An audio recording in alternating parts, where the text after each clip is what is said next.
I want to commit a crime. You can do that later. I Okay. have You might started commit a crime tonight. recording. If anyone is Okay, not Jane. pleased with recording, let us know now or forever hold your peace. Thank you. I am holding my gun as we speak. Let me That's put damn on it, music.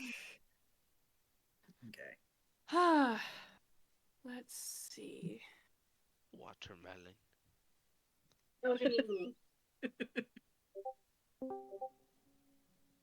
I am equal parts insane, yet simple. This All right. works.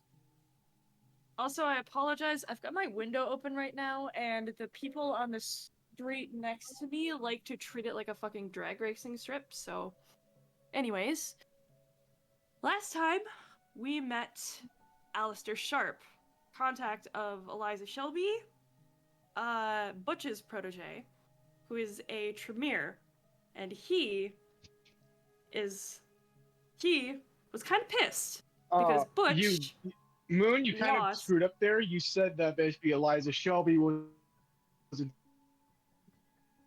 You didn't mention the part about Aleister. Oh, yeah, Eliza contacted Aleister. Well, geez, I'm getting mixed up. Okay. I'm just gonna read what I have written. The coterie met Aleister Sharp, a contact of Eliza Shelby, who is Butch's protege, and Eliza tasked them with intercepting a Tremere grimoire before the Second Inquisition got their hands on it, because it was scheduled for a police court to the U.S. Army base. While they tried to smooth things over with the authorities, they crossed paths with someone from mayoral candidate Kingmaker, a man by the name of Vincent Castle, who tried to get the book before they could, but with some clever distraction and subterfuge, they snuck out with the grimoire before the army arrived to pick it up, just in the nick of time. However, it seems like while they were busy, there's been a terrifying new development, as Butch reveals the reason why Baron Zidane has been missing in action. The Sabbat has returned to New Orleans. We open up a night or two later. Let's all do our rouse checks. My arousal check.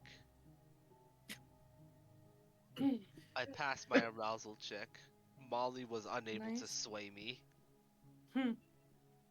Rise, you're a bit hungry. Lena, do you need me to roll for you?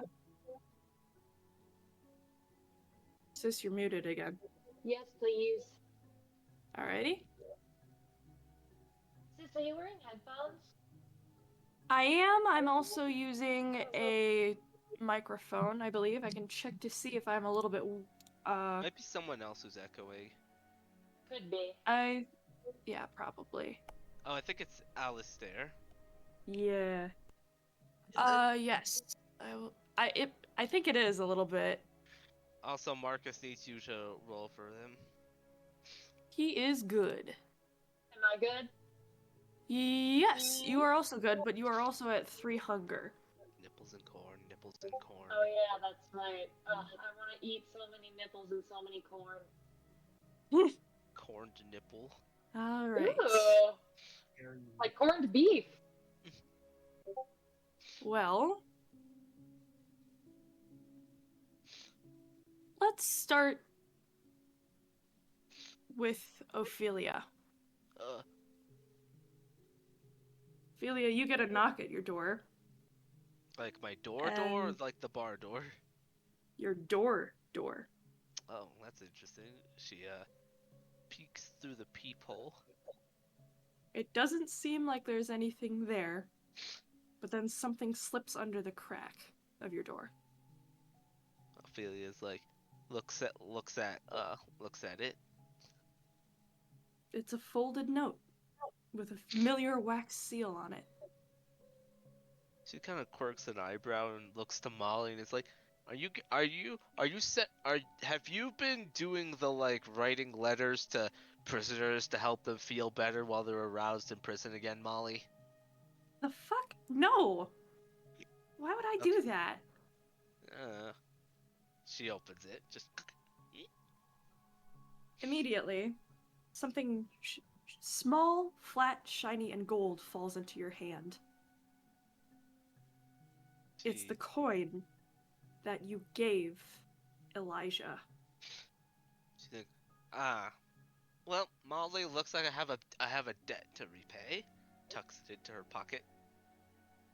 Do you read the note? Yeah, she's gonna read the note. It reads, "Your favor has been called upon on behalf of the West City Court. The task will be assigned by Her Grace of the Bayou Court, Prince Helen. Meet at the boat launch in Desire. Bring the Tremere and the Salubri with you. Signed, E.I." She's like, and to think I was gonna spend the night watching Jobby the Han and actually building Gundam. Oh well, and she kind of tosses it into the corner amongst several other letters from Xander. You mean Xavier? Xavier, yes. It's like a 3-foot stack tall pile of letters, unopened. Hmm. And she is gonna text said Salubre and Tremere as well. What do you say?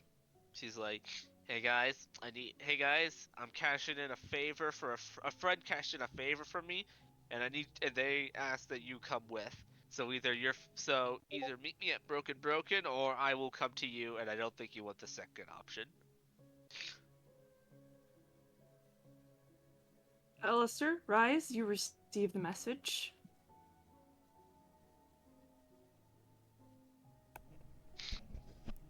Rhys will look over the message and just, yeah, she would come and actually pick me up as he starts gathering some blood from the fridge really quick to drink before he heads out.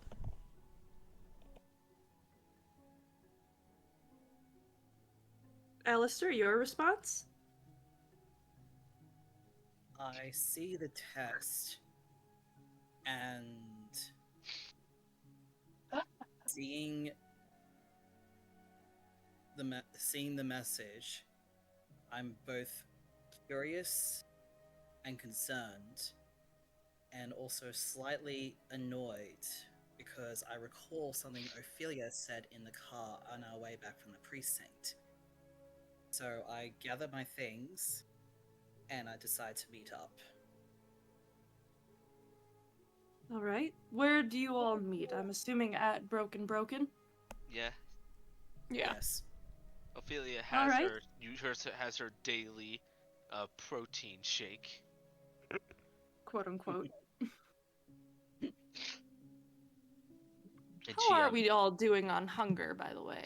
I'm at 2. I'm at 2. 2. Sylvia Rhys, is you're at freaking out. I believe. Yeah, I had been hoping that he would drink something before heading out. Me too. Okay. Sylvia mooches from Rhys, Of like she course. always does. It's in the Sylvia, fridge. you're not here. Oh, I'm not here? Okay, never mind, No, sorry. you're not. You're not here. You have a different mission tonight. Ooh, I have a different mission. Ooh, goody. All right. And it may involve you getting some blood, but I digress. Rhys, I'm assuming you have a blood bag on the way. You can go back down to 1. Okay, thank you. Would I go down to 1 for my protein shake? Yes. No. Yes, okay.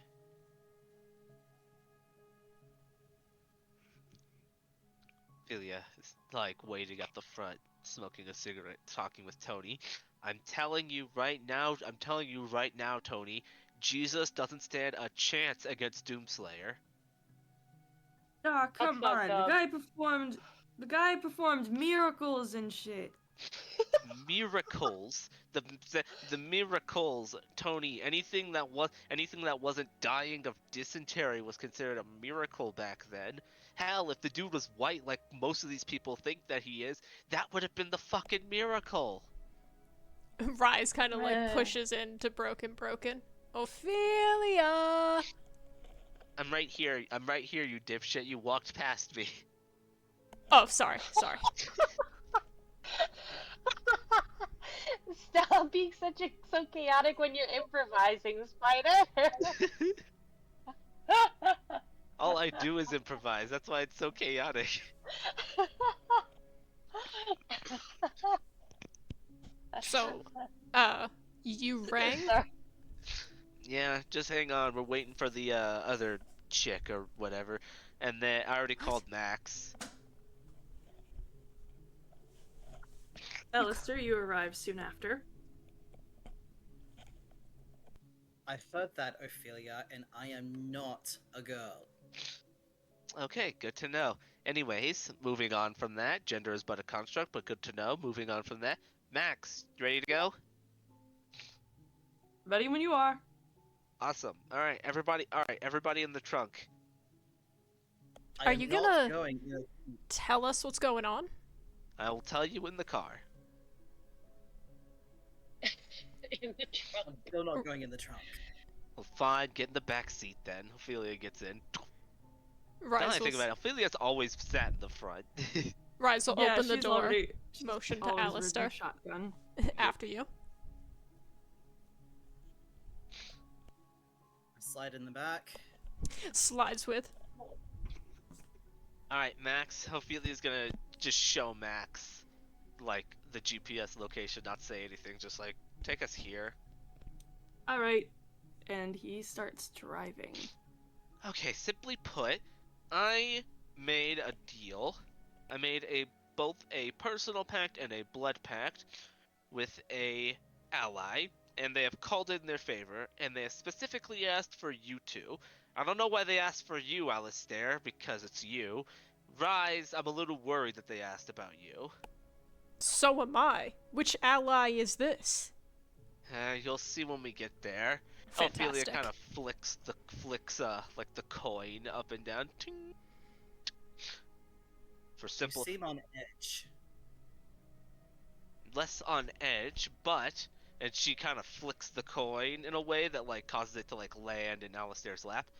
When I give this to someone and they call on a favor, that is not to be taken lightly, because anyone who calls on specifically a favor of me means that they don't need something lightly done. That makes me even more nervous why they called me. But yeah, so that the coin that Ophelia kind of flicked the coin into Aleister's lap. It's like almost like a dollar coin size, but it's gold. Very obviously kind of oldish. It's a I'm not gold sure. denarii. Yeah, I'm not even sure if Aleister would even know the Oh. significance of it. Aleister's probably got an Arcana check. A good Let's Arcana Arcana. Arcana. I mean, you can do like a wit's history. That's probably, yeah. Do I have history in mind? I have a cult. Sure, why not? I think that would work, yeah. Alright, so that's... And academics. You could do academics. Yeah, totally. Oh yeah, that's true. Oh wow, that's a lot of So- dice. Intelligence academics. Let's do it. Intelligence academics? Okay, Mhm. let me just... Yeah... Oh wow, that's still a lot of dice. Okay,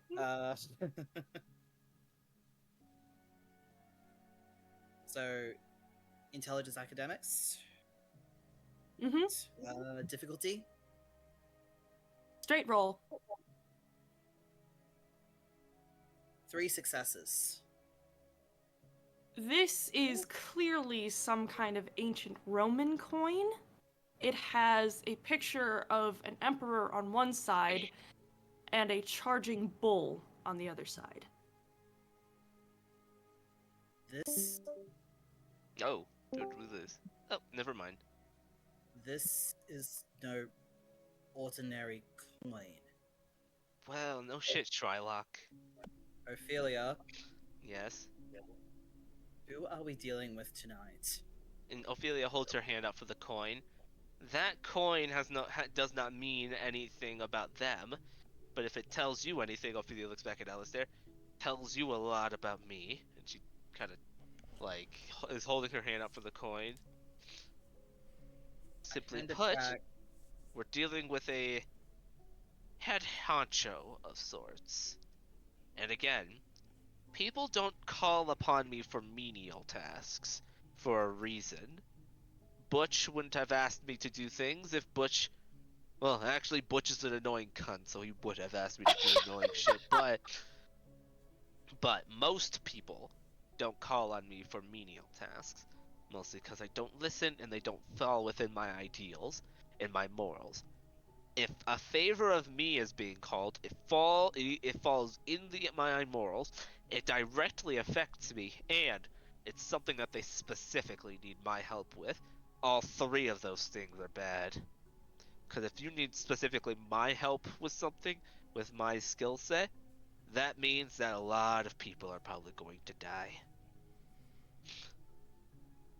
Rhys will kind of glance at Aleister. I wasn't asking about the bond, I was asking about the coin. This coin. There's only a couple of clans and houses, especially in our pyramid, that hold this coin. I have a few in my collection. I don't give them out lightly, only to This those that one- that I give a favor to. This one in particular. I'm aware. Alright, I'm going to ask again. Who called in this favor, and what is their affiliation? Because I don't like going in this left in the dark. I need to know what's going on.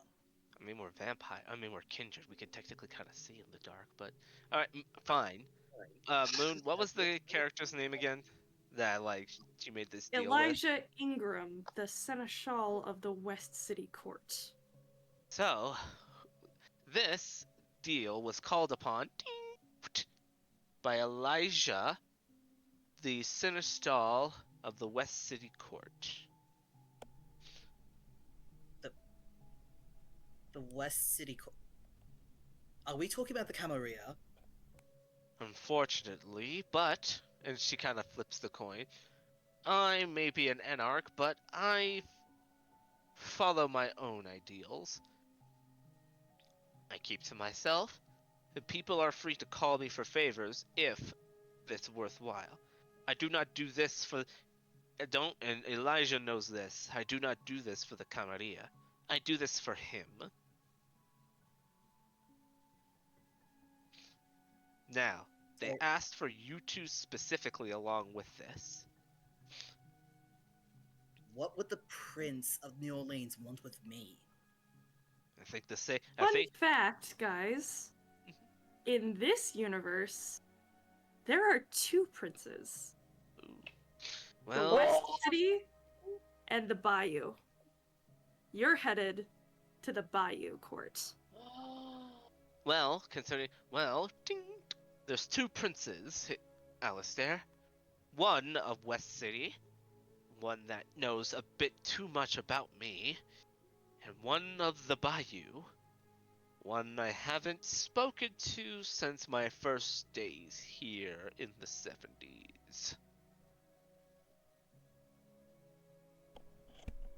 So, we don't get to see Miss Irene? We may or may not. I'm unsure. That's not for me to decide. However, I do have a question. Rhys, did you bring your iron? My iron? He holds Your up the gun. bag with, definitely a couple more blood bags in it. Iron? No, your gun. Oh! Pulls it out. Yes. Is it loaded? It's my new vampire slang for blood. You know, my bags of iron. Got it. Is it loaded? Rhys, that's pretty sure that's illegal to have a loaded gun in a car in most states. We are illegal. Have you seen the shit that we've done? Now, I'd like to think that we're good guys. Uh, Rhys, I am currently packing a 6 gauge with fully loaded buckshot on my hip right now, and another sexy little piece right next to my left tit that could literally blow a hole in a werewolf's chest the size of a basketball. Hold on. We're going to the West Court, and you're packing weaponry. Listen, if they've called upon me, they know I'm packing weaponry. And of course I bring mine, just in case, but I keep mine unloaded to give the benefit of the doubt. Is it a good idea to even go in the court with weapons? I'm pretty sure that's against our conduct. You do realize that I went inside of the main coterie. I went inside the main coterie holding fully armed, and they didn't stop me. I'm sure they'll stop us if they need to. They know Ophelia. Why do I feel like you're leading us into the lion's den? I am. Here's the difference though. Here's the difference though. Why would the lion call upon the bull? Clearly, Oh, the I thought you were lion gonna is the say. jump. I thought you were gonna say, "I'm the lion." No, she's not the Or- lion, but it's like, why would the lion call upon the bull? Aleister, give me another wits or intelligence. Actually, let's do intelligence and occult. Intelligence and occult? We're just Yes. fucking with Aleister right now. Rhys is just happy to be Yes, included. I've noticed that you're fucking with Aleister. Why is everyone ganging up on Aleister? I'm not intentionally, but Rhys knows Ophelia well enough to know that it's like if they're going anywhere with Ophelia, Ophelia is packing. Alright, so you said intelligence and occult? Mm-hmm. Okay. Holy shit, messy critical. Oh my. Aleister, you hear, why would the lion call upon the bull? And you are instantly flashing back. You remember hearing in certain circles there was an ex-boxer who had become a sort of kindred hitman for hire. Nobody knew their true name or their real face, but it was said that the bronze bull instilled fear in the hearts of kindred in Rome.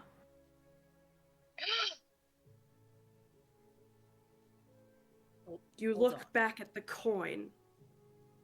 It has a charging bull on one side.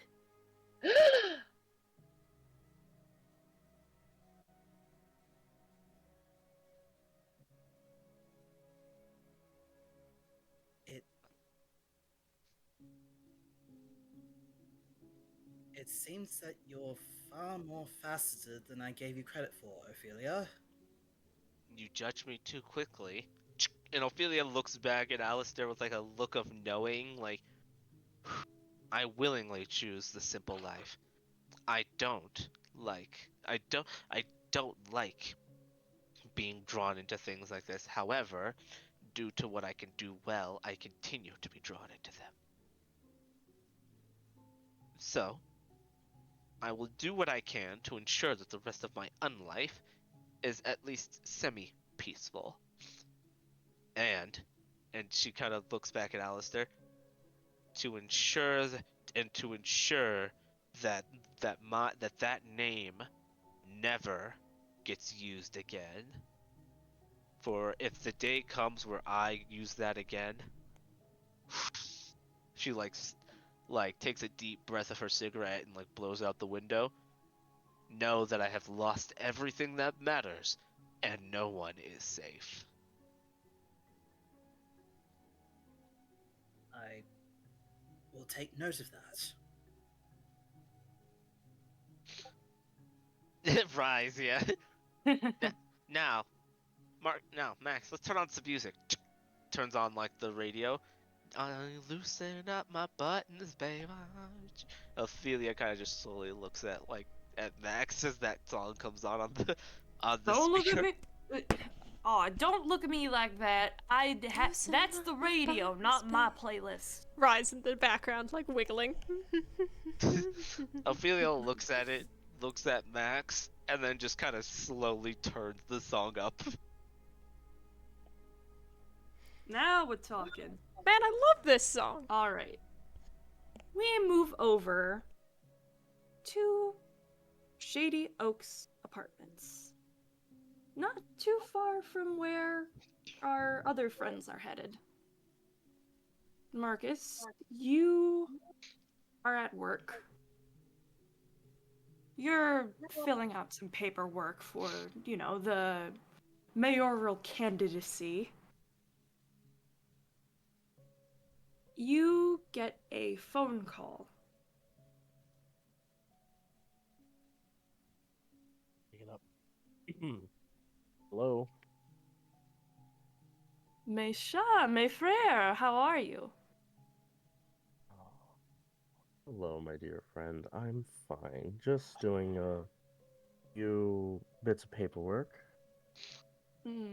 Is it urgent? Because I may have something I need to speak with you about. I can come back to this. I do have all night. Do you need me to come over? Yes, but let's just say I need to talk about your recent order and your payment method. I'll be over in 5 minutes. Yes. Make Thank it 3. you. Very well. I will be waiting with refreshments. Click. And Marcus would leave his office after putting everything away. Be like, I'm heading out. I'll be back in, like, maybe an hour. Give Very or good, take. sir. I'll call you. Very good, sir. Shall we call your usual driver? No, this one I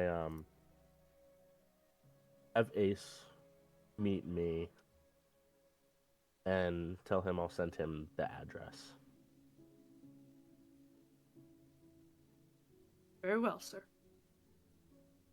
And Marcus would dip.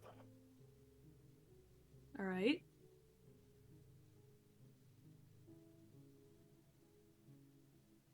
Sylvia, what are you currently doing? Well, where am I? Wherever you want to be.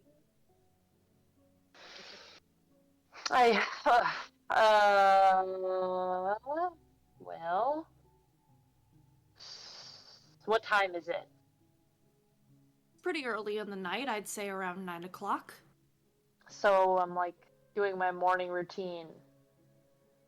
It's more like, Is it a work night? you have the night off, actually. Okay, I have the night off. And I'm waking up and I'm starving. And first, I probably, I don't know, take a cold shower. I don't know, make some like weirdly intricate like vegetable curls for Templeton. Yeah, he rarely leaves your side. He sits shivering on the tub faucet, sort of grooming himself, and then eagerly awaits breakfast or Yeah, dinner like- for him. Yeah, I'm spending like way too much time. Like my stomach is growling, and I'm spending like way too much time like peeling carrots for him. Because I'm kind of also procrastinating because I hate hunting, and I just hate myself whenever I drink somebody's blood. So I sort of am mentally preparing myself for that experience. Yes. but the beast still growls in your stomach, and soon The enough beast. you find yourself heading out into the street once Templeton has sufficiently dried off and has been fed. The beast wins out every time. Mm-hmm. So I head to usually a fruitful alley where sometimes there are people, huddled or sleeping. And there's nobody there, so I go to an apartment building that I have targeted only once before. And usually I like to, it takes a while to get there because I like to wait a while before going back somewhere I've already been. And I usually don't pick the same victim twice. Unless it's by Alright. accident. So are you So I'm walking. are you breaking into somewhere, or are you just looking for a victim passed out on the street? No, I'm gonna break in. Alright, so that would be a dex and larceny. I'm usually really good at that. You're good at dex and stealth. I'm not good at larceny? You got a dot in larceny. Ah. I'm mediocre at larceny. Let's see what you get. Oh, 2 successes. I'll say this neighborhood, it's pretty easy to get into. You manage to fidget around with the lock or test a window or two, and sure enough, you manage to just ever so slightly jiggle a latch on a window. It makes a bit of noise, but it's not too noticeable.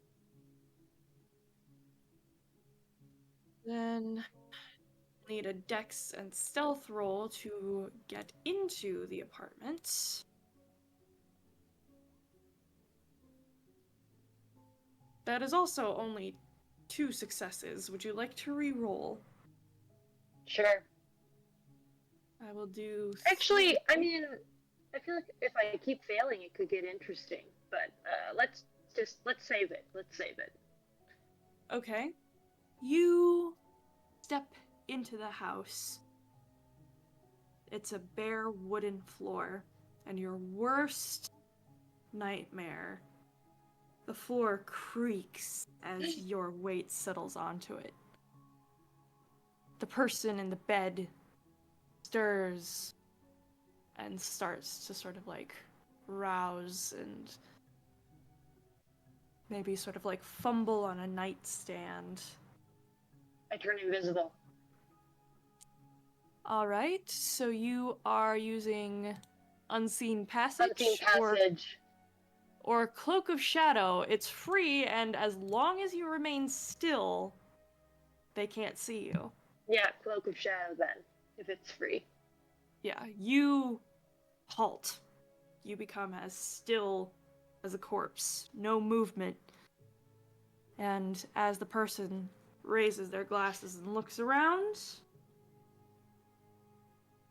they see nothing. They blearily look at the window,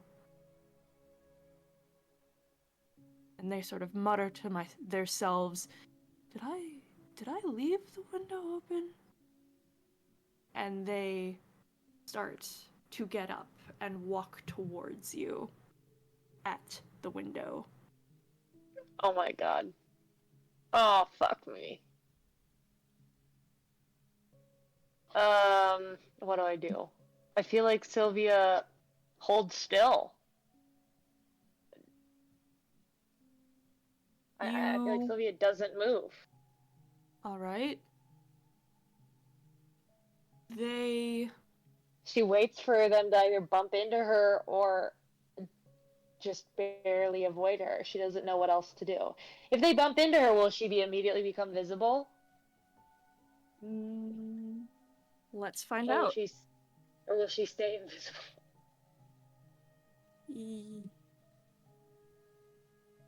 The person walks towards you, and as they reach up to grab the ledge of the window, their hand has a tattoo on it, and it brushes past your face. In an instant, you get a premonition. Oh. You see a dragon curled around a horde of golden statues. But each statue is carved so intricately with sort of tattoo-like patterns. You see a bunch of these statues. It looks as if Medusa had frozen them, except instead of stone, it's gold. They're in various different states, and the dragon sort of growls and curls around them. You see flashes of other images, a street sign. You think you see a glimpse of a familiar face, perhaps Marcus's face, before the vision ends, and you hear a startled gasp as the person who had been reaching up withdraws their hand and looks at you as if you're a ghost. What the fuck? Who the hell are you? Get out of my house!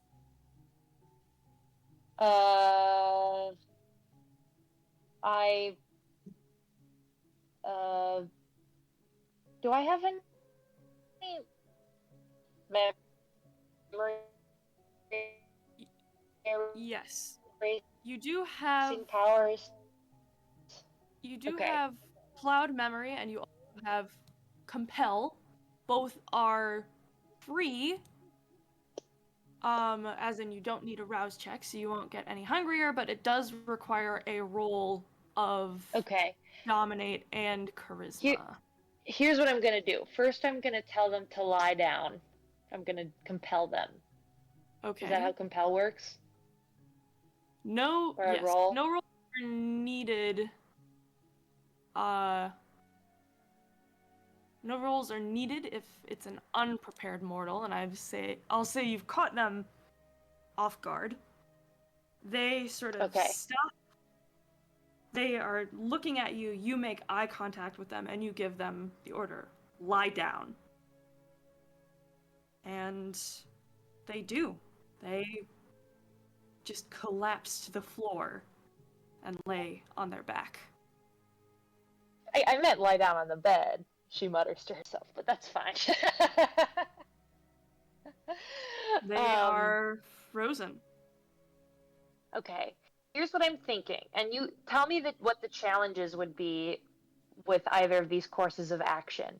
So part of Sylvia kind of wants to feed from this person and then erase their memory, because it would be really easy to just, like, get the hunger satisfied now, so she doesn't have to go through this embarrassing ordeal again, and then if she's lucky, this person won't remember or will barely remember it or think it's a dream. I will say Cloud Memory has a limit of up to 15 minutes of memory. Okay. And how long will it take to get knocked down to back down to one hunger? I'd say 5 minutes, maybe less. Okay.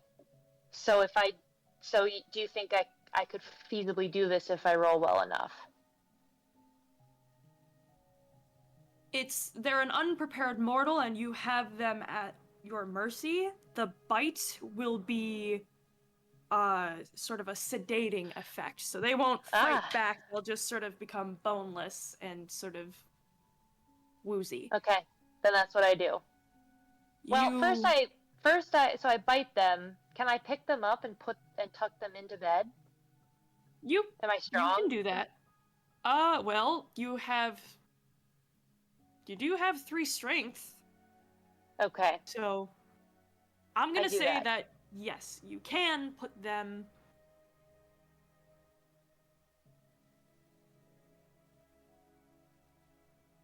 I put them in bed.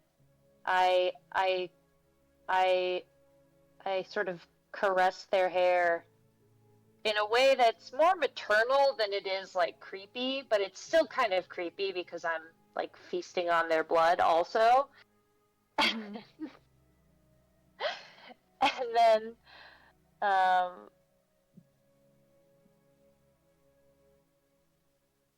I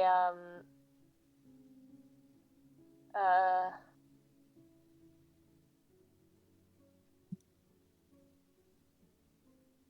You cloud their um memory? yeah, I cloud their memory. Yeah. Their eyes sort of glaze over for a moment, and they sort of drift back to sleep.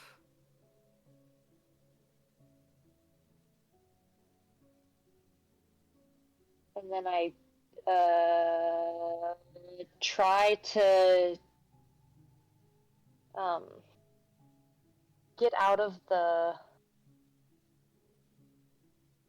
building without um like throwing anybody off. Maybe I turn on All right. unseen passage this time. That is a rouse check. Well, I'm gonna risk it. You go back up to 2. So, but you are marginally better I'll than find before. another victim.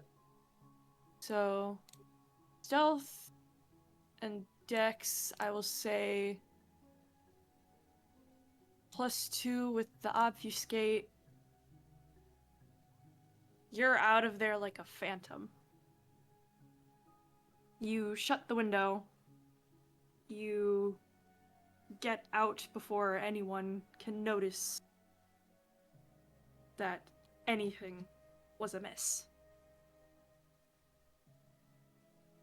You remember the vision that you had, and you remember the flash of Marcus's face that you had. And it's while you're ruminating on this vision that you run into, quite literally, another familiar face. Fox?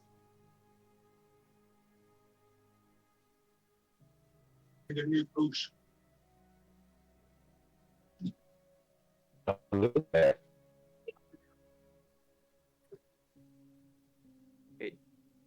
Are you there?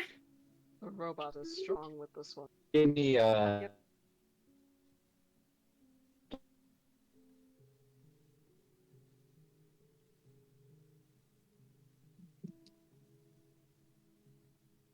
Everything okay?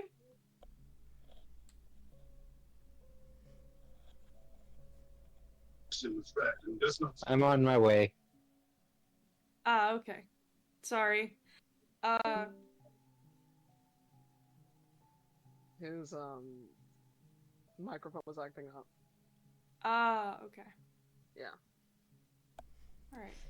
Please hold for technical difficulties. Alright. Let's jump back over to our other trio. You arrive at a boat launch. Max drops you off. He'll stick around in the area.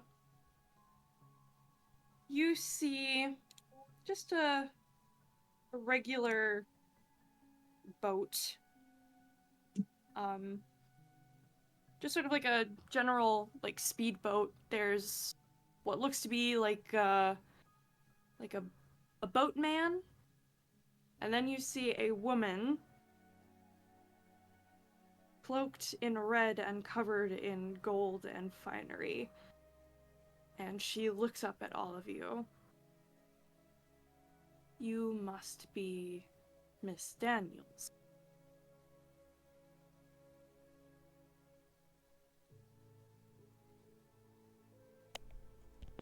Spider, you're muted. Spider? Sorry. Ophelia's like, yeah, 1 second. Ophelia like takes some money and gives it to Max. Get yourself some dinner. We're gonna be here a bit. Yes, I'm Daniels. Ophelia Daniels. She sort of raises a brow and sort of glides off of the boat. I am Aaliyah. I will take you to Ellen. Is this like crossing the river Styx? Do we gotta pay a fee? She smiles a bit. No. It is an interesting comparison, though. Please, come aboard. And she sort of gestures for everyone to get into the boat. Ophelia takes a spot more towards like the back of like the boat. Just, do you have any information for what exactly we were called here for? More specifically, what I was called here for? Or Grace will answer your questions. I figured. Does the boatman take tips? Look, she looks to the boatman, but he sort of looks sort of weathered and just sort of unresponsive. If you wish to. Let's see how this trip goes. Rhys will slowly get in, looking at the boatman, and is like, oh my god, it is the river Styx.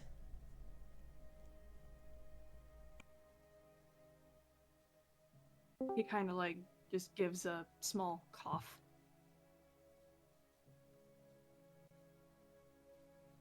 Aleister, you coming? Yes, I am. Ophelia lights a cigarette and offers one to Aleister and Rhys. I politely wave off the cigarette. No thanks, Ophelia. I would offer one to you, lady, but you seem like the more of the refined type. Unfortunately, I left my good stuff at home. There is no need. She nods to the boatman, and he revs up the motor, and you are all traveling down the bayou. You travel through the sunken trees, the swampy lands. You hear the frogs, and you see flashes of light as a few fireflies linger. It's pitch black, aside from the light on the back of the engine. But sooner or later, the darkness is broken by a glowing figure. It's an old riverboat, half sunken into the marsh, with shining gold and wooden floors that are tarnished by years of sinking into the swamp.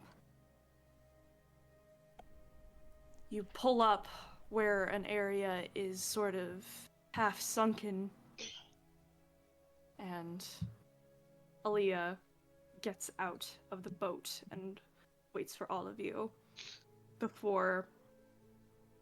But before you can move forward, she holds up a hand and says, "Leave your weapons here." Fair enough. Also, did anybody All else of see them. Ophelia sets down her shotgun, her brass knuckles, and then just reaches under her coat and pulls out a brand new Smith & Wesson 500 and sets it down also. Did anybody else She see looks- that alligator and the two frogs and the firefly singing to each other in the bayou while we were going? I thought someone else grabbed that, he says, Rhys will say, putting down his weapon. That was a good one. Aaliyah kind of looks between all of you and looks to Aleister. Aleister, are you carrying any weapons? Aleister opens his coat and pulls out a couple of stiletto knives and sets them on the table. Rhys will chirp up and go, "Oh, and you said not to come armed. Tisk tisk." Never said anything about firearms. Ophelia drops her like massive Rambo style Bowie knife and then puts a pair of like police style zip ties on herself. Aaliyah raises an eyebrow. These are more of a weapon than anything in the boat here. You asked me to leave my weapons and I cannot leave my hands. So, for the sake of fairness, I restrain them. There is Anything no else in there, need Mary for that. Poppins? Alright then. Snap. Alright, let's go. Aaliyah leads you into the depths of the riverboat. It is very dimly lit. There is only perhaps a few candles. You smell the rot of the wood and you smell rich aromas of incense and flowers and spices. You descend deeper into the riverboat to where the boiler room or some kind of room would be. And inside this room there is a massive altar. Those who have been in New Orleans and is familiar with the voodoo practice, it is like any kind of voodoo establishment, but much, much darker and deeper. And sitting at a sort of tea table in front of this altar is another woman. Sin, would you like to describe Prince Hélène for us? Prince Hélène Regal stands at about 5'11".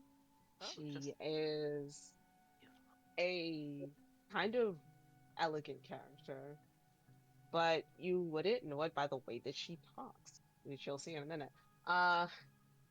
She is always dresses in like the fineries that she can now afford as prince, which is a lot of like Afro-centric wear, and she's wearing like nice gold fineries today.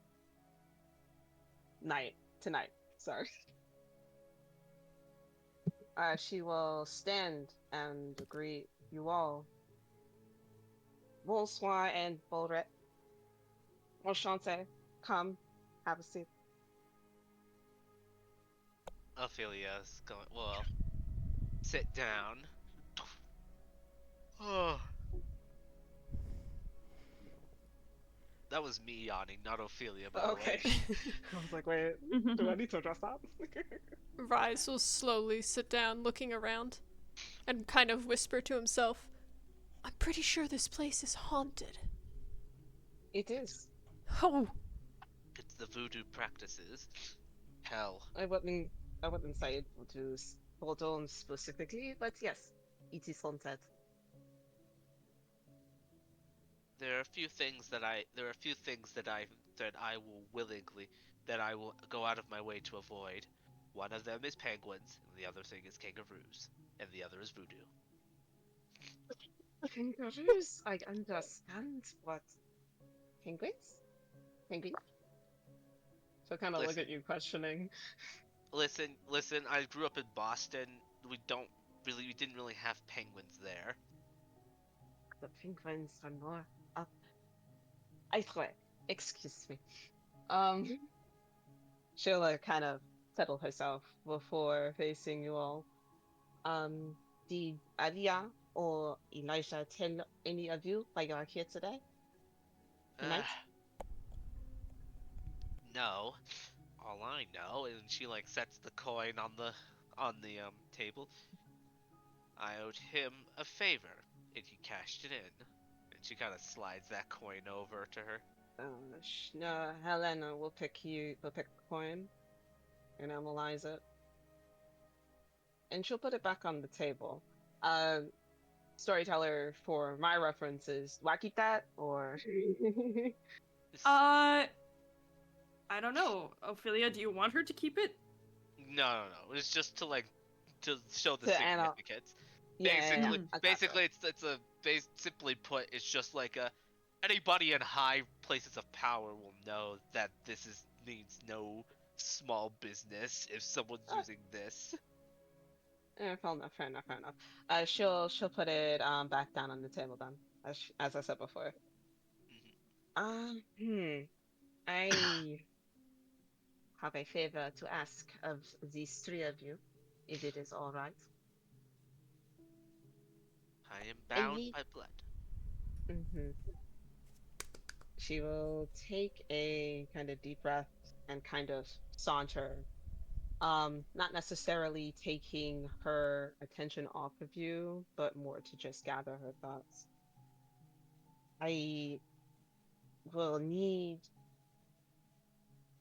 to ask of you to investigate a place for me. I have heard that there are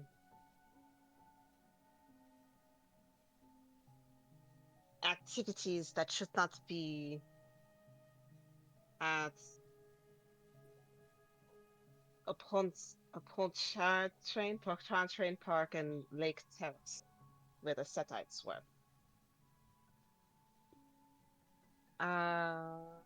I need to ask that you see that there are no gaps in their security or any gathering spots of any unsavory folk. Once you have gathered the information from that, your favor will be repaid. So you need us to scout out some locations. Loose.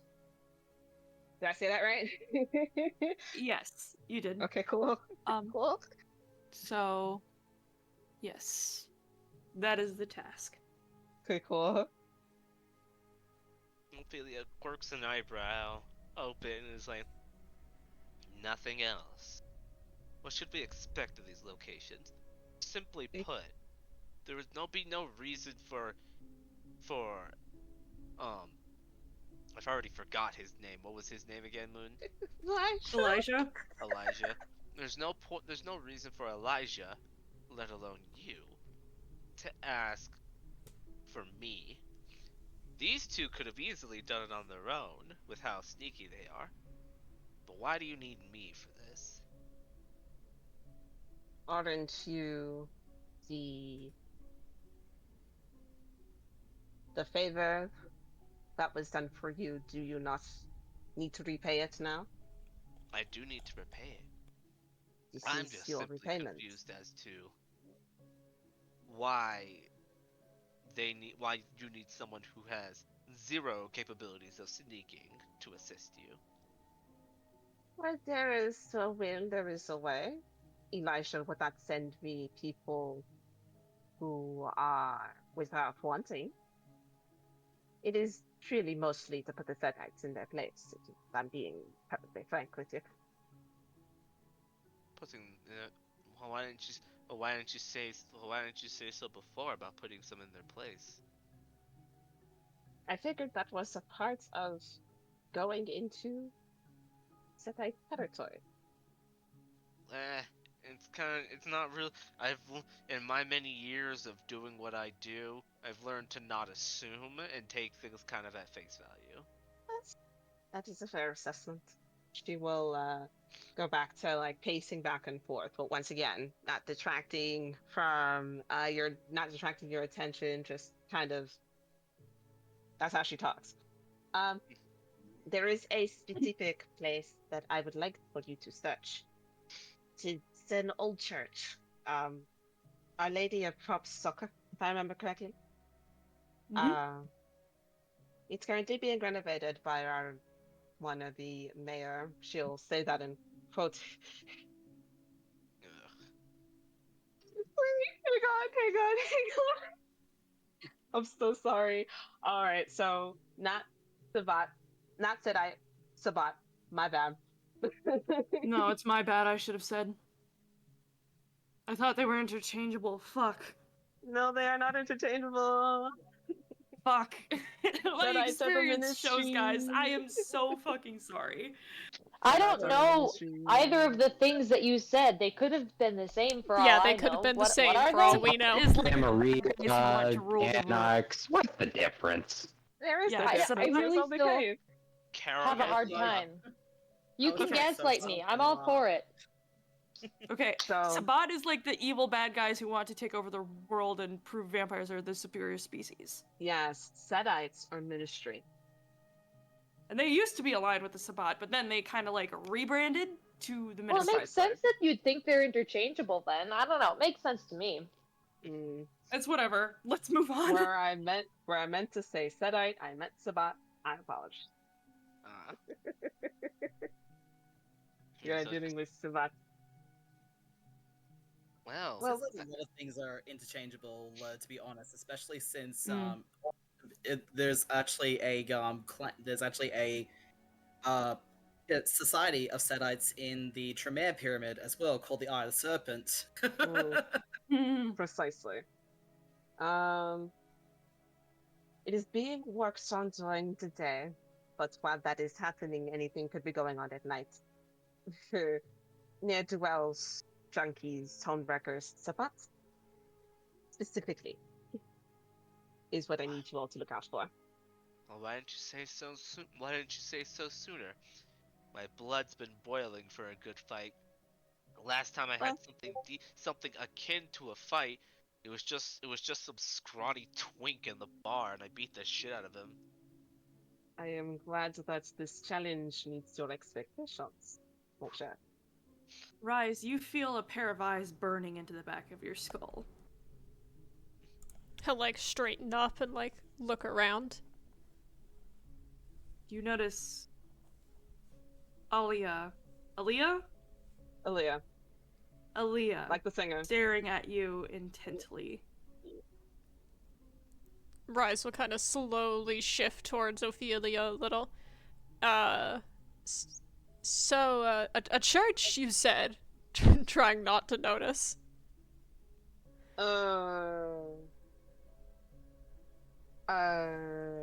Helena will,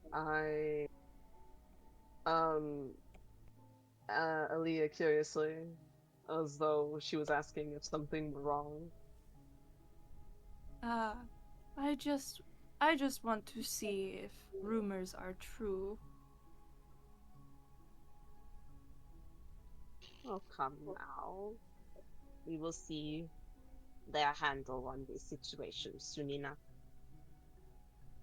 Now, are there any questions? I meant for me? about that one. And she points to Rhys. Who? Ophelia, Me?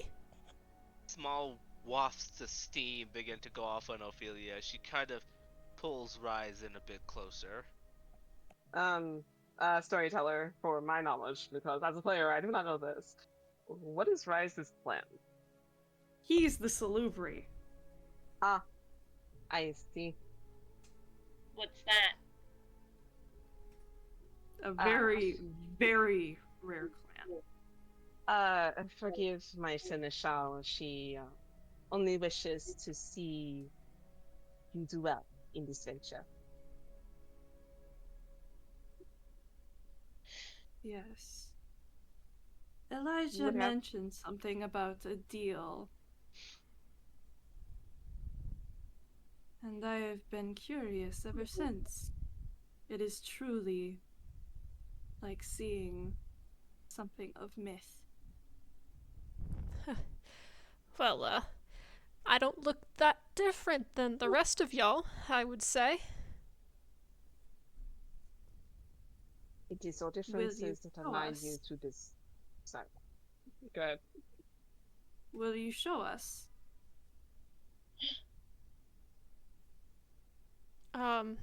Well, I don't really take off my hat all that Aaliyah, often. Aaliyah, please.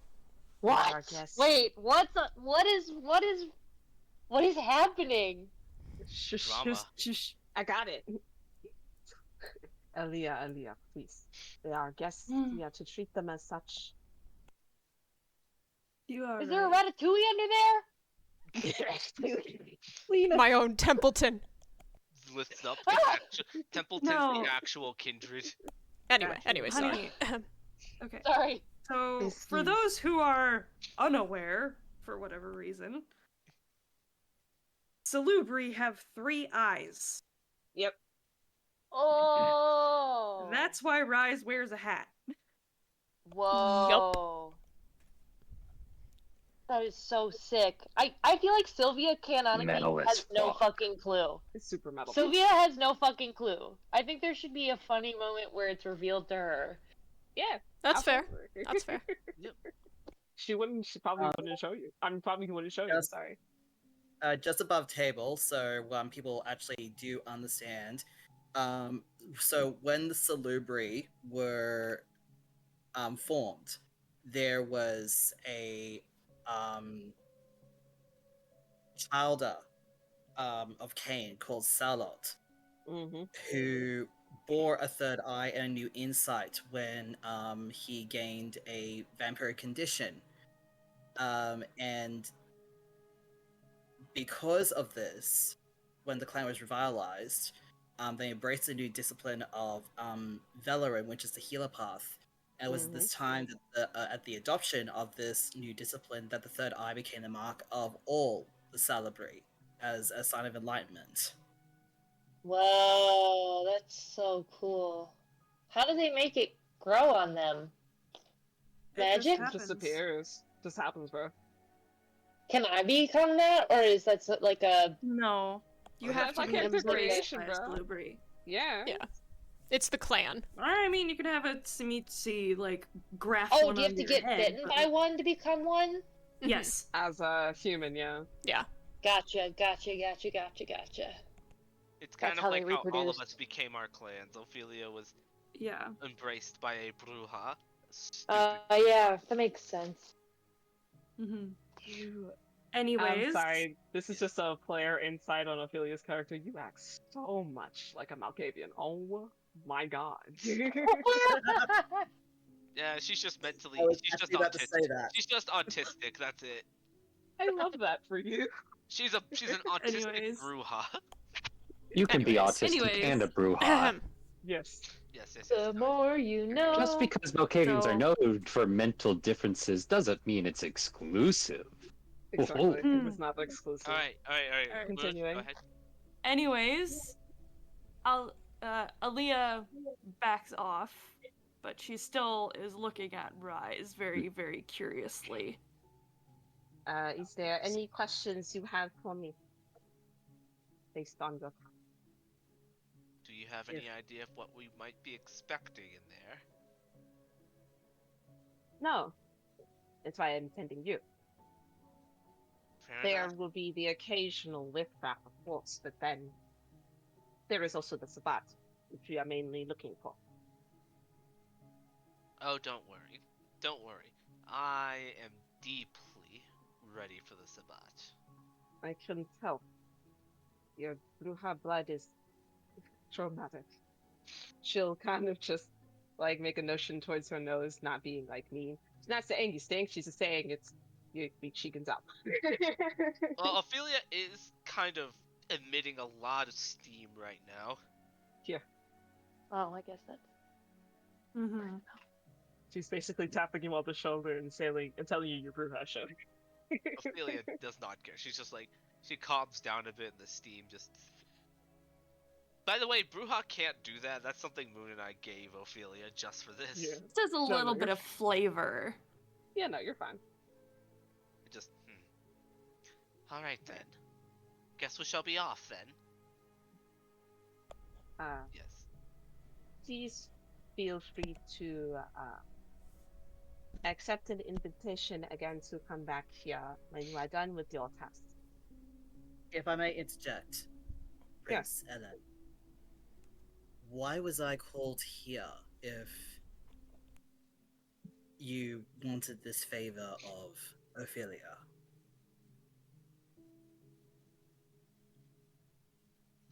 I wish to know a little more about this, considering that I am very aware from your very presence that you not quite akin to my clan, but what does a member of the Clan of Death want with a warlock like me? We share the like visage of our knowledge. You have knowledge of the Sabbat as a general. Thus with that knowledgeable force, you can put a stake in it, so to speak. You are also associated with a baron that's close to that territory, are you not? I am a contact of that baron, yes. There you go. Like poetry. Oh, who did we lose? We lost That Fox. Oh, We Fox. keep losing Fox. Welcome His back. internet Come is back. This internet is terrible. Hmm. Also, my accent is not great, and I apologize. No, it's great. It's better than mine.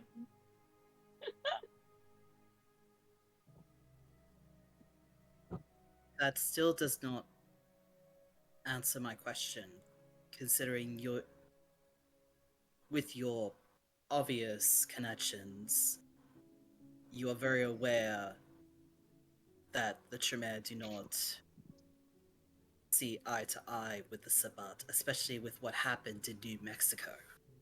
I'm not asking you to agree with the Sabbat, Aleister. I am asking you to let me know where they are, because I know you have knowledge, considering that you have dealt with it before. I trust your brains, if I may be so upfront. Difficult times also call for uneasy truces. You were not involved in New Mexico, were you?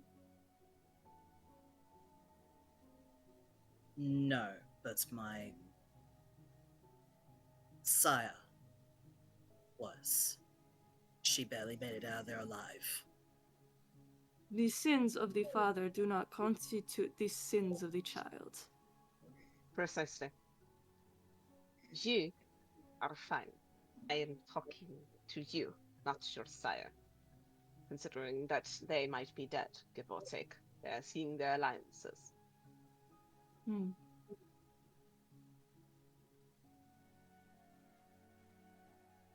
This It is this could be quite a dangerous task, considering the Sabbat do not take well to the principles of the Camarilla.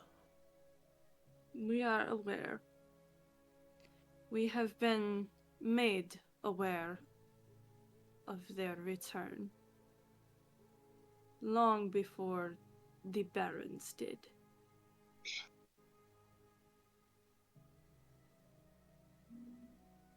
I will do my best to ascertain what I can find. Good. I just do not wish for there to be any unnecessary bloodshed. I assure Hmm. you, the bloodshed needed for this task specifically is necessary. Considering they are not supposed to be there. So, And the one is already chomping at the bit for it, so I doubt you will need to get your hands very dirty. Very well. I understand. does that sate your curiosity, Warlock? Yes, it does. Merci beaucoup, my prince. God, I have a Aleister, response. Aleister, you're like the kid who actually asked the question during one of those drug seminars in school. Oh my god! Now, Ophelia, just because you're strong and, well, kill everything in sight, doesn't mean the rest of us don't like to be prepared. Also, bear in mind, Aleister was, like, embraced during the Victorian era, so that Yeah. kind of decorum is pretty much everyday place. No, she's talking about the question. The like, I have a question. After everything's been said, it's like, it's like one of those like, does everybody like opens the floor where nobody says a question and the instructor is expecting a question, so they just leave. Right? Listen, I'm telling you as players, better to ask all the questions you need for the mission at hand. Right there with Exactly. you, bro. Exactly. Ophelia stands up and is like, well, I'm not gonna keep denying my beast a good fight. Merci pour s'il vous plaît. She will point to the dorm, a gesture to the dorm. Bon chance. Yeah, I haven't spoken French in a long time. I don't speak it now. Just like Alia- pushing Ophelia Alia- towards the door. She means Alia, thank you. Does she, Alia takes everyone back towards the boat. But Ellen, did you want to say something? No, before they leave, he's like, I haven't taken French. I'm like, it wasn't French. Ophelia wink just at you. calls any language that she doesn't understand French. She's from Boston, and she was born in like the 1920s of Boston. She knows at least. Francois. Is that Spanish? Is that Spanish? No, it's Haitian Creole. Yeah. She's just a bumpkin. She was raised during the Depression on a farm. Well, she I'm at least learning knows so much Italian. history right now. Peut-être one. Yeah. Anyways, let's move back over to Sylvia. You Oh, have yeah. quite literally run face first into Averjoe.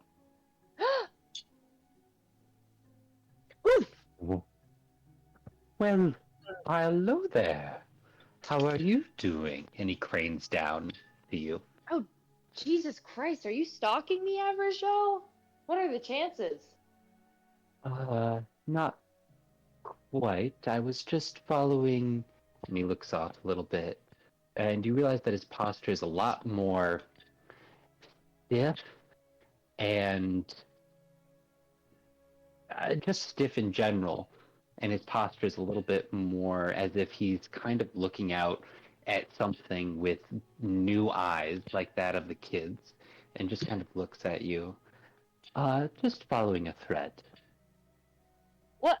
Okay, that does not improve the suspicion that you're stalking me. What's up? What's going on?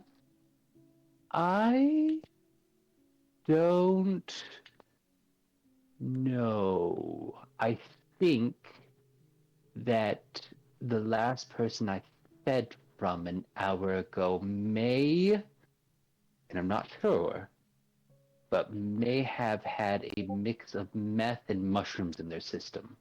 Oh, we love that. I love it when I get those ones. Hey, it's okay, buddy. You're just having a bad trip. Let's go sit down on a No. bench somewhere. Not too bad. But yes, I think I'll follow you for tonight. I should get some entertainment. Maybe try something new. Well, I'm still hungry. I fucking only got a small chance to feed just now. The fucker bumped into me and saw me, and I had to, do the whole Men in Black thing. Ah, yes. No, the flashy thingy.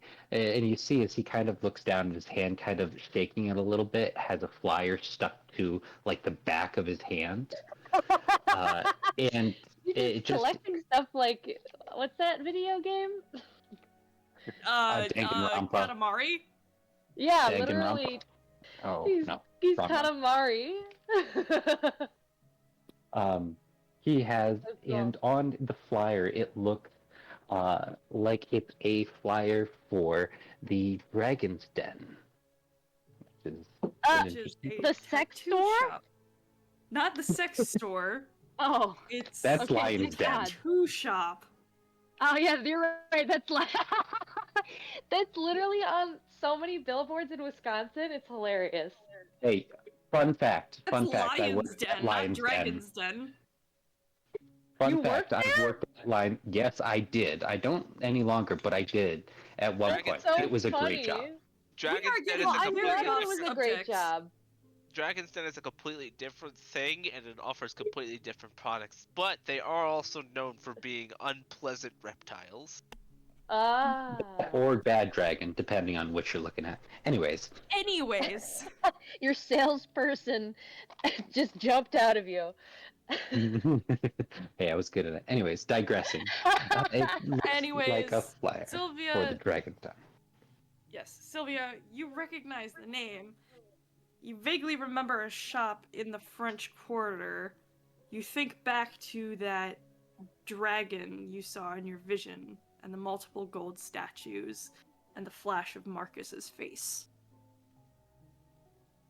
Oh, that's so the vision is there's all those statues are at the tattoo shop?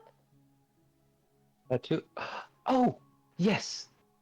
Tattoos. An artistry of amalgamation and skin. There once was a grimoire filled with skin and ink. All set on a summer's dream. Ew. Beautiful.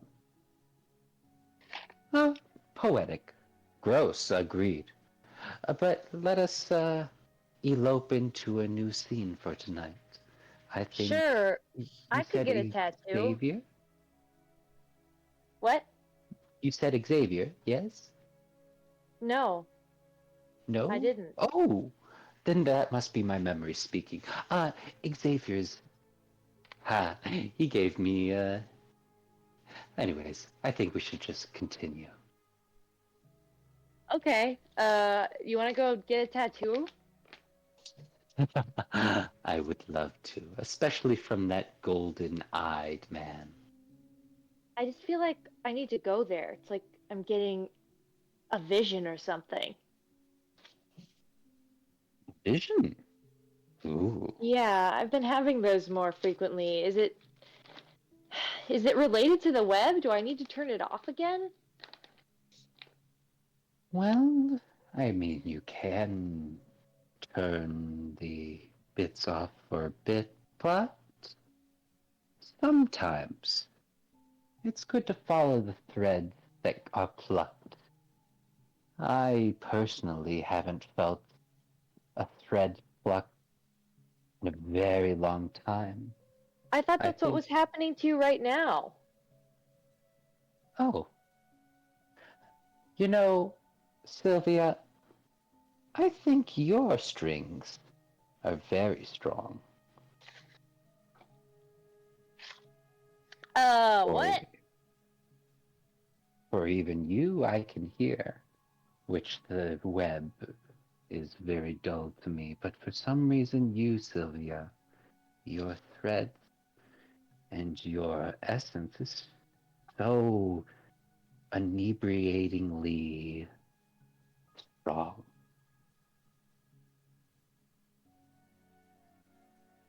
I don't know how to respond to that. That feels like a really bad pickup line I heard 12 years ago. Let's just go get a tattoo, man. That was great. His eyes are saucers at this moment, and he's just kind of Oh following yeah, with you. dude is tripping. He's not He's even like- sure who he's talking to right now. This is how Milkavians flirt. I love it. It's not a bad trip. It's like a fucking Alice in Wonderland trip. Yeah, that's pretty accurate. It depends on how hungry he gets tonight. It could turn into a bad trip. We'll see. Oh no. Oh no. Jesus, I gotta Anyways, distract him with pain. Let's just say you're walking and talking now. So you all Alright. head to the Dragon's Den, and you see another familiar face. You see Marcus pulling up in a black car.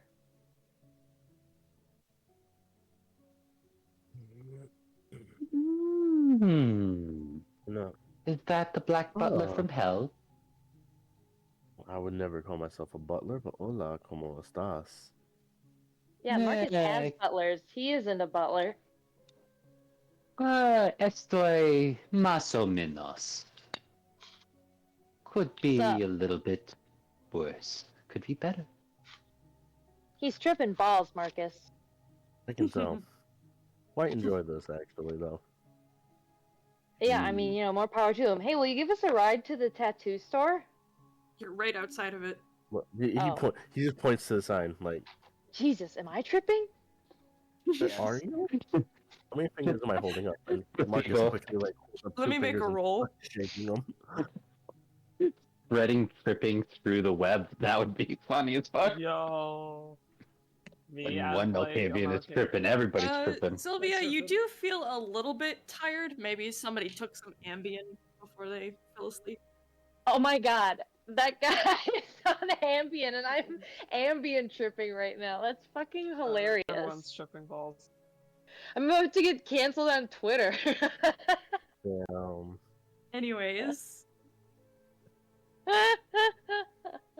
Well, Marcus, it's a pleasure to see you again. Your face is glowing. Ah, the blush has brightened you. Would you like to get a tattoo tonight? I'm here for something, but not a tattoo. However, we'll see what the wind does. See where the wind takes us tonight. That I would love. Let us elope to the tattoo parlor. It's right Marcus will there. open the door for both of them. Just all right, get Perfect. your high ass He Nice. walks in. nice. All right.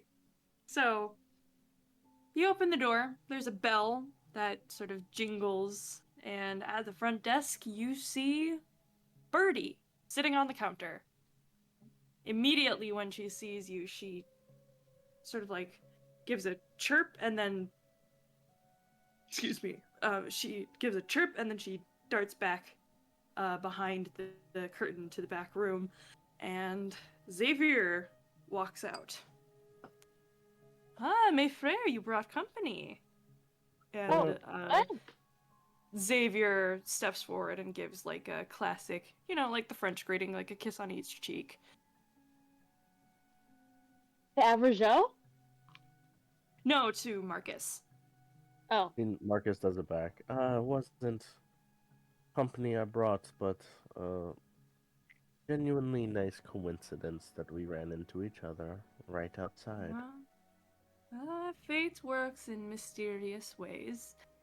Come, I have refreshments ready. Ah, that must be why my visions told me to come here. There'd be snacks. I'm so hungry. How convenient. I could use something to feast on. Oh Sorry, no. Marcus, Yeah, did you give say him something? Marcus was like, I've been called a snack a few times, just like mumbling to himself. Alright. So you all... I tell You Marcus, are the snackiest of them all.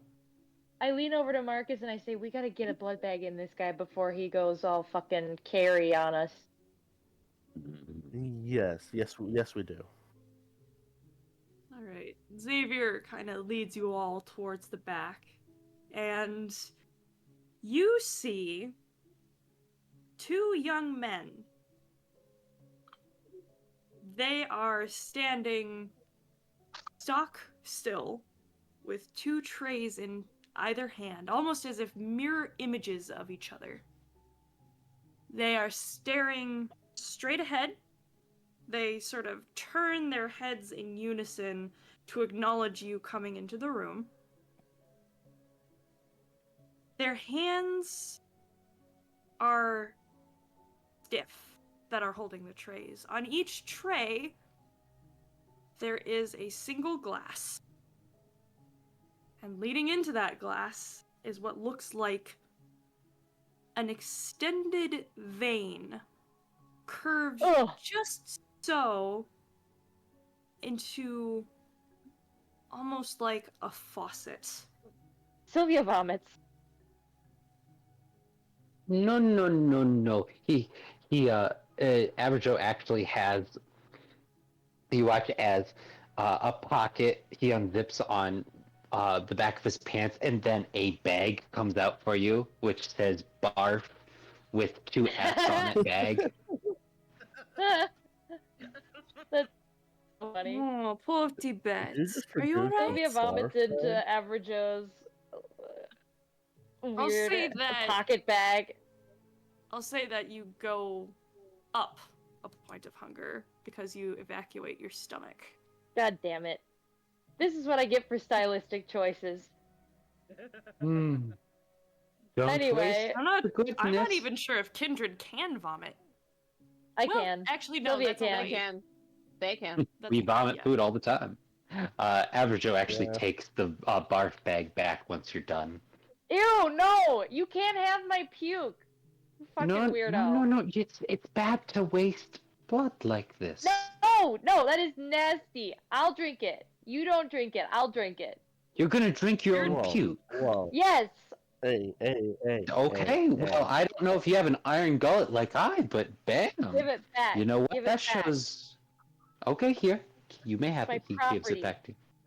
Alright. This Sylvia- is gonna Sylvia- be That is my property, but still, I allow it. a wits and resolve. Well, no, I'd say composure and resolve. Me? Hmm. To drink it? Yes. No, I save it for later. I saved my Too barf bag late. to drink I'm rolling later. it now. Oh, okay. Sylvia chugs it to seem cool. You gag a little bit. It's cold. It's disgusting. It's lost most of its flavor, but you choke it down. Yeah, fuck you guys. Don't You know what? That do was, it in my that was dreams. fucking nice. High five. I could have used that, but I appreciate your tenacity. Oh, poor Tibet. Are you alright? Hey, regardless of what just occurred here today, that shit is nasty. Why do you have... Ugh. Are you guys organivores too? God, I'm still not used to being a fucking vampire. This is disgusting. You don't have to give me a straw. Xavier, Straws kill fucking baby seals and turtles. Xavier looks very insulted and shocked that you would say this. Mesha, this is my work. This is what I do. You have Oh. not met a Tsimishi before. Xavier! Golden-eyed man. Hmm. He means, I believe she means no offense. He's new? Question? Yes, no, she's new to this. He kind of sidles up and kind of cranes over to Xavier a little bit too close, just a little bit. And I don't know if Averjoe has created this rapport with Xavier yet. But he kind of just comes in. It's an artist's eye takes time to be trained, and she has not had the time to train it as of yet. Please, I beg of your hospitality on my reputation that you go easy on her and try not to take too much offense. No. I am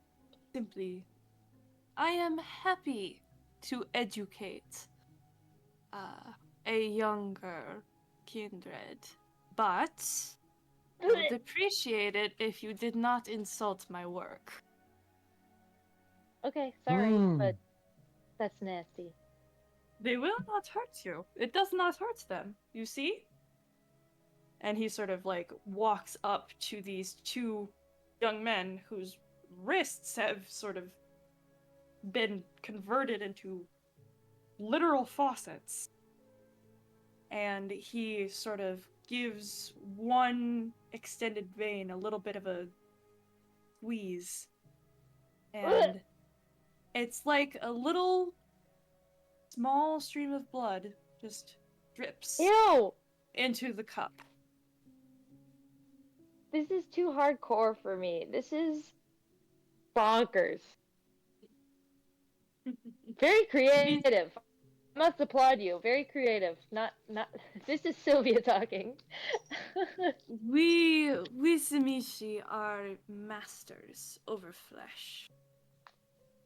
Are these guys alive? I guess that's what I'm concerned about. Is this a guy? He Hey, guy. grins. He grins. Marcus, why don't you give them their first order? I get to have such the eloquence of doing so. Very, Yes. very well. And he turns to the two men. Pain, panic. Or a drink for everyone. They bow their heads, and they, Panic puts another glass on his tray, and they sort of press on their wrist at the base of the vein, and the glasses fill up, and soon they are holding out a tray of cups to all of you. Averjoe Marcus takes grabs his. The smell is delicious. Mighty Such fine work, my friend. Mighty fine work. Yes, but that is why I wanted to summon you here. You see, my price has gone up. Ah, In order for these two fine specimens to be residents of your bar, I need you, and perhaps these two, to do something for me. and what might that be, my friend? Please, take your drinks and sit. I will explain.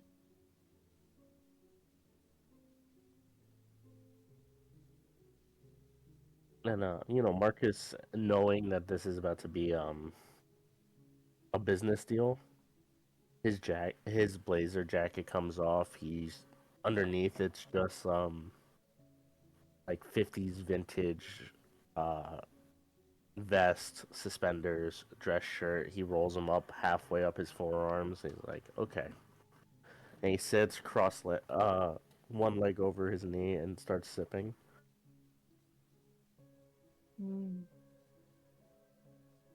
Do you take, Sylvia, Averjoe, do you take cups as well?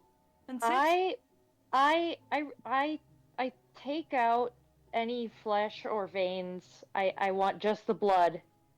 Oh, it's totally fine. The vein hasn't touched it, other than the inside of, flowing through the guy. Okay, It's literally like the vein from his wrist was taken out of his wrist, extended, curved, and made rigid, and by pressing a specific spot, like his pulse point... I don't need this. I just want the blood. I don't want to even look at this guy. Ugh. Yes.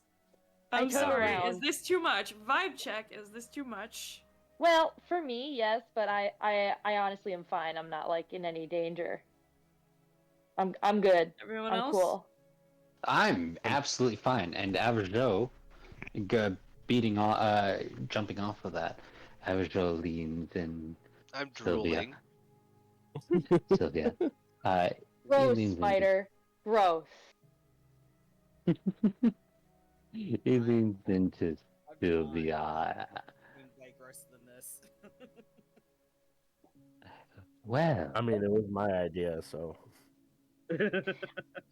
It's very artful. I have to admit, it's very artful. It's just it's like we don't actually do gory episodes all of the time. So then when they come up, I'm like jump scared.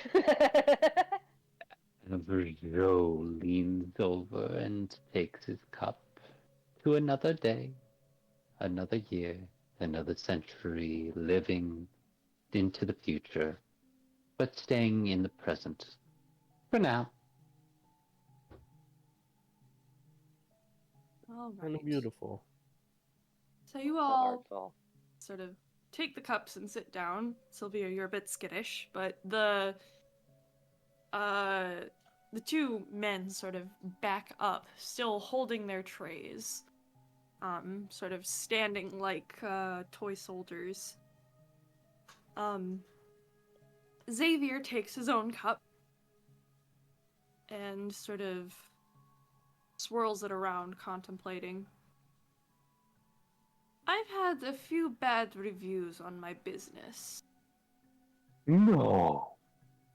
Yes. Now, who would go and do such a thing like that? I do not know, nor do I care, but Seems I like you need you to care. bring... I don't know them personally, but I need you to bring back the pound of flesh that I am owed. How you do that is up to you. Perhaps simply the pound of flesh. You could bring the subject directly. You could even drain him for all I care. I knew tonight was going to be filled with intrigue. He is yours to do with as you please. But as long as you give me the pound of flesh, I will consider that enough payment. And should you do a good enough job, I'll throw in a gift.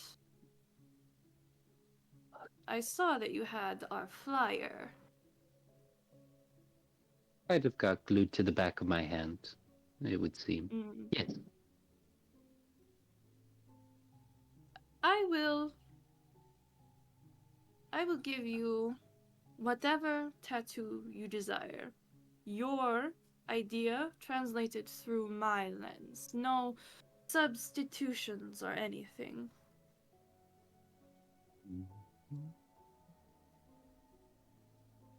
I get another one. How fun. Sounds like a fun night, Marcus. And Sylvia, of course. Whatever I desire Sylvia, with yes. the poor man. I remember you. I ran into you once with, La Belle de la Rue Bourbon.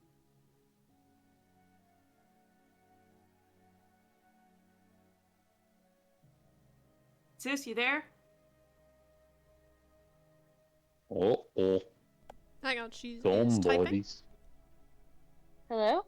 Oh, there You she is. been tired? Hey. Oh, hello. Oh, no, we lost her. No, that's We lost her. hello and then No, no. goodbye. Hello. Oh, Goodbye. fascinating. Hello, was it me you're looking for? I can see it in your blood. The way it pulses so right for me. Ophelia misses peanut butter and jelly sandwiches. Peanut butter bloody time, peanut butter bloody Welcome time, back. peanut butter bloody, peanut butter bloody. Hello? Hey, We can- sis. Hello, You alright? welcome back. Sorry, it just cut out for a sec. I'm back. Welcome back. Xavier was just saying that he recognizes you from hanging out with Ophelia.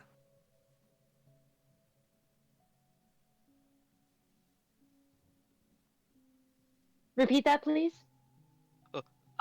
Xavier says that he recognizes Sylvia because he ran into her hanging out with Ophelia once. Oh, when was that? Sylvia I said. forget. What were we doing? What was...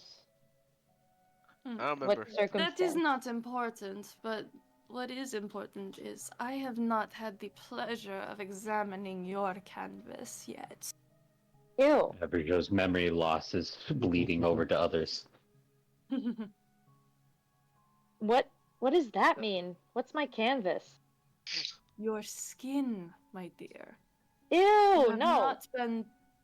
You've not been touched by my needle. Oh, you're talking about tattoos. Ha. Ha. Gotcha. Do you Wait. wish me to do more? Oh. You're the tattoo guy and the fleshcraft guy? Okay, that's fucked up. Fucked uply good. I would advise you to choose your words carefully, miss. Okay, I don't mean any disrespect. It's just, no thanks. I don't actually want a tattoo, I have decided.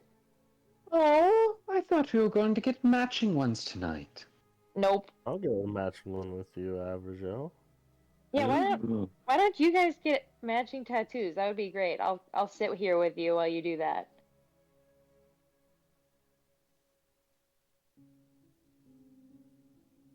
Bring me the pound of flesh, and let me give you a tattoo.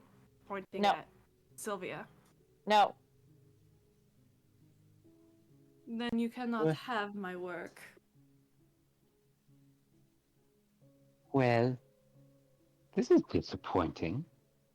My dear friend, you called me. It just so happened that they came along. I Those can are my handle terms.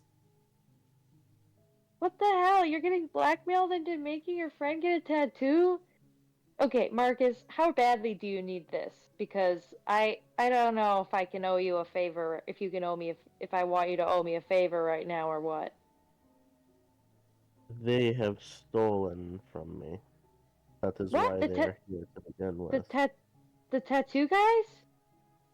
He points to paint the twins. Those two have stole from me, or at least Oh. attempted.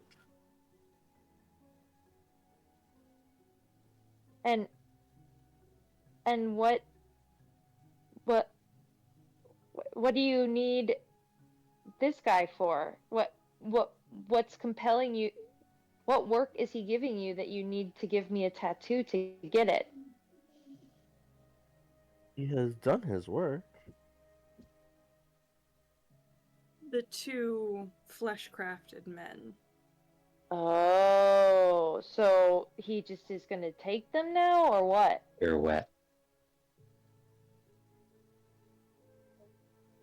You're wet. Well, that determines on what will happen. Well, My dear, I would never push you to do anything that you do not wish to. May I? hello? Hi Hello? there. I'm back. Sorry. Am I here? Yes. Okay, perfect. The music just cut out for me, so I was making sure. Averjoe leans into Marcus. Here, let me see if I can help this go along swimmingly. Sylvia,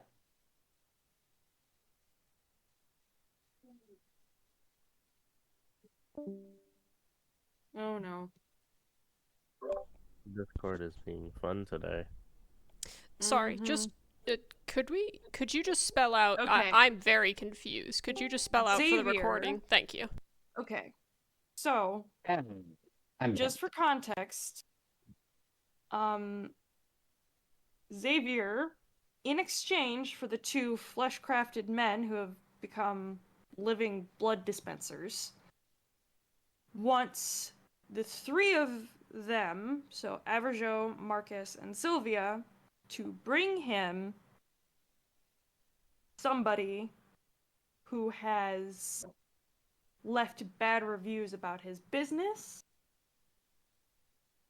either taking the tattoo itself from him or just bringing him there, Okay. as well as giving Sylvia a tattoo, because he's already given Marcus a tattoo and he's already given Averjoe a tattoo. He hasn't given Sylvia one yet.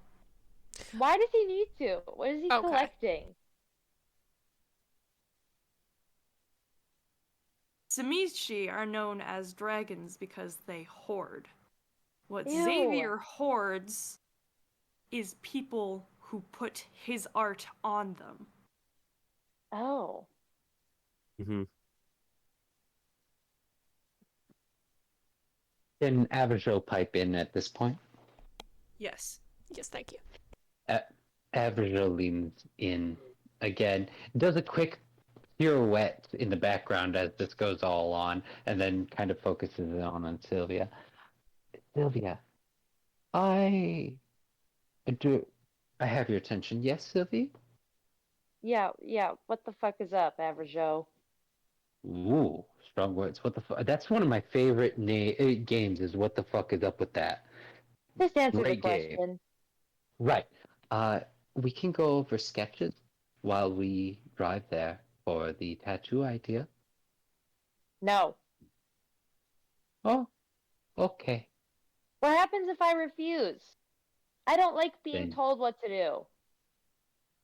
Ooh, big Bruja energy. I like it. Well, then you will do as you please.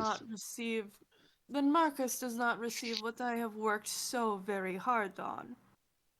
No, you should still give him that. Didn't he fucking pay you? Like, what the hell? This would be the payment. What? Find somebody else. It ain't me, sis.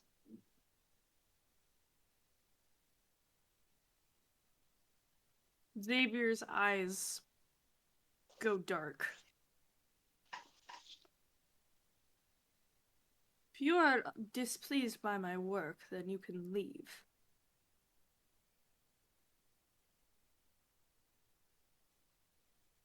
Leave my domain and do not come back. If you do, it will not end well. Well, Marcus, what are we gonna do? Are you gonna beat these guys up or are you gonna leave? He will still get his payment, provided that he and this other gentleman give me what I originally asked for. You, however, are no longer welcome. Leave. Okay, peace.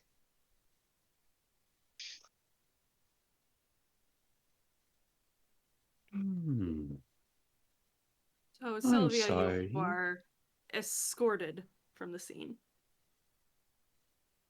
Sylvia, I'll be back out in a moment. I have to talk Sylvia goes with home. Xavier. Oh, shit.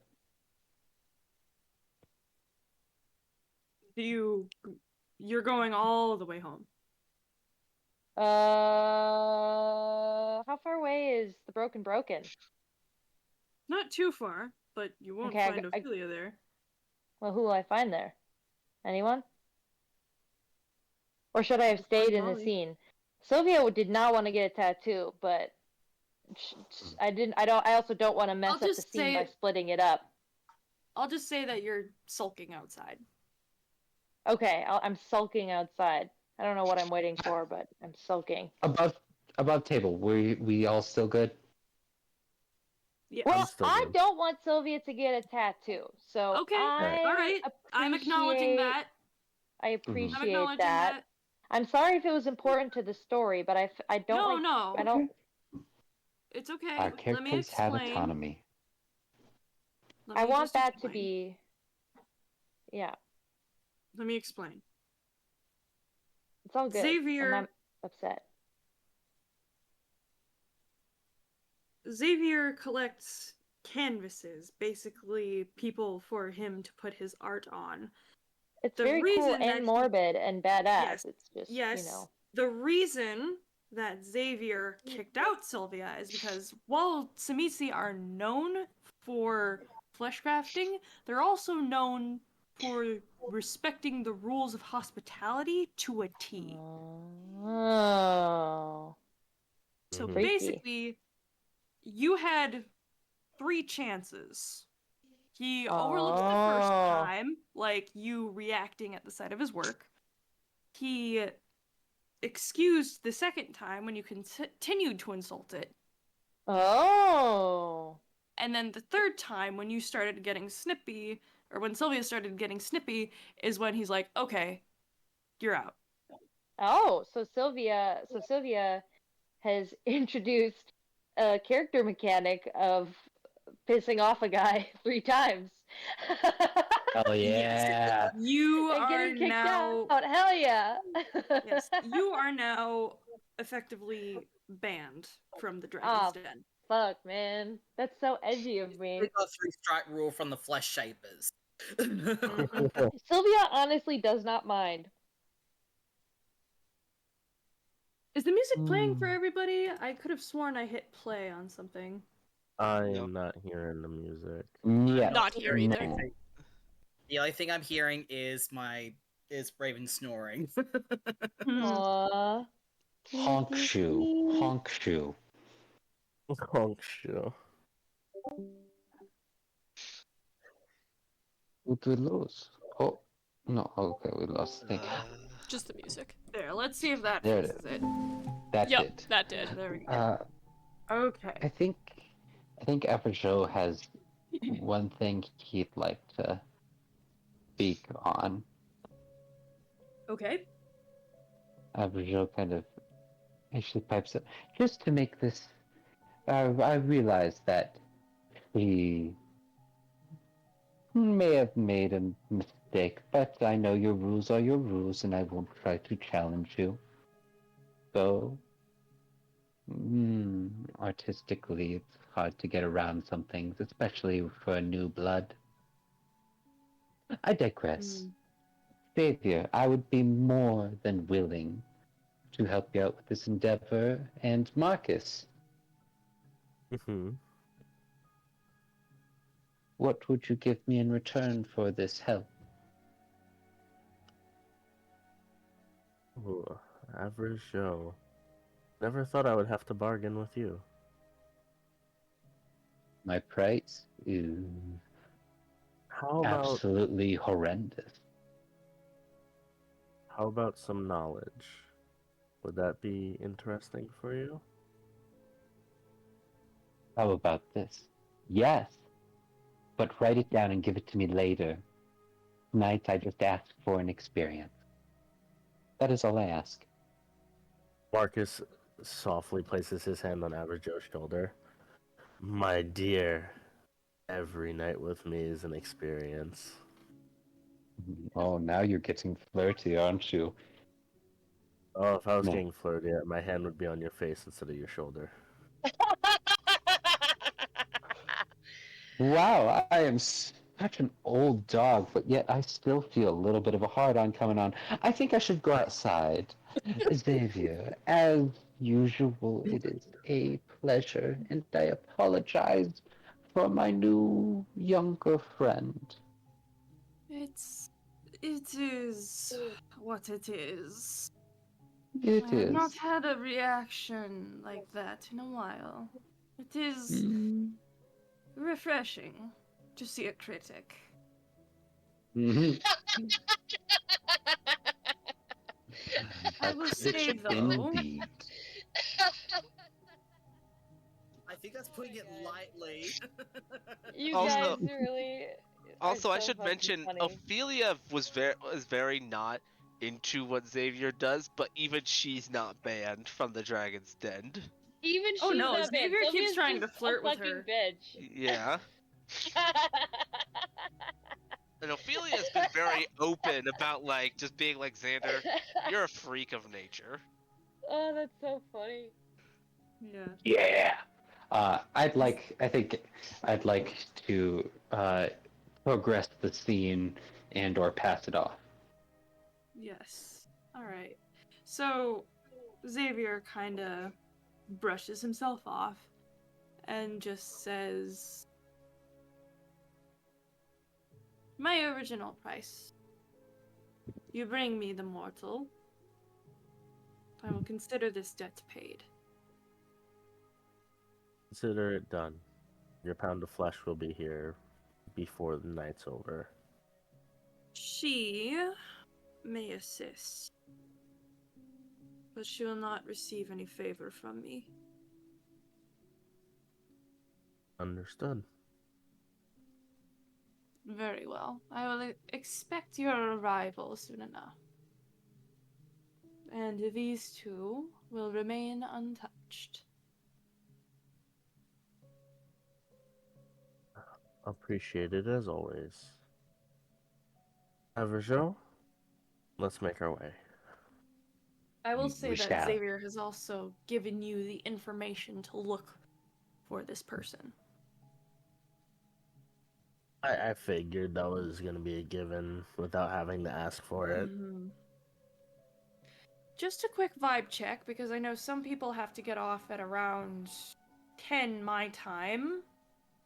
Should we make the next episode us hunting down that guy? I'm Oh, a in it double for the what? long haul tonight. I am ready to go. I've got the itch that I can't not scratch. I'm with How you, would you Averjoe. guys... How would you guys... Okay. Why don't... Okay, so... So, Lena, I know you have to get off at 10. Yeah. This one shouldn't take long, so...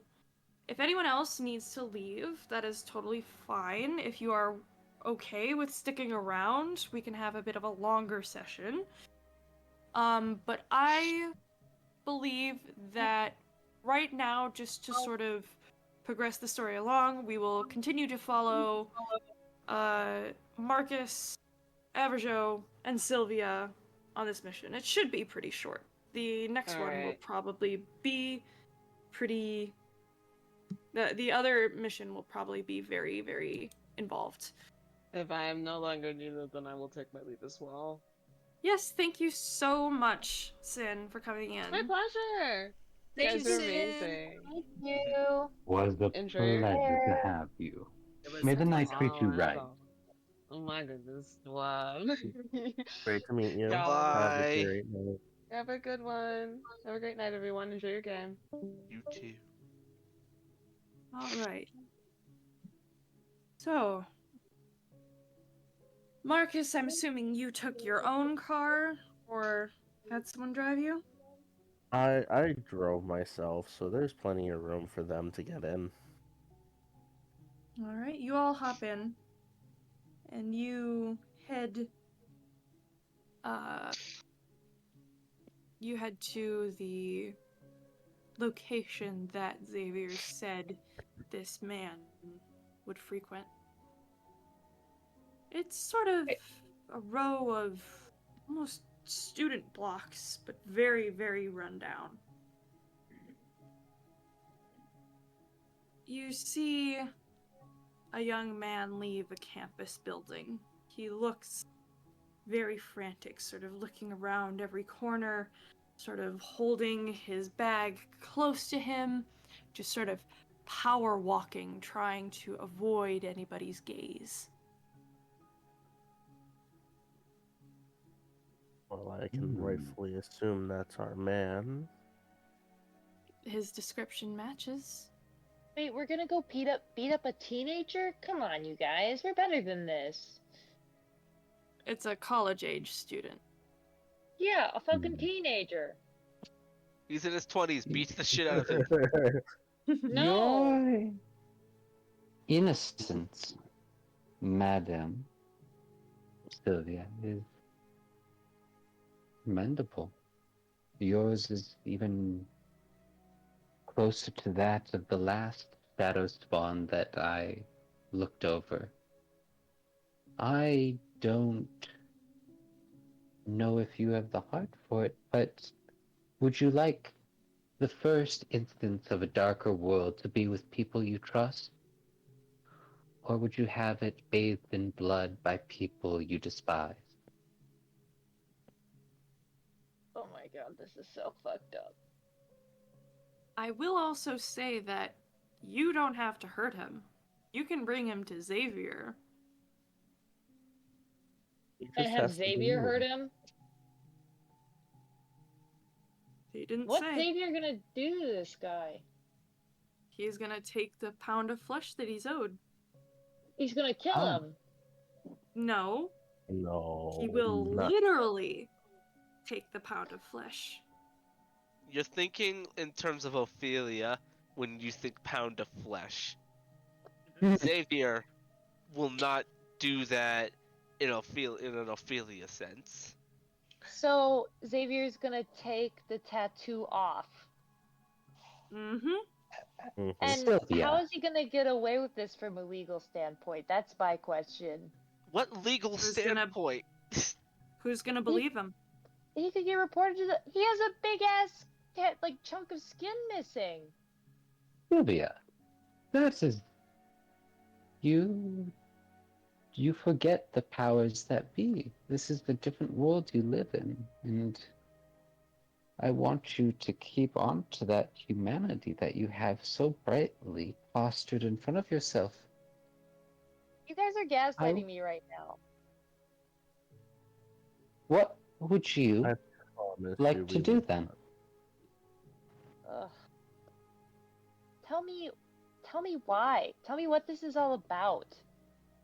What would justify? Selfishness. Or do you not have desires?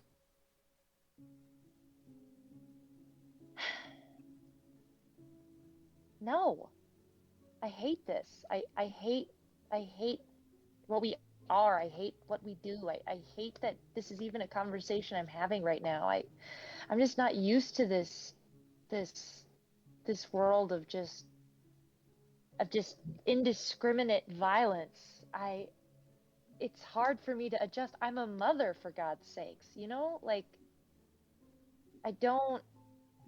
That guy's just a kid. What did he leave a bad review? What are we, mercenaries? Marcus, don't you have like a big high-powered job? Why? Sylvia's like freaking out right now. Sylvia's spiraling hard. Marcus softly places his hand on Sylvia's shoulder. Sylvia, I am a man in the 1940s who was in World War II.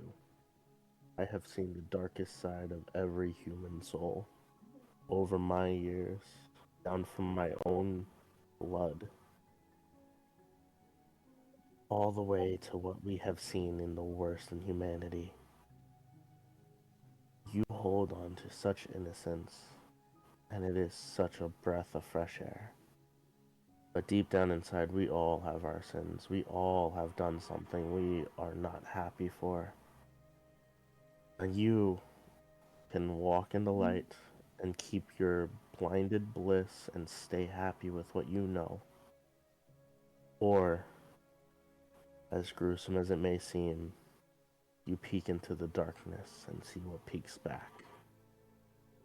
I will never force you to do anything, but I expect that same courtesy for you not to force me to do something. Sylvia I just am no slowly longer a nods. man of the light. Joe looks over, kind of tilts to his head. Beautifully Averjoe, said. Averjoe, something in that story I will be writing for you later. Small spoiler. Mm. I was an assassin, and a damn good one at it. Mm. And simply with that, Marcus just pops his door open and steps out. The Sylvia just young man. watches, but she stays there. The young Averjoe, man. Sorry, go ahead. Averjoe leans over to Sylvia for one moment. Now that is a man with a way of words. But I will ask you one last question before I go out there and help Marcus. Is there an outcome tonight that you were hoping for? And if so, what is it? For me to wake up and have none of this be happening.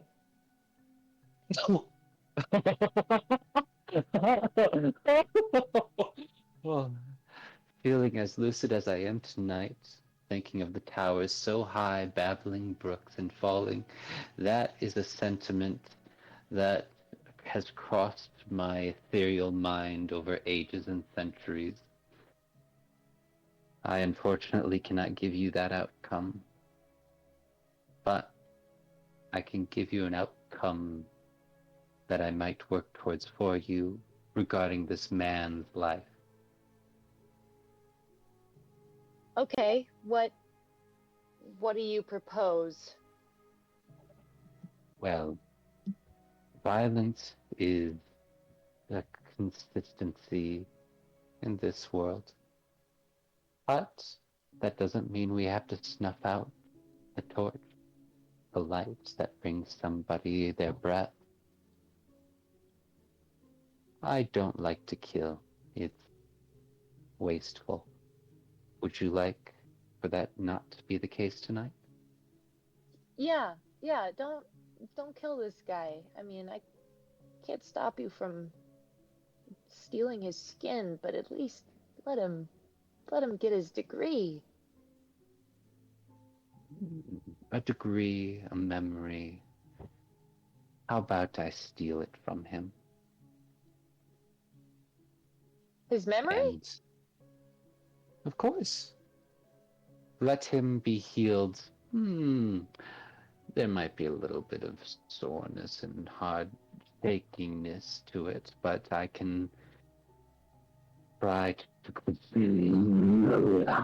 curtail our hunger tonight. Okay. I would like to help.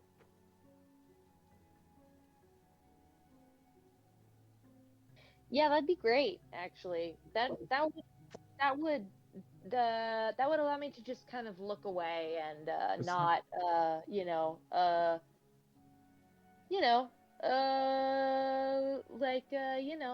freak out.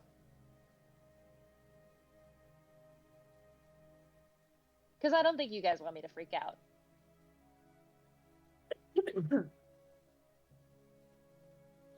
Well, with that, I'm more than happy to oblige. Feel free to join in or stop at your leisure. I'd be very curious to see how that plays out. And with that, adios! And he skitters outside of the door. The young man is briskly walking sort of through the campus, just sort of head down. It looks like his lips are moving as if he's muttering something.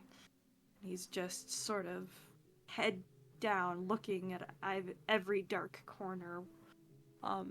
Just trying to move as fast as possible, but not run.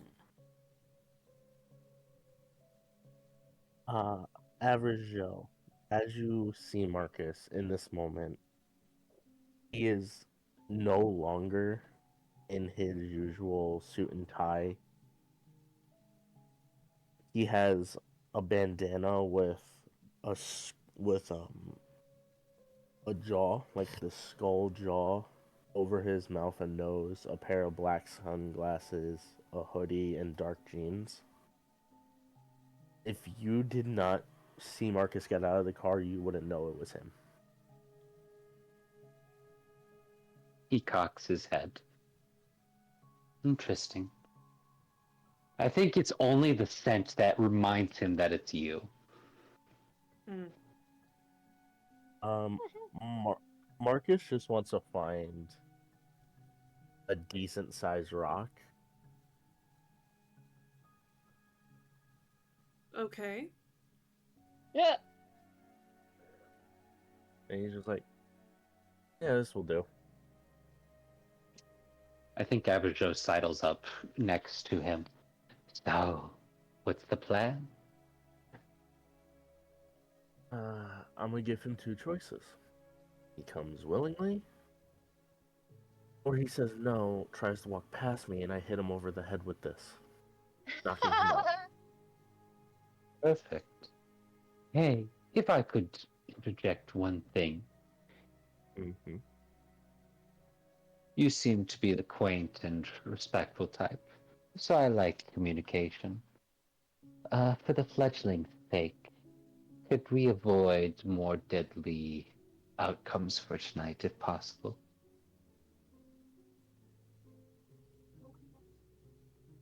I can't guarantee anything, but I can see what I can do.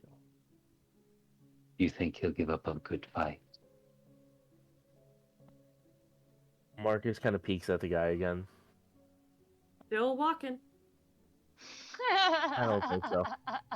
And Marcus is gonna like start moving. I want to see what this one does. All right. Still walking. Yep. So he. Imagine him skipping along. So the young man continues walking. Let's see. Are you I'm gonna- being obvious on how you're following him? No, Marcus is kind of being fairly stealthy with it, just, moving quickly, hiding behind a bush, moving quickly behind a tree, covering Averjoe? a lot of ground, but moving. Averjoe, after watching him just stealthily go, he kind of looks at himself, thinks of his stealthy abilities and how he could just appear and disappear around, but thinks, that's more of Marcus's thing right now. I think I'd like to be the distraction. And so Averjoe, as this person just kind of strolls along, starts skipping, catching up distance behind him. The target kind of looks back and you see color drain from his face and he picks up his already brisk pace. It's almost as if he's going to break out into a run. He suddenly darts into an alleyway, trying to sort of throw off his straight path. Pardon me.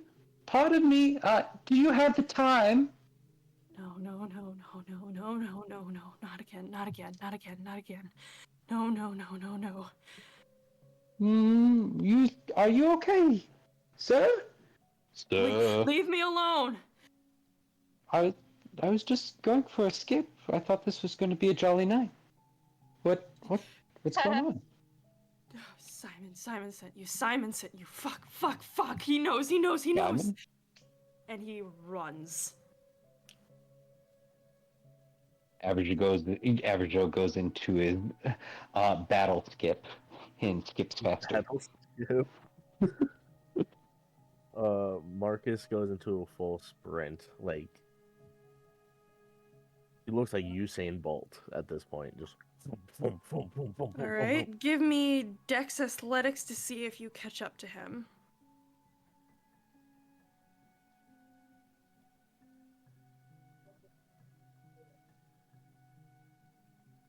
Neither of those ones work. Okay. That's gonna be fun. Sure, let's... I completely forgot how to roll for a second. I'll say difficulty 3. Yeah, we'll see what happens. You are welcome to Blood Surge.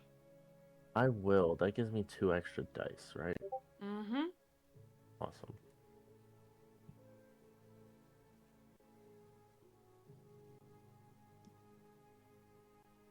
Let's go. Alright, so you catch up. It takes a minute, but you catch up. Did you do a rouse check already? For the blood surge? I will do that right now.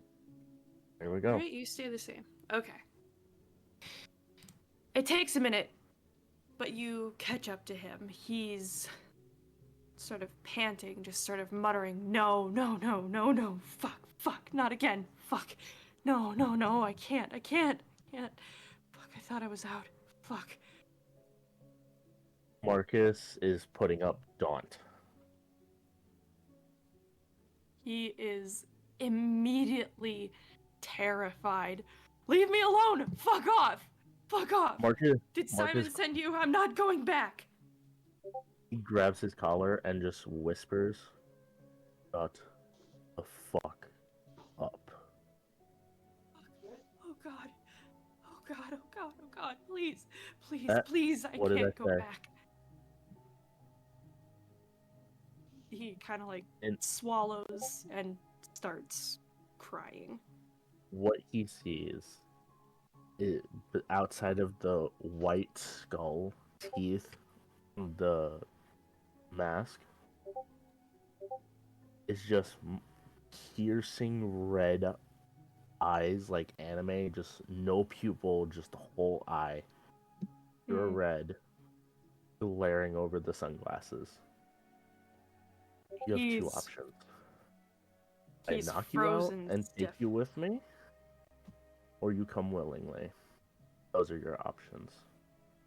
Please, no. I can't go back. I can't go One. back to him. Please, please, please. 2. Please. Please, dear God, please don't. Please don't. Please don't. I'll go. I'll go. I'll go. Just please don't. Please. Please, dear God, don't make me go back to him. Don't make me go back to him. Without a word, my finger goes over his, like, just about touches his lips.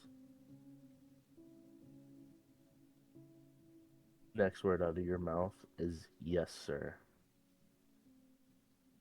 Let's move. Yes, Daddy. He just That's Spider. he nods quietly, and it kind of looks like he's having a breakdown due to fear. Like he's sort of shuffling, eyes just sort of pouring tears, trembling from every limb. He's terrified. He's sort of almost he looks like he's trying to figure out an escape, but he can't. He's helpless. He knows he's helpless. Ay, ay, ay. As we make our way back to the car, which has no recognizable tags on it or anything, like this is just a black car. Marcus has his arm over the guy's shoulder, and you can't tell, but he has the pressure point just under the arm pressed in enough for him to know that it's there. He is terrified. He looks desperate defeat. Apologies if you can hear the sirens out there. That's the He looks he Wee looks woo, wee woo. he looks shell-shocked. He's trembling, he's terrified. He keeps muttering quietly to himself and sort of covering his mouth and just trying to... It looks like he's trying and failing to stay calm. It looks like his mind is about to break out of What despair. happened to this guy? Oh! I was muted, but he finished his... Averjoe finished his battle skip up behind Marcus and kind of watched as this all transpired, and as Marcus brought him back, he just says, "Would you like any assistance with any compulsion or a little bit of eat?" If you can ease this man's nerves, this will be a lot easier. Please don't do anything No, to me. no, Please don't do anything to me. Please, I little can't one, take it little anymore. one, hush, it's okay. You're going to be fine, I promise, in the morning, even though you may see a nightmare. Tonight, you will wake up blissfully unaware. And Memorize kicks in to calm him. Please don't do anything. And his eyes sort of widen and go blank.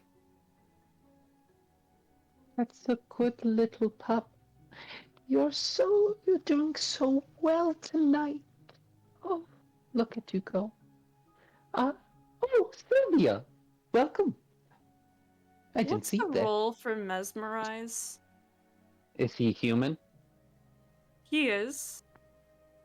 I do have 3 in compel or dominate. I think it just happens with humans, but I don't know the ruling.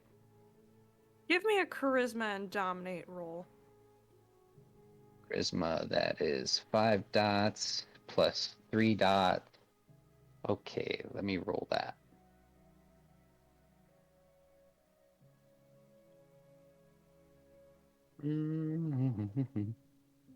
Okay. 5 plus 3. That's 8. Okay.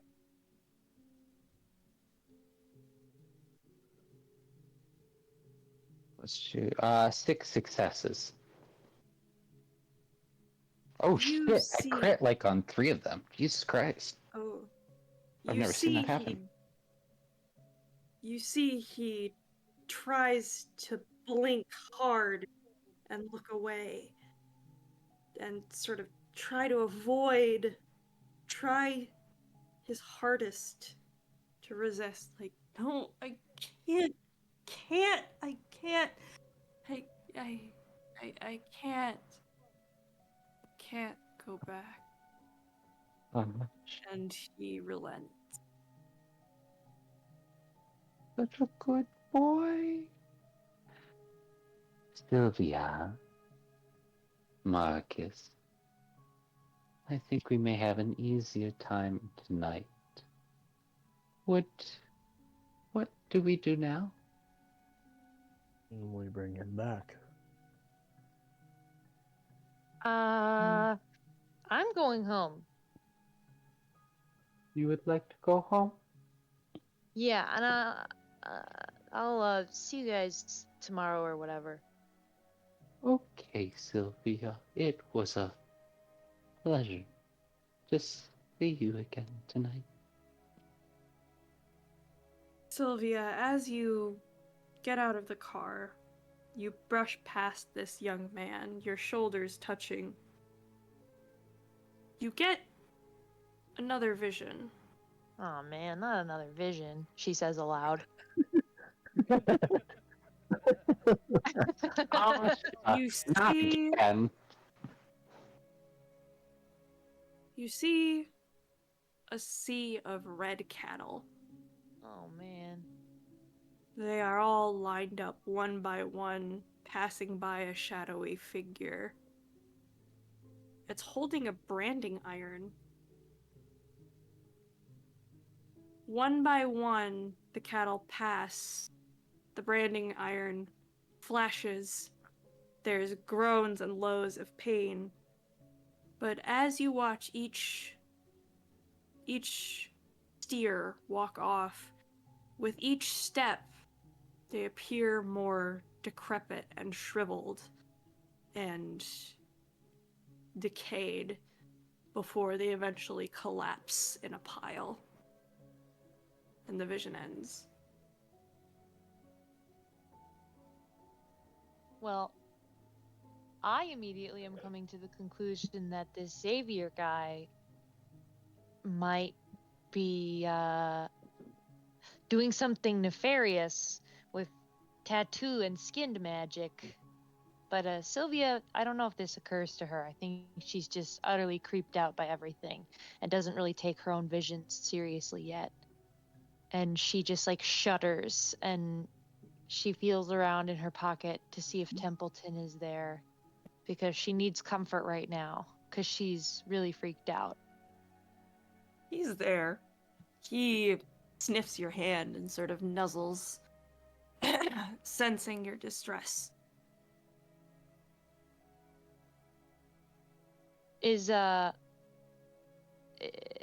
Can she hear anything? Or is the web still quiet from the spell she did? Say it's still quiet, but the background noise is starting to come back. Oh, fuck. Well, she feels herself sort of losing her grasp on reality a bit. Not to a inconvenient extent, but she doesn't feel right. She goes home and climbs in bed. There's still a ways till sunrise. So, I'm assuming you just Depression hang kicks out in. It's the Yes. depression. It's not sleep, it's the depression. Depression kicks in more deeply. We all been there. All right. Well, that's Sylvia's trademark, you know. I take it that this is your way of exiting for the night? This is also doubles as my polite way of extricating myself. I've had so much fun. Thank you all for such a lovely Yes. session. Are you doing Absolutely. okay? Oh yeah, I'm doing great. I think it's actually nice to have like drama where Sylvia's like, because that's kind of her whole thing is she hates being a vampire and she's insane. I feel like I'm doing that, right? Like that's the Yeah. character I'm playing. You are embracing I'm your very inner proud of you. Malkavian. Yeah, it is really good of how you are portraying that into the character, and it's amazing. Oh, I thanks, love it. thanks, dude. Also, she's Okay, well, convicted. as long as you And guys I- don't take offense, I think it's No. kind of a fun character to play. I tore a minute and a half last week. I don't think I have an issue. I'm not gonna lie. And I think Averjoe only wants to continue to see where your story unfolds and to help if needed. Well, it's nice Maybe that he even if did her a was solid wanted. tonight with the whole not killing the guy, because she really hates death. That's like one of her pillars or whatever it's called. Core Well, tenant. we'll see how the night goes. I don't know if this scene is just finished yet. I do remember. Well, I'll have to Sylvia listen won't say it. later and see what happens. That's really funny. Sylvia won't know. Averjoe just like skipping down the hallway. I'm going to commit murder.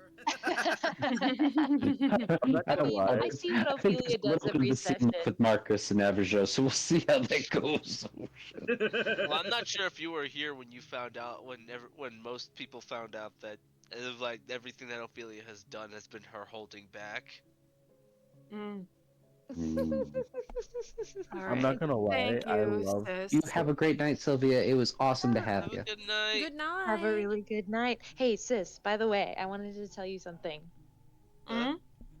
I wanted to, okay, You're I pretty haven't cool. sent you a picture yet. My wedding dress came in the mail today. Oh yay! Ooh. I can't wait to see it. So I excited. can't wait to send you a picture. I didn't know you were getting married. I know. Oh yeah, yeah. in the fall, Congratulations. yeah. Oh, thanks, guys. Yeah, that's a lore drop for y'all. Poor child. Congratulations. Real life war. Oh, I wanted to say, that little heart to heart that Sylvia and Marcus had, even though Marcus came off a little like, I don't know if it came off like rude or like very forceful. Oh no, not at Marcus all. was being like very genuine in that moment. Like, this is the world we live in. Whether you believe want to it. stay in that bliss or not. Yeah. You were still could- nicer than Ophelia. I could Rhys. sense Oh my that. God. I like that we like have these big philosophical explorations of the world we live in. Yeah. Because I'm fully aware it's a vampire game. Marcus, With all that the like flooding genuinely, that was so cool. I loved that scene so much. That I was love that. such a cool dialogue. It was like I was like, is this like a video game? Like, is this a script? Like, does everybody have it but me? And I'm just like, No, you're doing Fucking- great. It's mostly improv. I have. I will be no Yes. I just 100%. play That was off the Ophelia cuff. like I play Ophelia. I Not- love it. I Just think getting we're all punching great for it. actors, you guys. Yeah, that whole monologue was completely off the cuff. That's That was epic. actually really That was good. amazing. It was like It was a really kinky. Happy to It was happy like to a stern facilitate father giving a happy to lecture. facilitate the drama. Love it. Anyway, peace out, y'all. Alright. Bye. Peace. Have a Bye. good night. See ya. All right.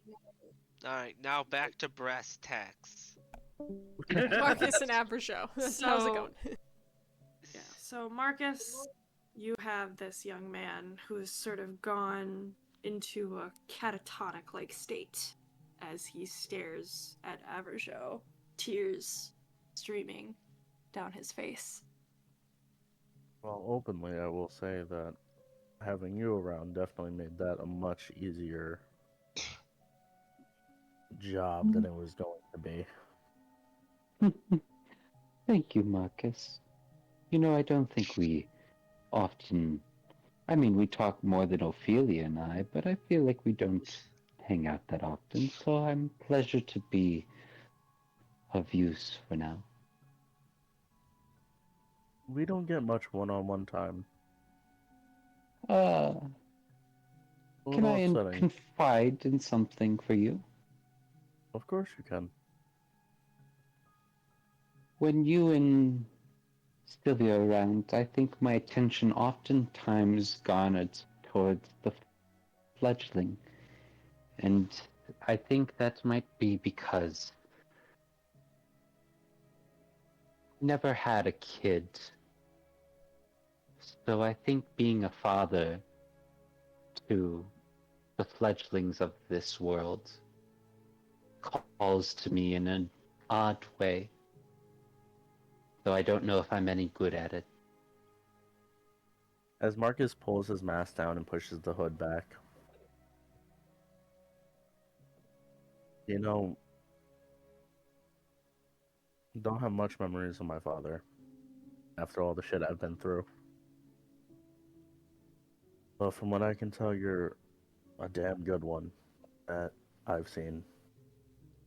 I remember back in my time overseas, I took in a young fledgling myself. It was an interesting time. A good 20 years. But, you know, life has a weird way of sneaking up on you. It does, doesn't it? Marcus will shift the car into gear and start driving. Can I share one more thing? While the drugs are still in my system and my awareness is with me for a little bit longer. Averjoe, you never have to ask me that kind of a question. I'm always here for you. I'm surprised at your willingness. It's cute and a hard commodity to find in these days. Sorry, these nights.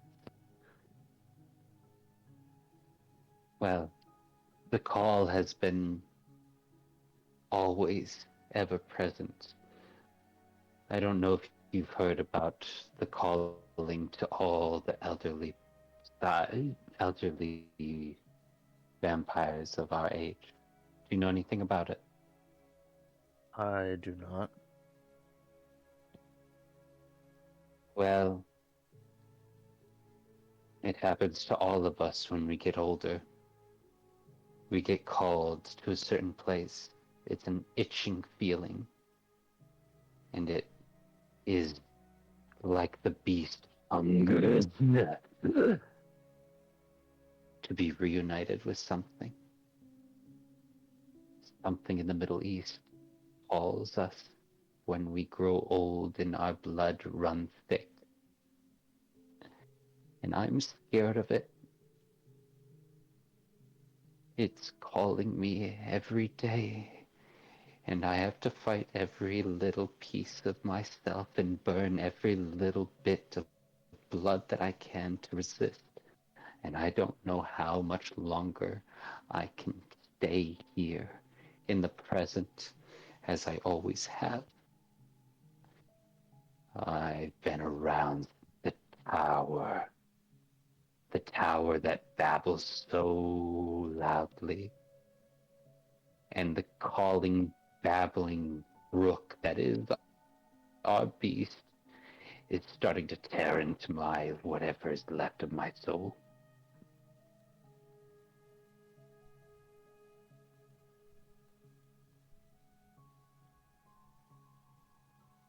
When Marcus stops the car, he softly places his hand on Averjoe's forearm. And he's like, no matter what happens to you or where you go, I will make sure your memory lives on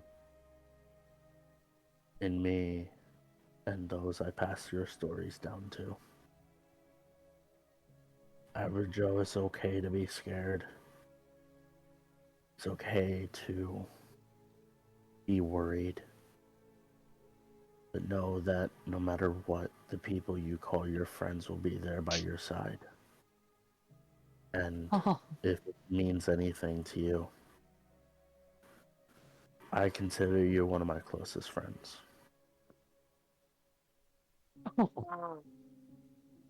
I'm touched. And you watch as Averjoe's posture looks welcoming and thoughtful and appreciative as a little bit of blood runs from his tear duct and streams down to his chin, a single blood tear on his left eye, before you see his eyes, which have been wide with pupils, saucers even, start to narrow finally, and he looks at you, cocks his head to the side with a quizzical look. I don't know why, but I feel seen. What were we talking about? Who was this? Who are you? Oh, Mangus, right? Mangus. We were doing something, right? You were about to go get matching tattoos, my friend. That sounds nice. I'd love that. So will I. Come on, bud. Well, thank you. And Let's go. you know what?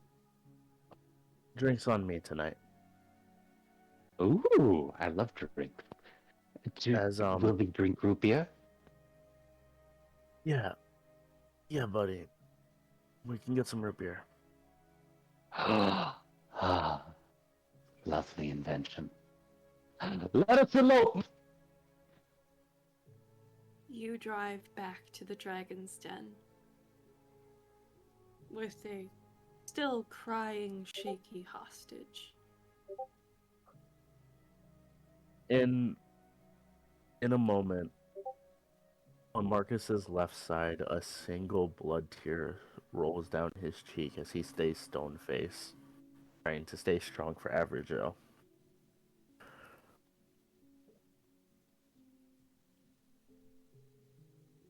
You take this hostage inside, and Xavier is waiting. As promised, still alive, well, and breathing. Lovely. Do you wish to watch? Oh, I was supposed to remember something. Killing.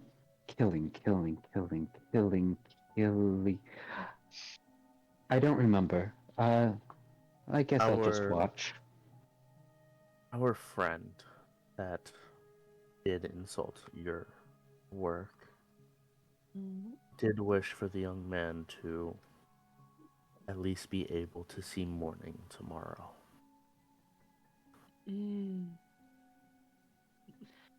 I see. Very well. He shall not come to harm. And you watch as he raises his hand, and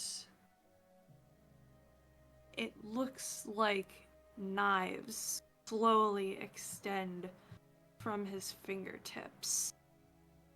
And he just very delicately takes the one and just drags it down the front of the hostage's shirt.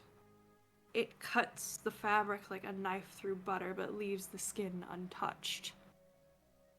He spins him around and does the same thing, and the shirt falls to the floor.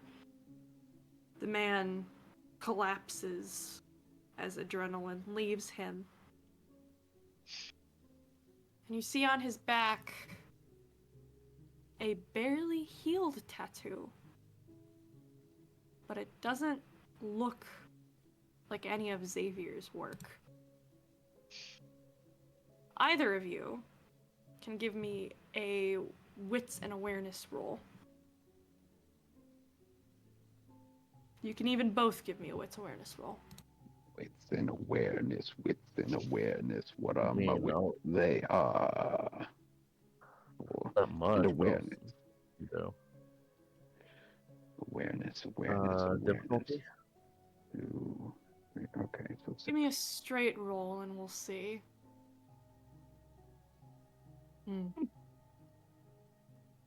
That's not bad.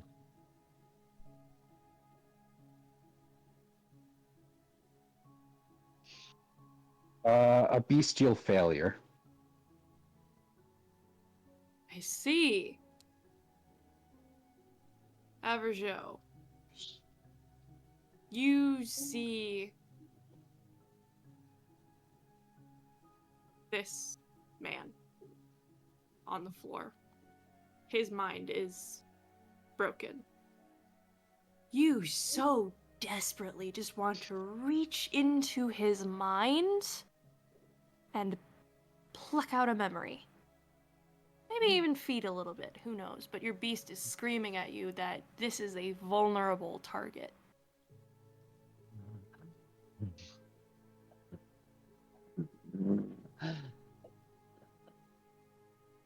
Xavier, my dear.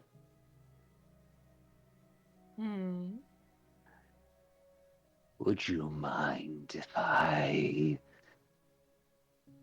fed for a moment on this sorrowful sack that is... You may.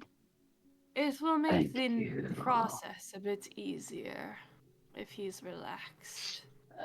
Agreed. And he leans in and uses compel.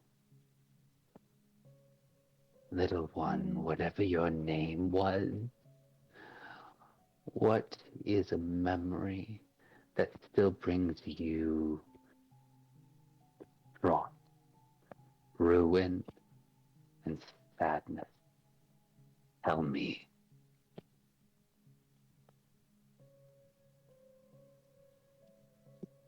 Give me a moment.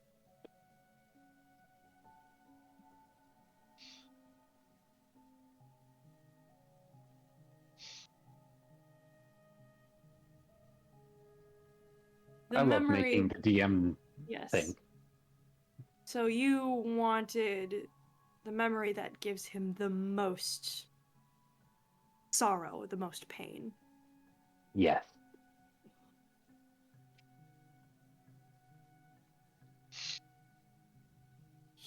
His eyes glaze over and he mutters, "The day that Simon made me drink his blood." Oh, shit.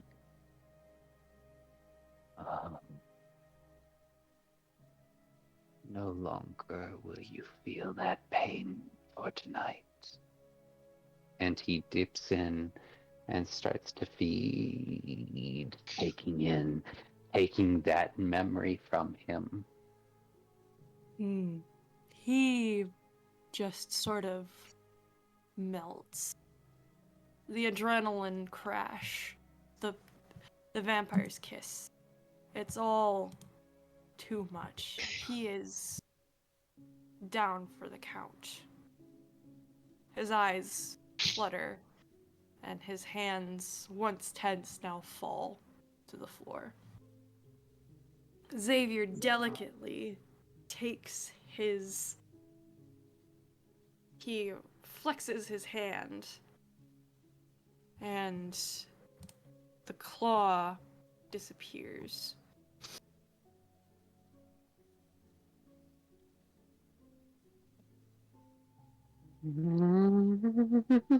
He races over the area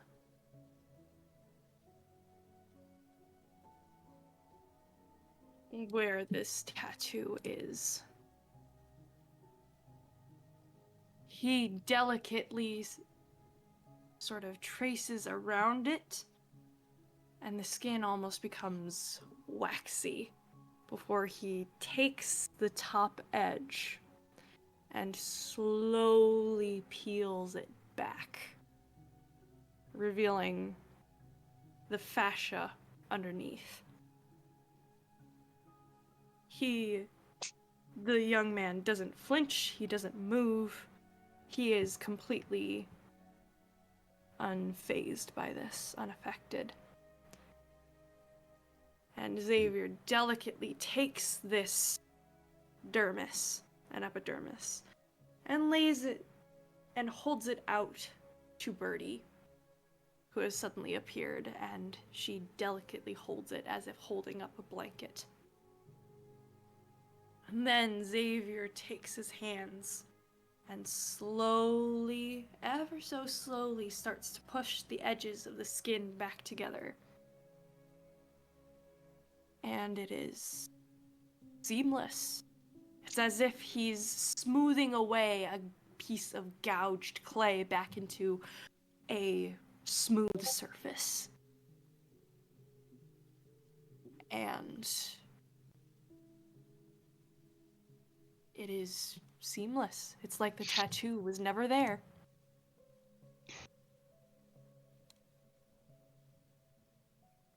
Averjoe, may I have a turn?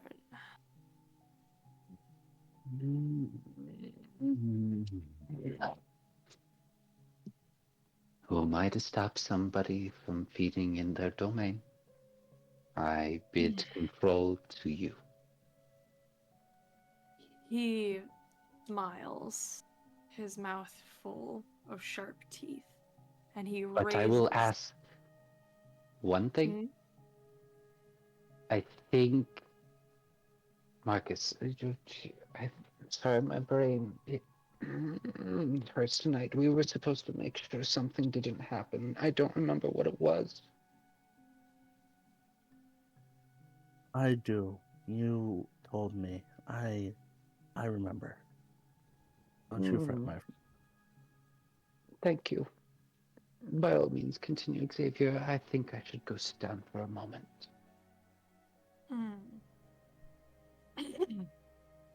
Marcus He flashes smiles. Xavier the knowing look of, don't take it too far. He nods, and he only takes a few sips, leaving the mortal sort of weak and slightly in shock, but still recoverable. That is much better.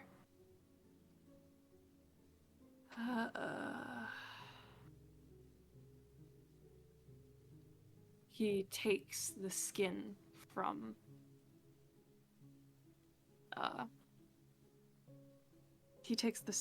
Birdie and holds it up and grins. This will be... This is not my work. But...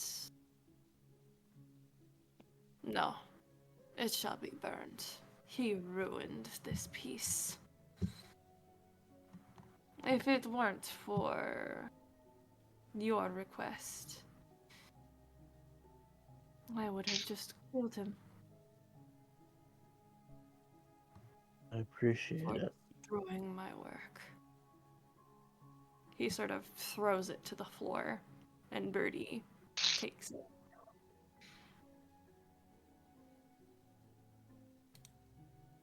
Marcus, can you make one more wits awareness check? I will give you... I'll give you a +2. Ooh. Because you are sort of a bit closer up now. Difficulty or straight roll? Straight roll. Oh, rolling, yeah. Oh. You can tell that this tattoo was done as a cover-up. But you can't tell exactly what it's covering up. The shape is fuzzy. It's familiar, but it's very, very fuzzy and faint. You can't make it out, but this was done as a cover-up. Can Averjoe help Marcus in any way? You can make a wits and awareness check to see if you can figure out what it is. Wits and awareness, you said? Yes. 6 in total. I think. 6. Yeah. Alright, so let me roll that real quick.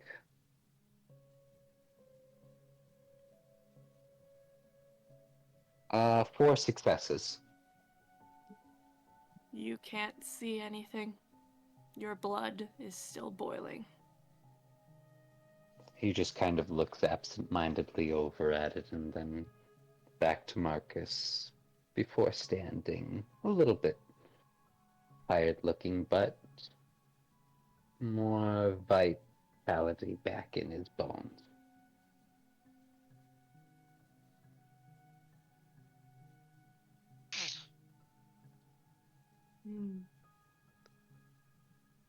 Well, Marcus, your debt is this- has been paid.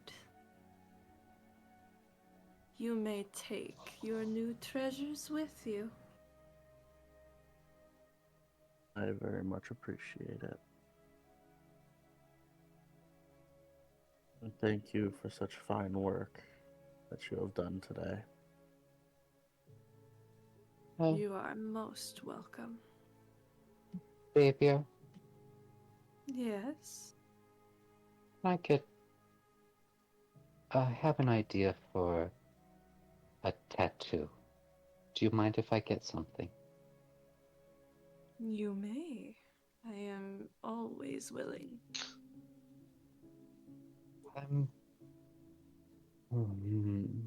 Lucidity is a rarity that I find myself in tonight. Could you tattoo in shadow, smoky letters, Claire, on my left wrist?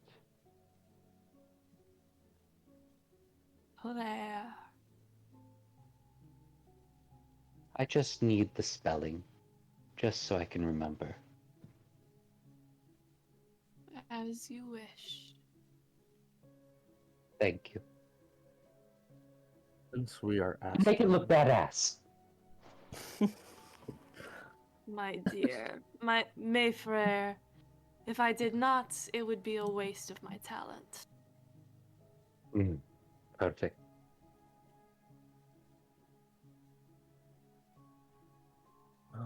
Mon ami, would you mind tattooing today's date on my left wrist as well? And then Marcus is gonna pull Xavier aside for a moment and say, have it underneath. You put Averjoe's name. Today is not a day I plan to forget.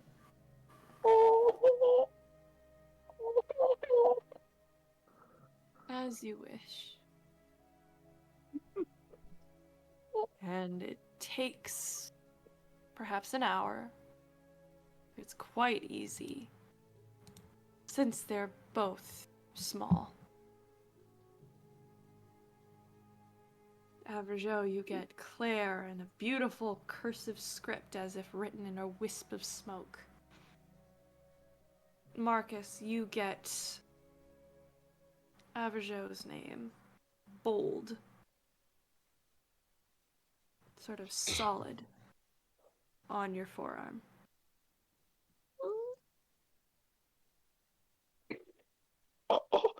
And the date is on my wrist, right?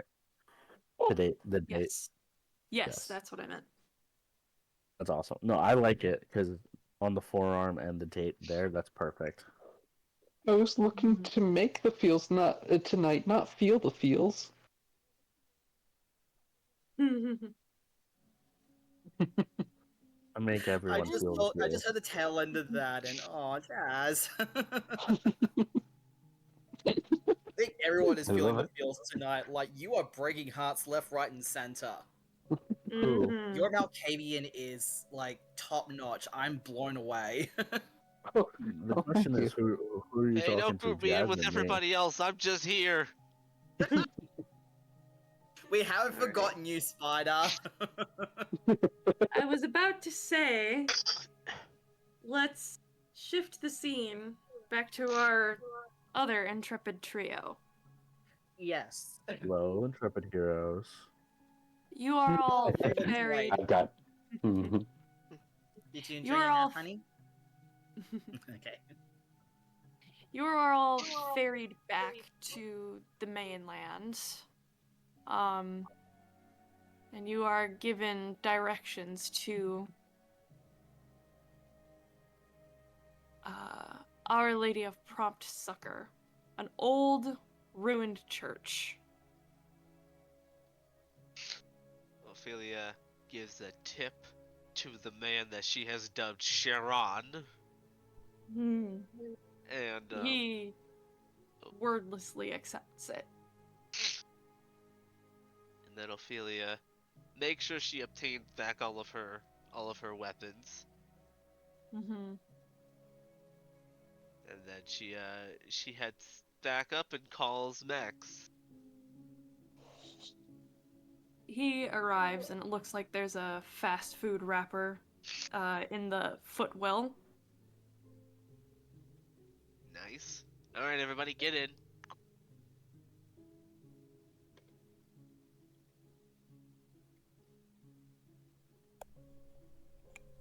Aleister takes his knives and gives a polite thank you to the ship captain and joins Ophelia.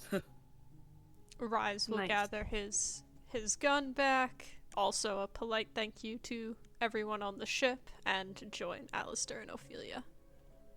Ophelia All will right. give Max the directions and then look to Rhys and say, I'd load that if I were you. He'll sigh and just start loading it in the car, feeling very weird. Aleister, you seem on edge.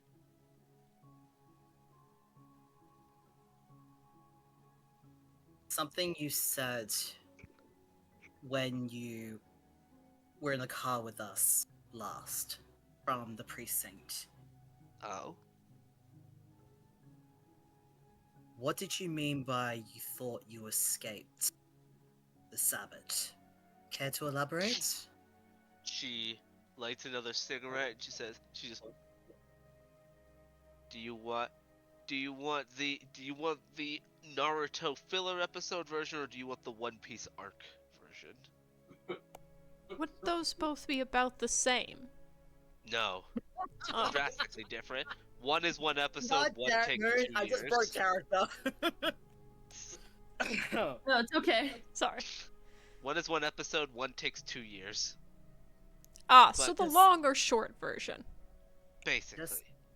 Just tell me everything, because you probably already know what happened with the Tremere in Mexico concerning the Sabbath. What part do you play in this? Ophelia Above gives board, care to enlighten us? me Oh. or No. Please do, Aleister. because I'm lost. Oh, sorry. Okay, above board.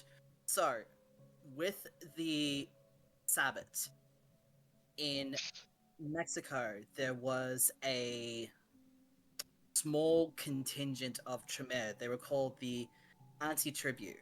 They were basically, I guess you could call them spies or something like that. But basically what happened was they were involved with the Sabbat for a short period of time, but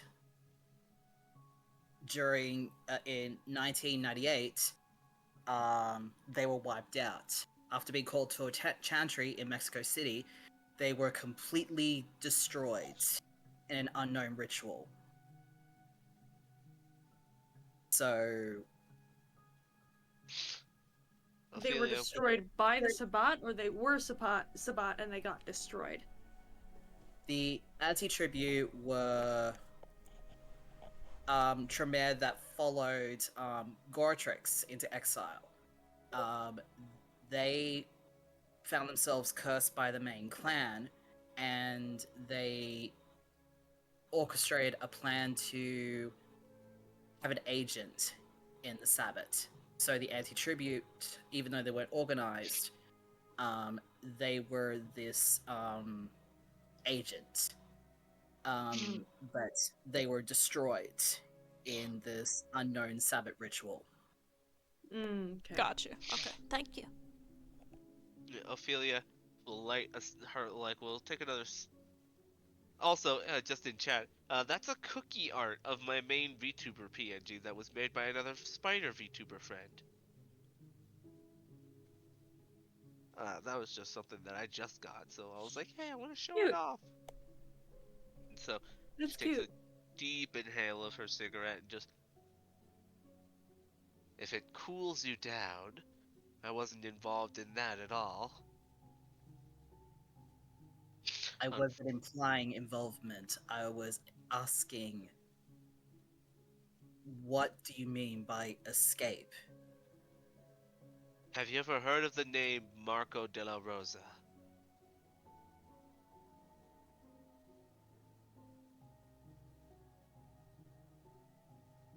Give me a wit and occult roll, Aleister. Okay. So wits and occult? Yep. Okay, that is... Why are you on the reverse? Reverse. No, for some reason my sheet was on reverse. It's like, I did not have you on the reverse. What the hell? Okay, so wits and occult, that is... I thought Oh, they jeez. did everything backwards where you're from.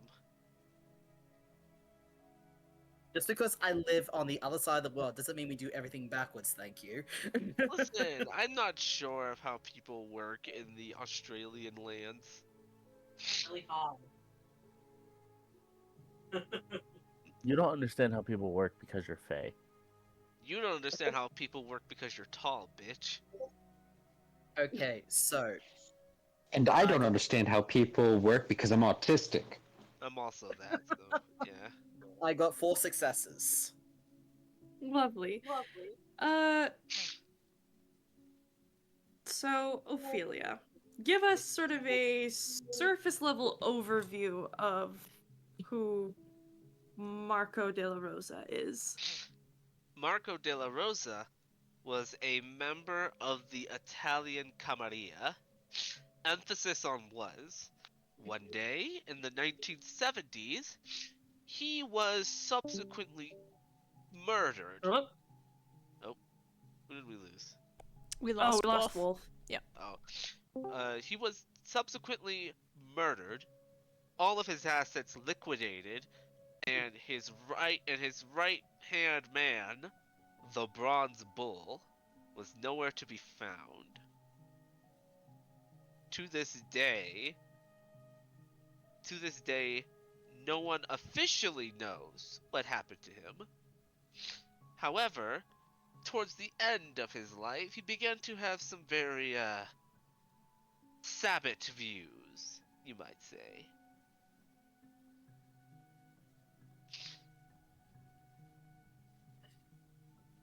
This Marco was Ophelia's sire.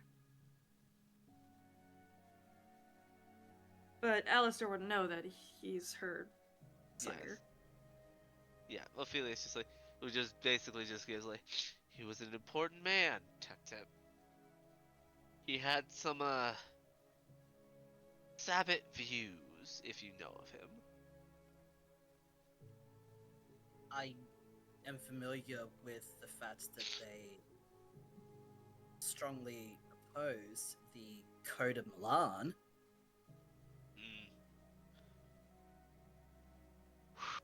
Well, he's dead. He has been for a long time.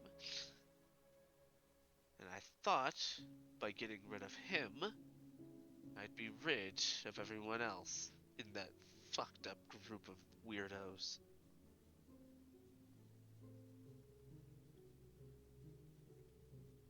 You're telling me you whacked your sire, who was a member of the Sabbat? Not yet. Just kind of similar to to Malkavians or just people in mental institutions when they start to lose it, but not quite. He was beginning to embrace some of their ideals. Those ideals did not align with mine, and thus he had to die. Well, he didn't have to, but he left me with a choice that night. Either do something that went against my morals, or free myself from this man who I'd begin to doubt every word that had left his lips for the past 20 years. As such, I did my job as an enforcer.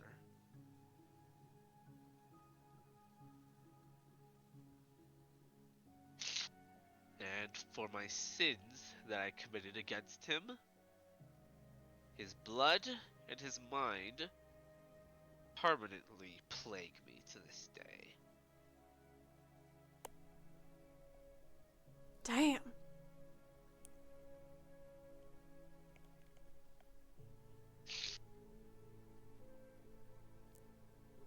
So, I'm guessing Aleister is kind of in shock. oh. Very much so, yes. So- Aleister is trying to wrap his head around what he just heard. Because from his lessons with the Tremere, even though to the majority of the Tremere, anything concerning the Sabbat was considered a taboo topic, his sire, the Kretia, filled him on all the details. So to hear this from the mouth of someone who was in no way affiliated with either clan, Aleister does not know what to think right now.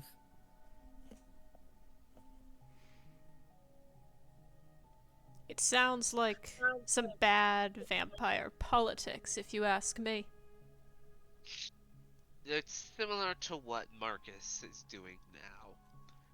He expanded into the mortal plane, gained some power. However, unlike our good friend Marcus, he let the power go to his head.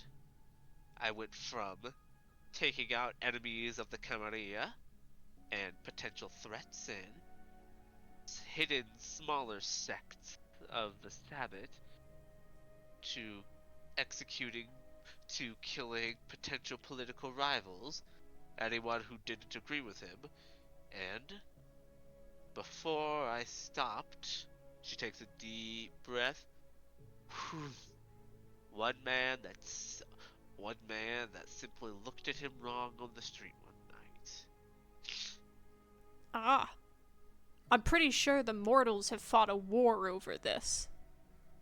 Yes, but in the 70s, in the particular place where we lived, where people were getting killed left and right for no reason, just regardless, you have no way of proving it. There's no distinguishable connections, and most of the people that you were killing, conveniently enough, had previous gang affiliations on their records, and she kind of gives like a motif, like a sort of frazzle of her fingers, as if those weren't there, but they were added to keep things clean. How much do you think that the police are going to look into it? Got you. Not enough. Damn. Not at all. Rhys, like, remembers. He's like, oh, wait. I was in the war they fought over that. Sorry. Forgot that for a second.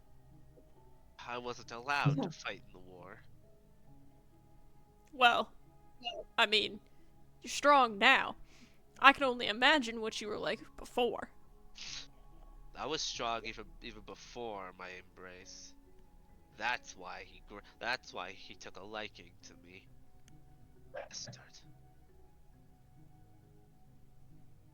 So, Aleister, what does this have to do with New Mexico?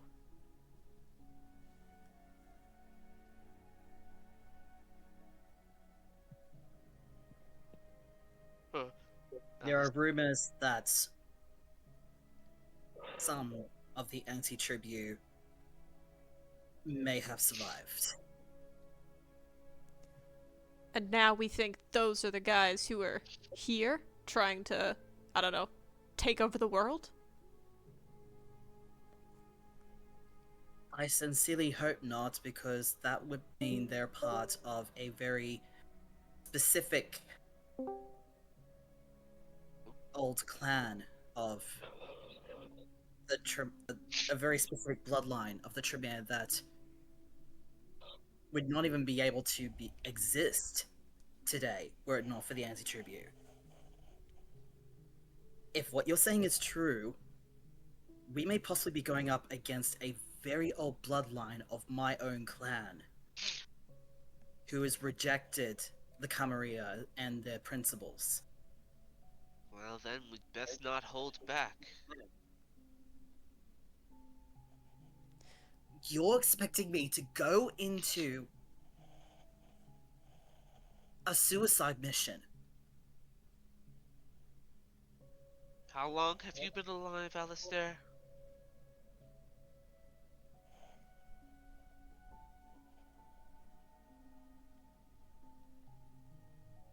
Well,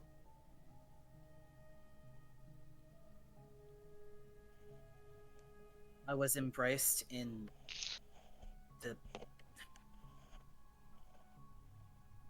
I was embraced shortly after the Sorry, dyslexia. no, I it's was fine. embraced shortly after the Napoleonic Wars in 1846. So, tell me now. Have you never taken a risk before? Looked death in the eyes and decided to fight the odds? Have you never once in your life been horribly outmatched, and instead of running away, you simply popped your knuckles and decided to make the most of it?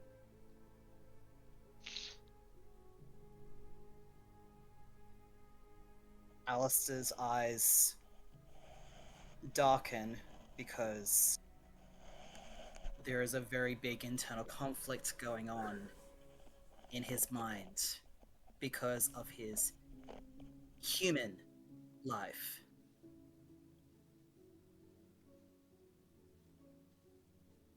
I do my best to avoid killing because I do not want to become a monster like my parents were. Ah, that phrasing. I suppose that's valid. Well, I Not suppose a if... phrasing. When I was alive, my father and mother had a very popular business. But behind the scenes, in order to keep that business going, they were killing and divesting their victims of any articles of clothing they may have and repurposing them for their tailor shop slash bakery. I You had could see what above you could see above board. I know this game. There's a game on this, and it's based on Sweeney Todd. Ravenous Devils. Yes. Yes, I love Ravenous Devils. I haven't had a chance to play it, but I love Ravenous Devils. I've played it. It's fun. Awesome. Anyway, Yes. this is where I'm basing this. Okay. But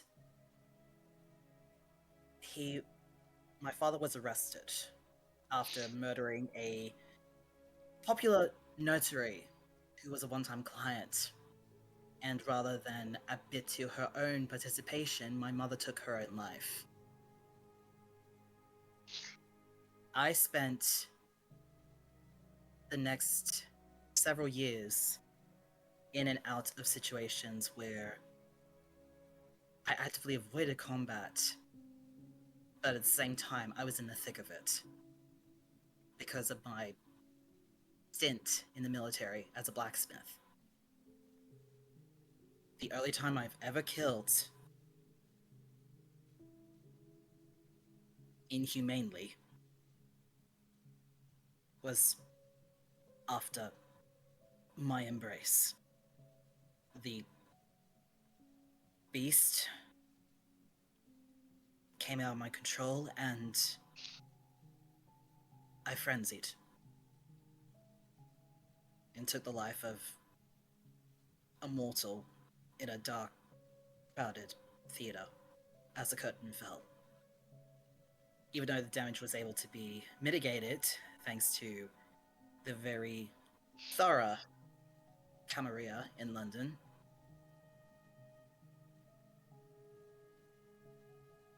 it haunted me. Because I firmly believed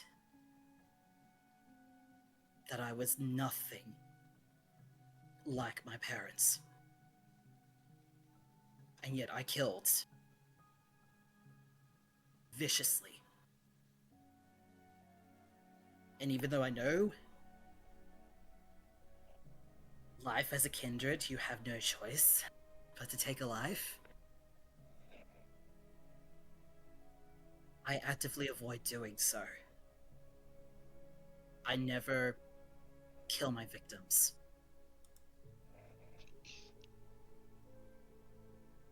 Rhys will offer a smile over to Aleister. You're a Ophelia, good person. Ophelia doesn't really look forward, but then she kind of reaches into her bag and hands Aleister a cloth-wrapped bundle. Just hands it without looking back and says, "You speak of monsters as if they are beings of things that could never exist and things that could possibly be out the worst of one. In your eyes, what makes a person a monster?" I look at the cloth bundle that you handed to me, puzzled. It's got some heft to it. Tell What- me, as you open that, what is a monster to you? Very curious, I start to pull back the cloth, contemplating your words. Rhys is also glancing over curiously. Moon, if you know what I'm about to do, my heart is racing right now. I'm not entirely sure, but enlighten me. I'm gonna DM it to you. Alright. Secrets. I firmly believe that Ah. a monster wouldn't. Yes. I firmly believe that a monster would kill without remorse or any emotion. As you finish opening the cloth, what sits in your lap, in this ragged old cloth, in what appears to be almost pristine condition, is a bronze bull mask, and Ophelia simply says, "Then I am your worst fucking nightmare." Ooh. Yeah, girl. Sorry. Honey, you brought attention. Damn. I saw it coming. You said mirror, not mask. No, earlier on, like I saw him as the. Sorry. No. It's fine. Like, honestly, I was half expecting you to like, you know that meme that we keep referencing, Shut up. like the cat from Puss in Boots, like ooh. Yeah, that one. Fucking Jazz, shut up. It's not the balls. I would be very concerned if you handed me a pair of bull balls. Yeah, she keeps those in a different box. God damn it. Anyway. Yes. Is the cloth red? Labeled pleasure. Alright, continue. Yes. The cloth is well ragged, but the mask is in almost pristine condition.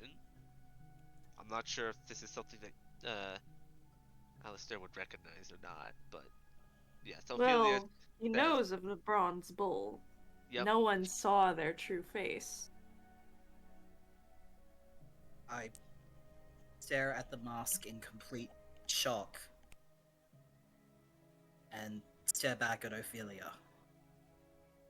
As you look up to Ophelia for the first time this entire car ride, Ophelia's head is turned and her one eye is locked on yours as she takes the mask back.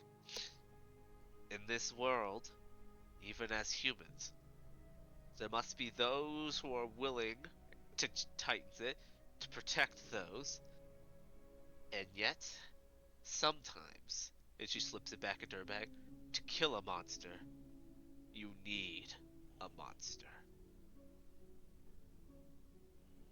Rhys will just chirp up with the "Amen, sister." But As- Ophelia is just staring directly at Aleister.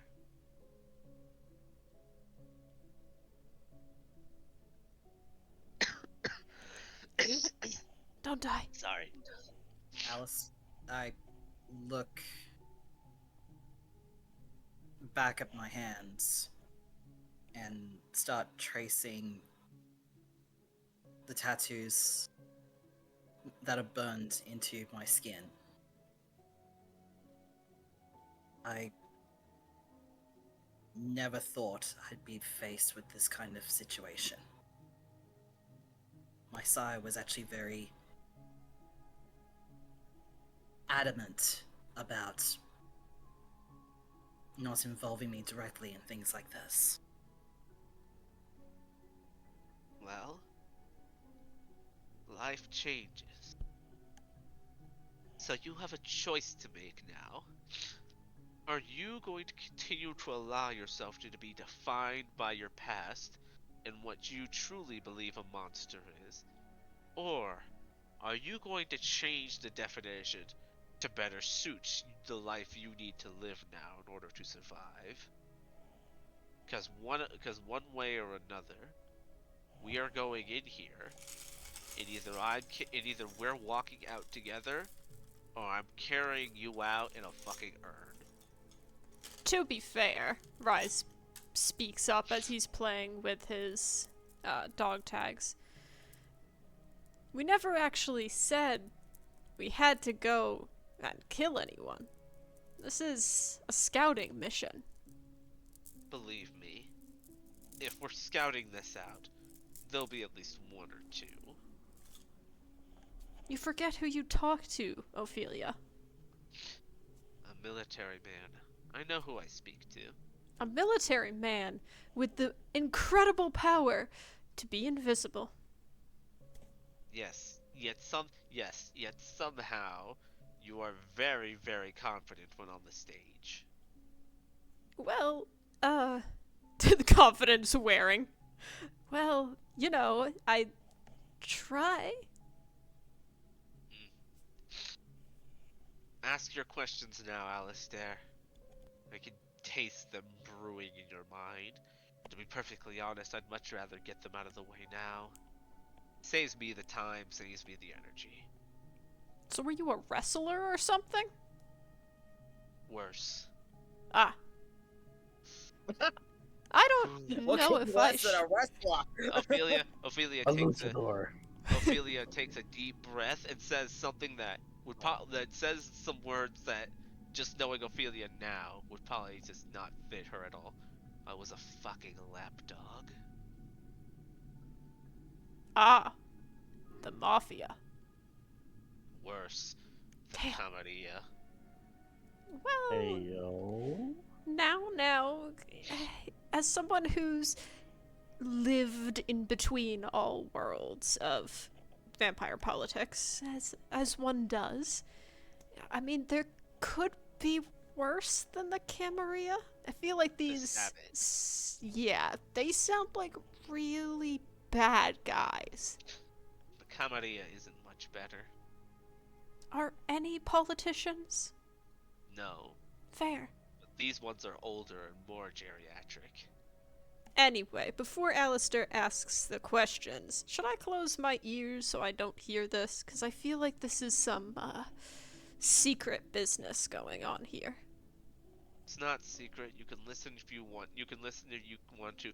Or, and she pulls out, like, I know you have a phone with music, but I did find this old iPad that somebody left at Broken. An iPad. Sorry, like one of those. I found this iPod Shuffle that somebody left at Broken. iPod Shuffle? Man! Duke reaches over to take it. I haven't seen one of these in years. I have no idea what songs are on it. All I know is that it works. I'll let you know. He quickly plugs it in. It's all heavy rap. Aleister Just all contemplates. Aleister contemplates this question, and he can feel that side of him that he never ever wanted to embrace, warring with himself. He takes a deep sigh and says in a very low voice, Astra inclinant se non obligant. And that means? Stars incline us, they do not bind us. That's beautiful. I'm going. And Wise I am man. not going to be carried back in a body bag. Wise man. Now, what I've showed you here tonight, it is not to leave the four of us. I trust Max. I trust Rhys. Again, Ophelia looks Aleister directly in the eyes. Can I trust you?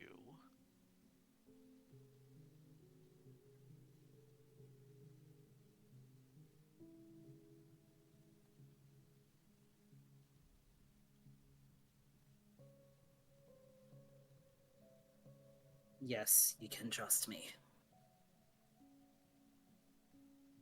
You pull up to a very decrepit looking parking lot. This thing hasn't been paved in years. Decades, even. The pavement is cracked. There's weeds everywhere. It's pretty much fenced off. Ophelia hops out. Alright, Max, once again, go get yourself a snack. If the McDonald's is working, get yourself a McFlurry. We'll take care of things here. We'll call you when to come pick us up, alright? On it. And no fucking Tokyo Drift theme music. Damn it. Still see the fucking tire tracks. Rhys has, like, taken off the headset at this point and handed it back to Ophelia. Some pretty good stuff on there. Not my usual taste. Ophelia wraps it back up and puts it into her pocket. The bag that she was carrying, she did leave in Max's car. She didn't need it.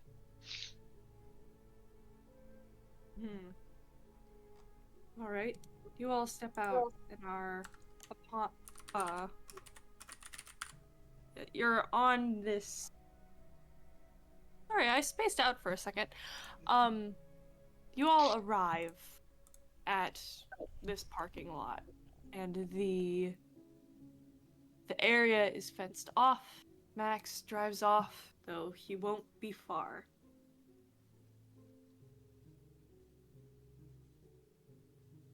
It appears the building is abandoned.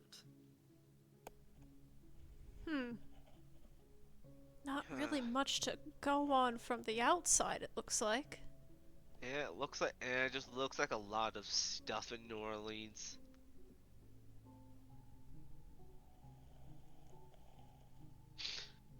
Welp. And Ophelia's gonna go up to the fence. Let's get in. Oh, ho, ho. Hold on. Shouldn't we, like, double check, you know? Not the building, inside of the fenced area. Fair. But, you wanna climb it, or we could find an opening, I guess? Ophelia just makes a hole. Oh. Strength athletics! Yep. Strength. Oh wait, hang on, there we are. Athletics plus strength. 4 successes. There's a slight complaining of the metal as it sort of, is ripped and torn. You managed to get a decent-sized hole inside. Because that's not obvious. We live. You do realize how often people break into places in New Orleans? Look, she gestures across the street. There's literally like 3 people breaking into a house right now. Shouldn't we call the cops? Where are you going? Watching Ophelia walk away. Do you think the cops are gonna do it? Do you think the cops are gonna do anything? This happens literally every night. They're not stealing anything that wasn't gonna be stolen anyways. Interesting. Yep, Hell. Ophelia just gained a burrow speed.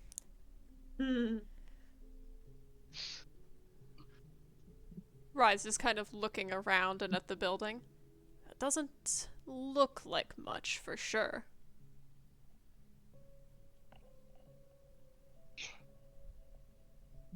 Does anyone wish to do anything? Wits and awareness. I would like to look around. If that's allowed. Alright. Sure. Thank Averjoe would love to try to manifest. No. Averjoe just manifests out of nowhere.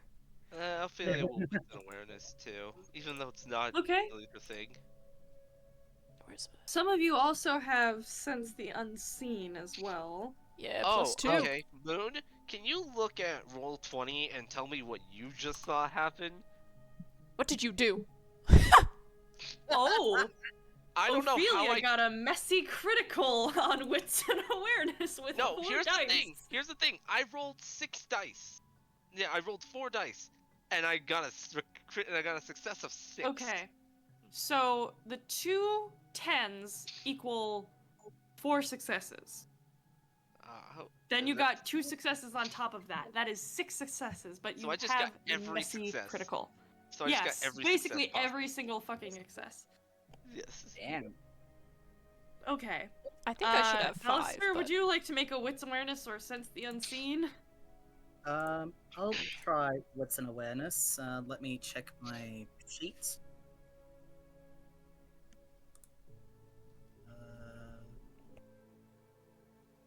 Wits.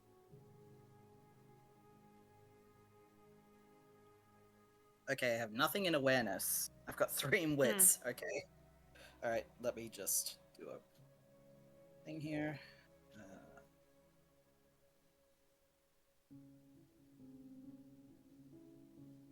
Oh, 1 success. Can I reroll?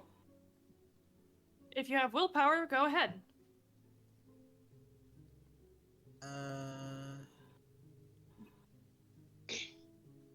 Let me take a look here. Do I have willpower? Pretty sure I do.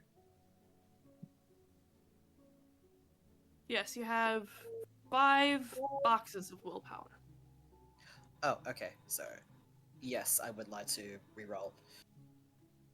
Okay. I will mark one superficial willpower. Okay. That is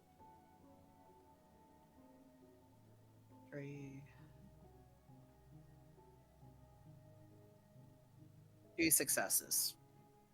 2 successes. Okay. Yes. Alright, so let's go lowest to highest. Aleister, you notice the building is decrepit, it's old.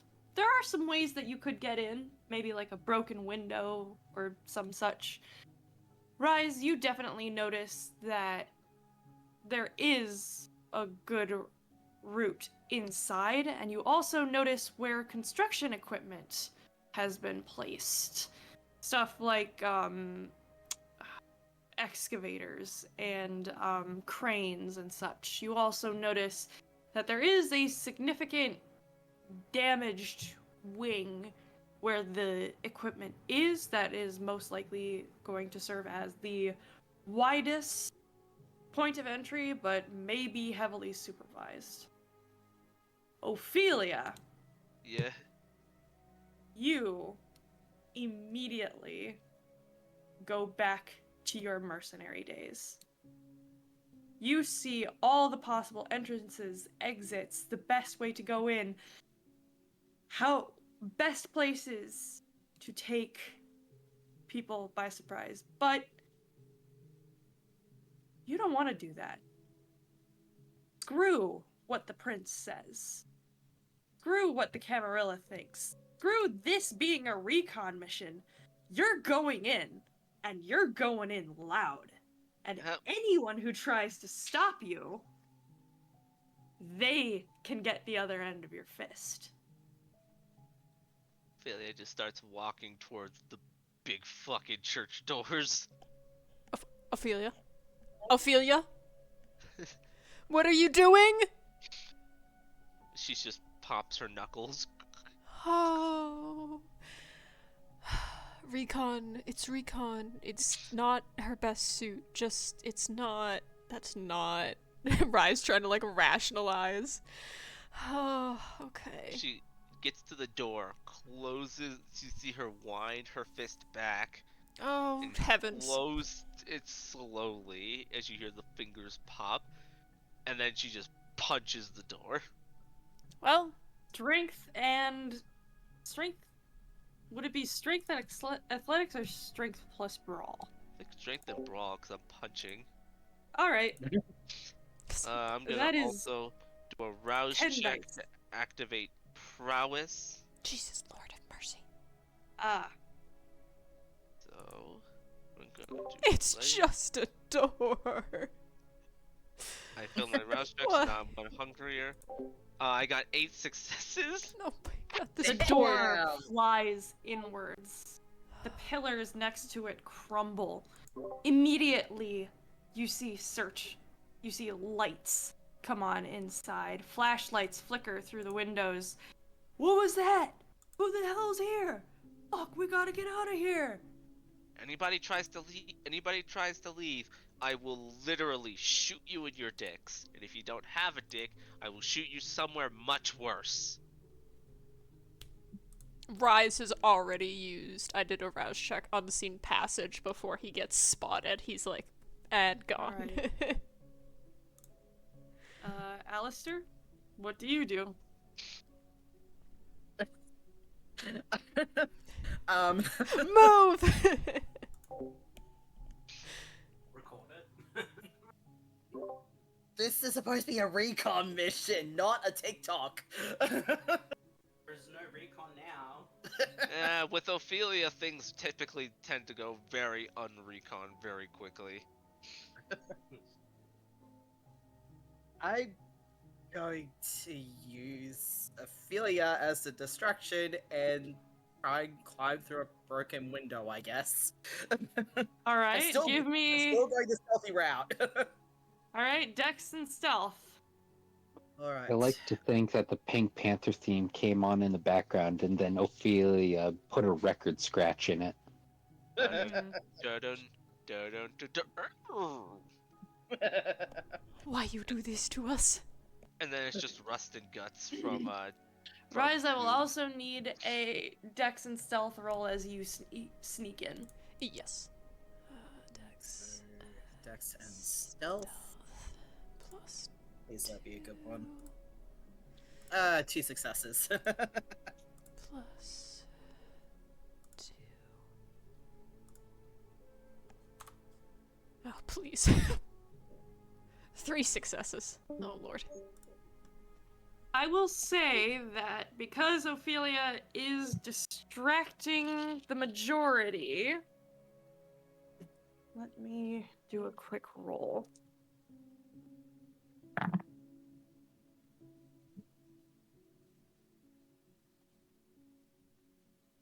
All right.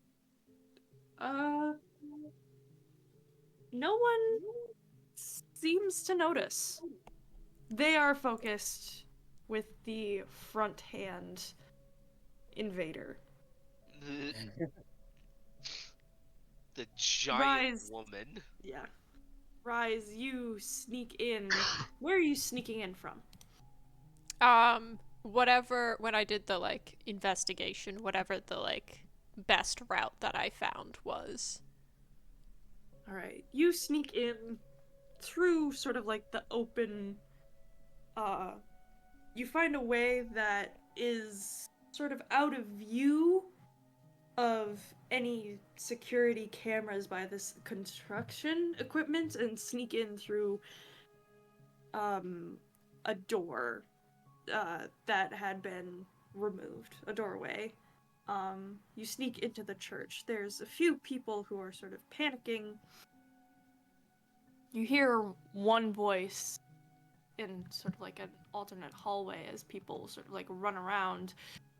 What do we do? We've got to tell Eve. This place is compromised. No way. Do you know what she'll do to us if we don't like hold our ground here? She'll fucking chop off our heads, or worse, she'll put a mask on us like the prince did. Wait, that's not just a legend? Yeah, dude, the whole reason we're here is because she has fucking beef with whoever the fuck is in the swamp. Ah. Rhys is like... Alright, shut the fuck up. Ophelia, you don't hear this. This is what Rhys hears. Oh, The Ophelia's two voices run off. scuttle off. Eve, huh? Good to know. And he'll, like, sneak forward to see if he can, like, get a lay of the land of sorts.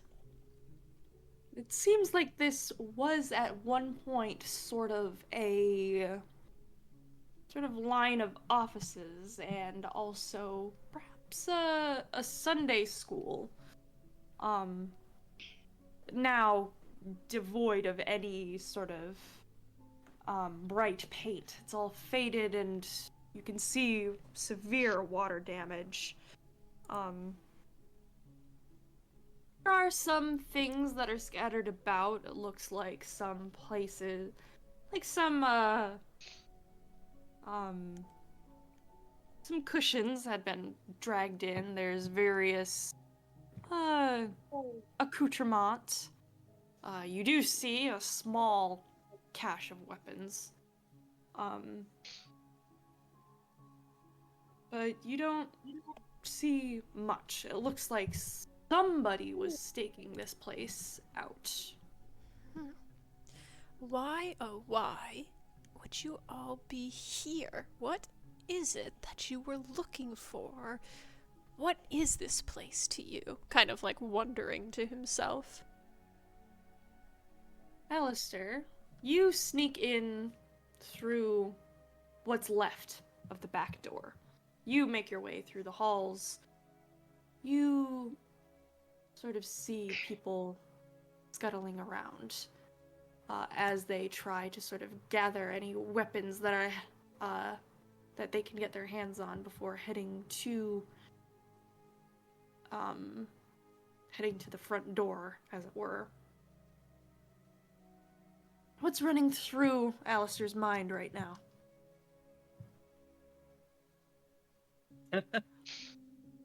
A combination of things. One, thinking that this mission is going to be a total disaster, but also trying to focus on the main objective as to why they're actually here.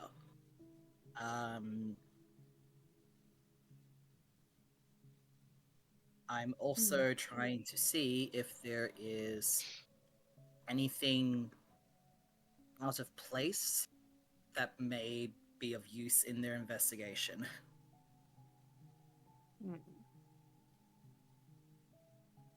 You see... Give me a wits and awareness roll. I'll give you a Okay. +1 since you're kinda on alert. Alright.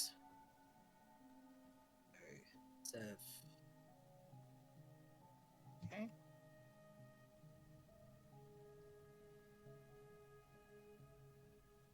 Ooh, one success. You don't see much, but you do see something very prominent.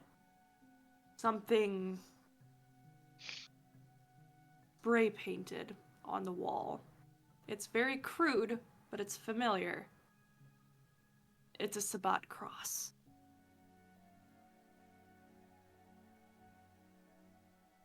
I decide to take a closer look to ascertain if it's a fresh mark or one that's been here for a long time. The paint is not chipped. If you touch it, it's slightly sticky. It's as if it was done yesterday.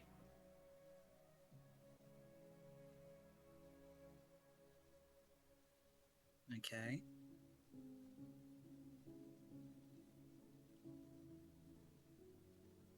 I contemplate why the Sabbat would mark this place, especially since I do not detect any Sabbat presence apart from the mark that's on the wall.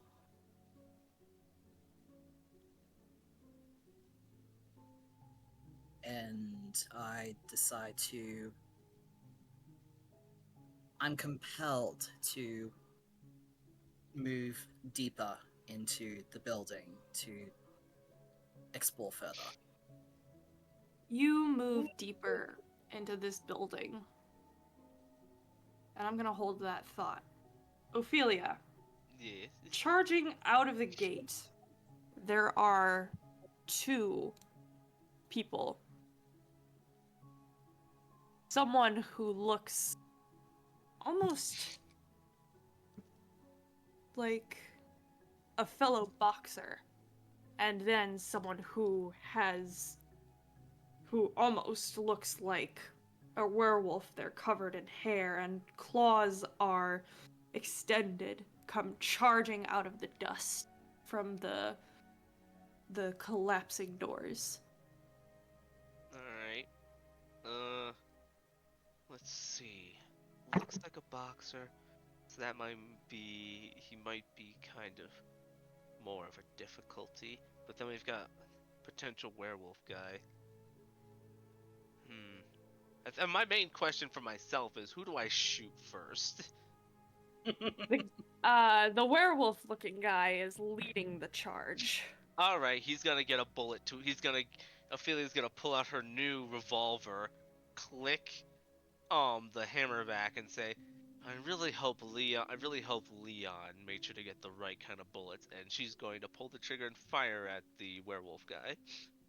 All right, give me composure and firearms. Composure and firearms. All right. This is a heavy caliber. That's true. That is true.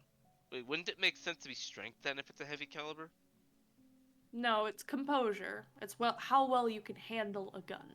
Ah, that's fair. That's 2 successes. Mm. Hang on. I'm going to re-roll one of those. Alright, 3 successes. The bullet whizzes past him. Hmm. He will go to pounce on you. And he's going in for a bite. I'm going to dodge it. Alright, Dex Athletics. Alrighty. Difficulty 3. That's a 3.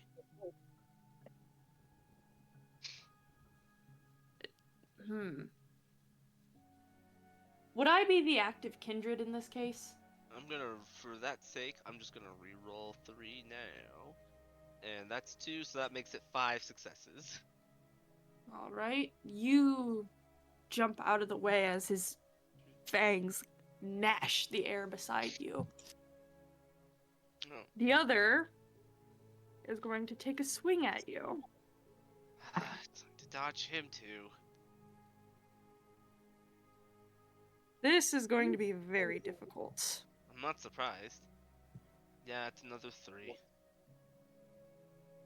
He got 3 10s. 3 10s. Oh, So okay. 2, 4, 6, 8, Yeah. 9 successes. Yeah, I'm not beating that. Ophelia's taking this hit.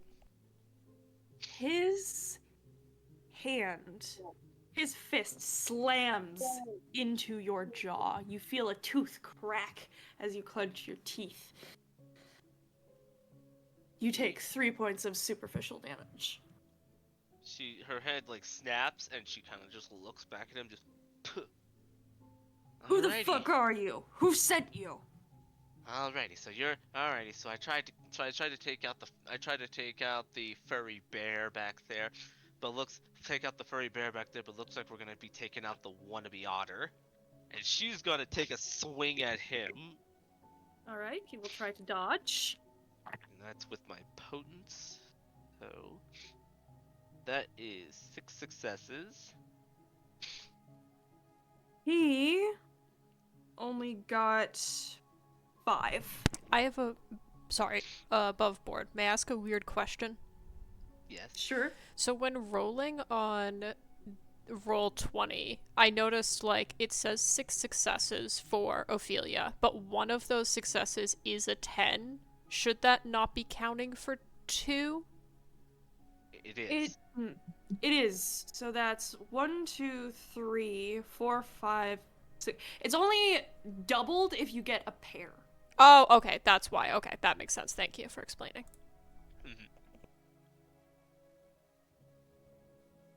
Alright. He takes the hit, but it is not very, I gotta make health bars for these guys. She's like, I'm getting rusty.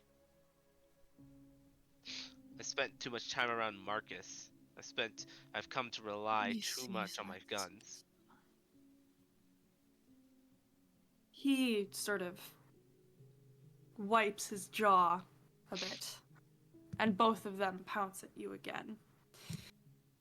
Rhys, where is your next goal? Where are you going to search next? I mean, I guess it depends on how the rooms are laid out. I would assume there's, like, a door out of the room that I entered. So I would... You head out and are going down the hallway.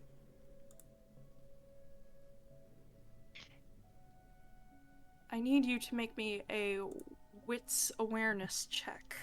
Uh-oh. Alright. Wits... Awareness... difficulty?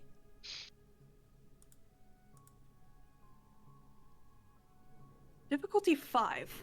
Oh, Lord. Moon, we keep forgetting to add my specialities to my rolls. Messy critical. Rhys, Damn. the hairs on the back of your neck stand up. Yeah. You know when you are being watched. You felt it just tonight. You turn your head just as you see someone try to swing a candlestick at you. Whoa!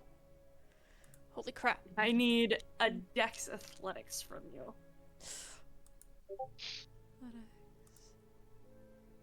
Dex.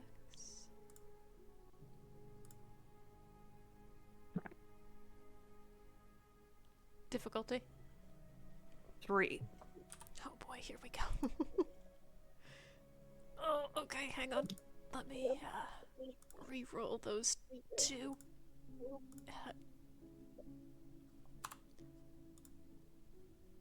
Cool. 2 successes. That's not good.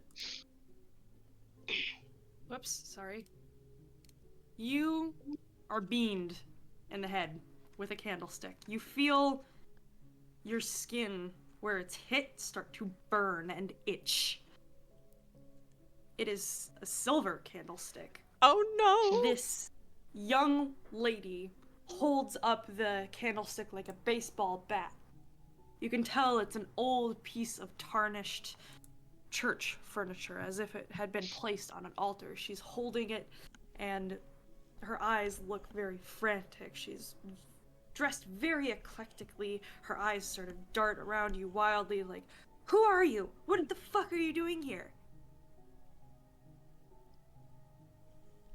So Rhys is of course gonna try to back up, get some space between them, be like, whoa there, I'm just explorer looking around the area. He's I don't like, fucking believe you. I figured. What would you believe? He smiles. I would believe that you're a fucking spy. For who? Spy for who? I don't fucking care. The Cams, the Barons, whoever the fuck. You could just be somebody who wants to mess with our fucking day. You could be one of those army dudes. Yeah, you got dog tags. You're part of the army, aren't you? You're here to kill all of us. And she swings at you again. Oh boy, alright. He'll obviously try to dodge. Probably won't, but you know. Athletics, dexterity.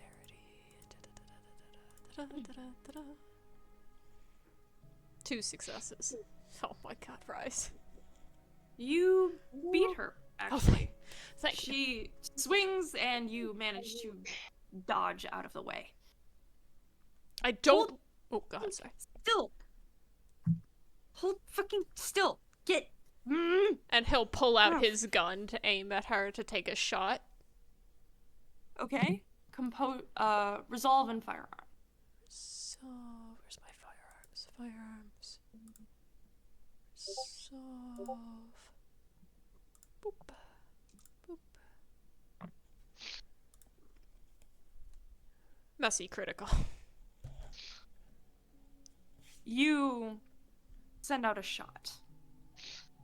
You pull the trigger before your beast pulls the trigger before you can even hope to stop it. It hits her square in the chest. She shrieks in pain and holds where it was. I need to make another health bar for her. 5. Alright. She shrieks in pain and holds where you shot her. Like, you! What? Fuck! Stop! She's stuttering and she shrieks. And holds a... And she will try and swing at you again. Okay. Aleister, you delve further into this old abandoned church, and you reach the main chapel. You see candles. You see an altar. you see seats that had been dragged through the dust back to the center in a sort of pew-like arrangement. It seems like activity has definitely been here, but for what reason, you are unsure.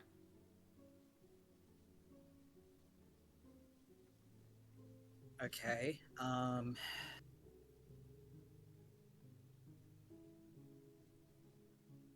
I want to investigate the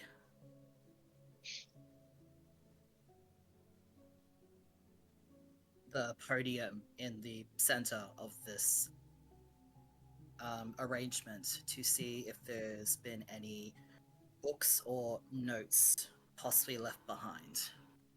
Okay, give me... Let's see.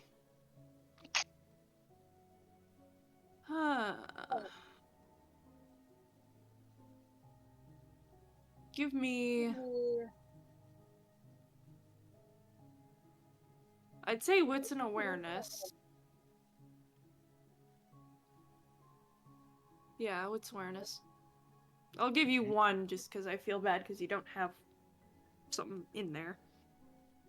Yeah, I think whatever points I get from this, I'm definitely going to be putting into awareness. Yeah. Alright, okay, so that is...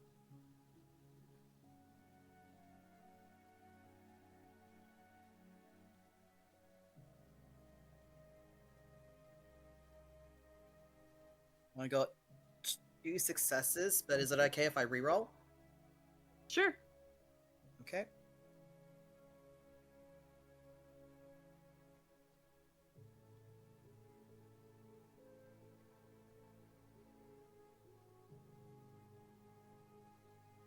Sorry, my bad. Didn't mean to have all that pop up. 2 successes. Just 2 successes? Yes. How familiar is Aleister with the Book of Nod? The Book of Nod. Mm-hmm.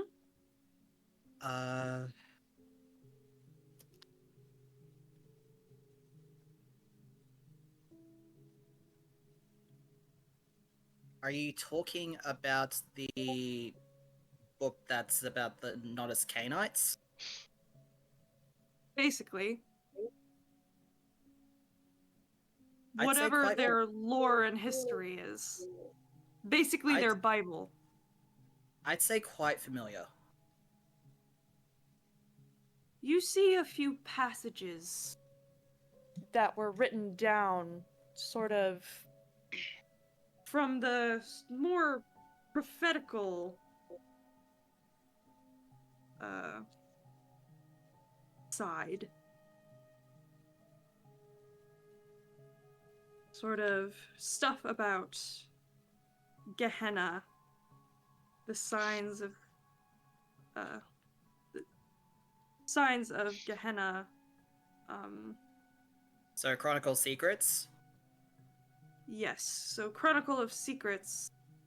A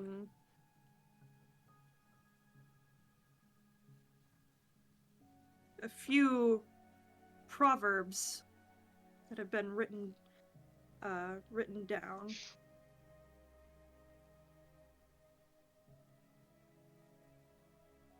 Let's see. You have the basic commandments. Let's see, what else?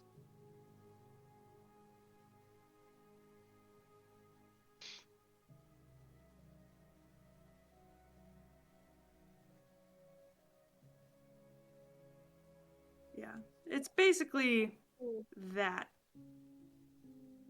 Okay. So some of the more prophetical stuff is sort of written down. The copy of the book is nowhere to be seen, but you recognize a few of the passages sort of with question marks, and some parts are underlined, various notes, though they make little sense.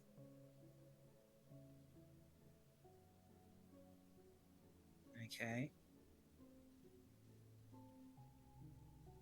I decide to take a closer look at the notes to see if there's anything in particular in this book that in these notes that may pertain to their goals.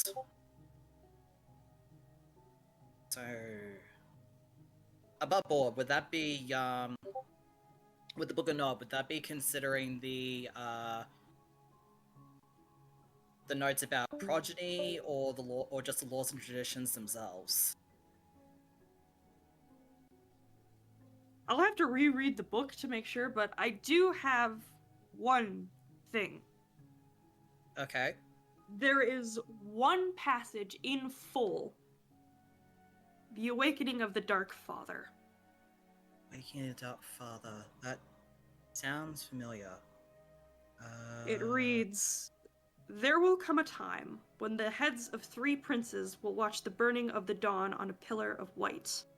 There will come a time when an ancient hunger will awaken deep in the northern woods and consume all her childer. There will come a time when an elder darkness will stir deep below a city which has forgotten and surprise the elder, its children. Of these signs you will know the Dark Father, bastard of Cain, will awaken and drink deep the blood sacrificed to it. Of these signs you will know that the time has come to lay claim to your clan's safety to fight the Dark Father. On these signs you must know that Gehenna awaits even at the door as an actor waits in the wings. It is coming, it is near. Shine the black sun, shine the blood of the moon. Gehenna is coming soon." But the fourth stanza of the passage, "Of these signs you will know that the time has come to lay claim to your clan's safety to fight the Dark Father," the word "fight" is crossed out. And other adjectives have been sort of put aside as marginal notes. Words of cooperation, to bargain, to assist, to there are other things. It seems like someone is trying to alter this passage.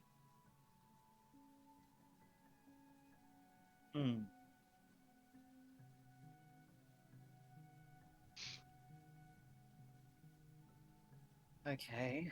I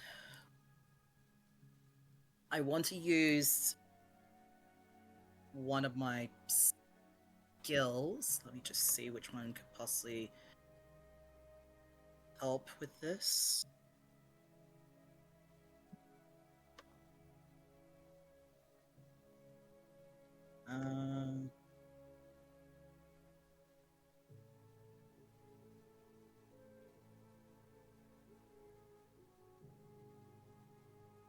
Yeah, considering this is the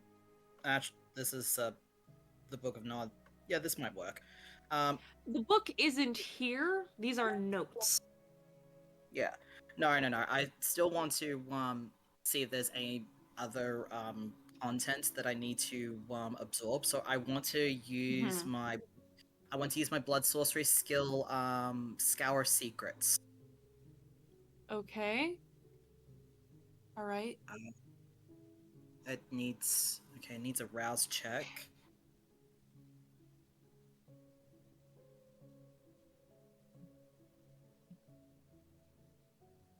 Yeah, I want to try and see if I can use Scour Secrets. Okay.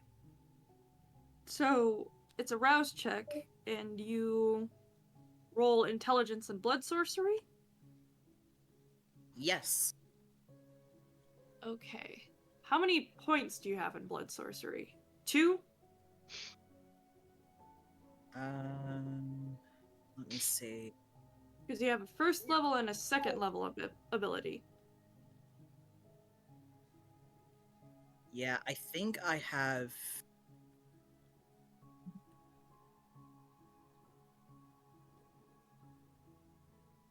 Sorry, my brain blanked out for a bit there.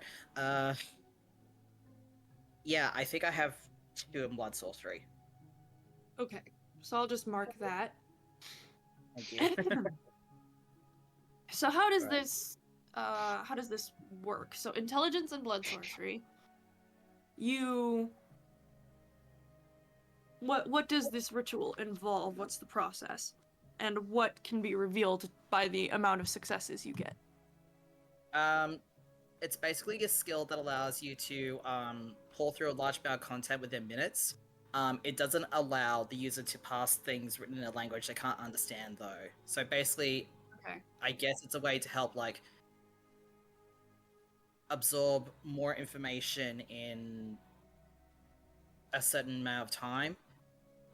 Even though it says duration is 1 night or until the information is found, or if there's a dead end. Okay.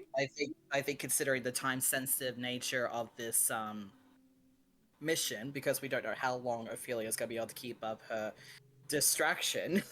You'd be surprised. I still think it would be a good idea to use it to ascertain as much information as possible. What are you looking for? Anything specific?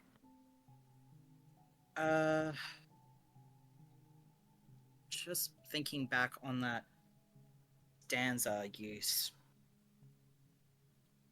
quoted, because that sounds like that's from the. Let me see. I have it.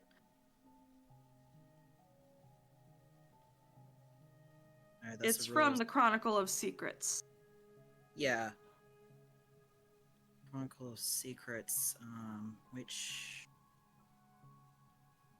definitely doesn't sound like of the progeny. It sounds like it might be from.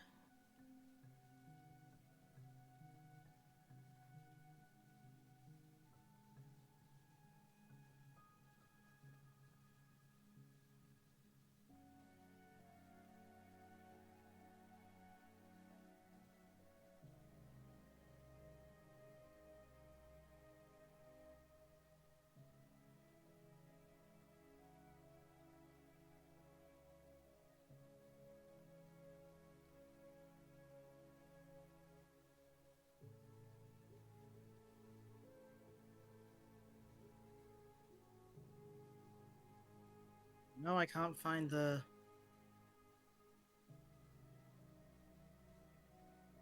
I can't find the exact page. It's let me see. It's in my copy it's 1112. 1112. Okay, let me see here. Do you have a copy?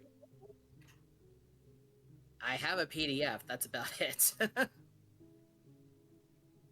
So, let me just type that in. Page 1112.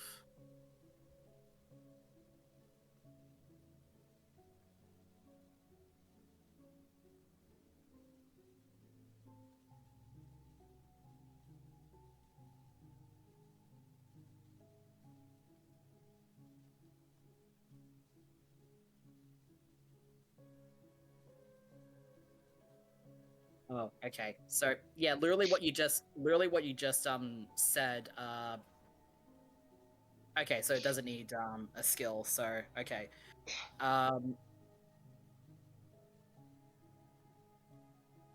think because of the nature of these notes, Aleister would. Yeah. I'm going to grab the notes and hide them in my coat before I continue my investigation. Mm-hmm. And I'm going to continue exploring the meeting place to see if there's anything else of note to find. Before you can continue on, you hear footsteps sort of slowly, casually walking up, and you hear a voice say, "Well, I didn't expect a thief tonight." I turn around to see where the voice is coming from. It's another young man, and he has similar tattoos to you. Arms crossed. He's wearing sort of a wife-beater tank top. On his chest is burned a Sabbat cross.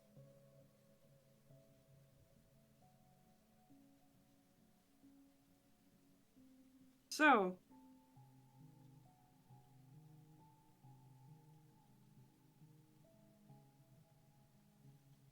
I don't think I have to ask who sent you.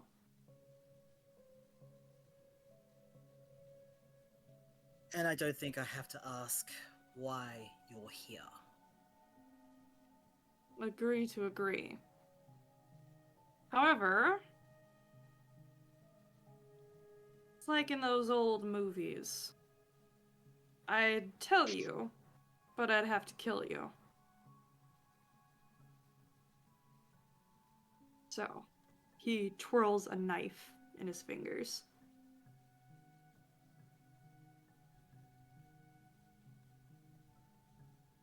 Your move.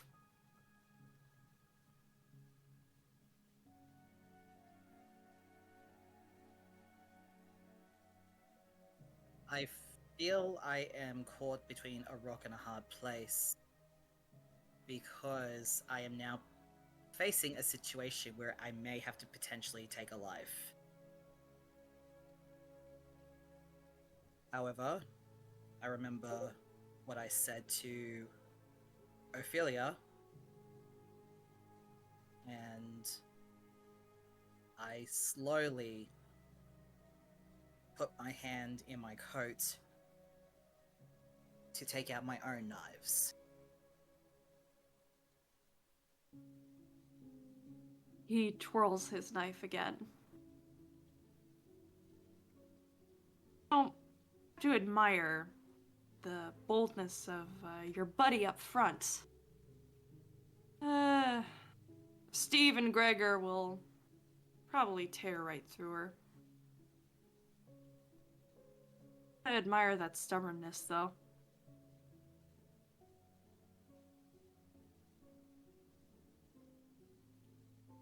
I think you underestimate exactly how strong my associate is. Sure.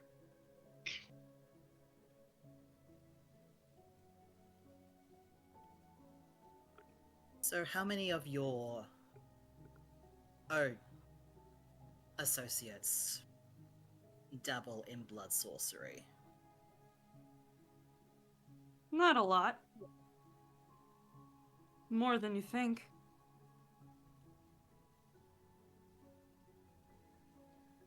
Clearly, considering you're blood branded. This is a mark of honor. And he sort of pulls down his shirt to reveal the Sabbat cross burned into his flesh. Oh, I wasn't talking about the scar on your chest. I'm talking about your tattoos. I earned those.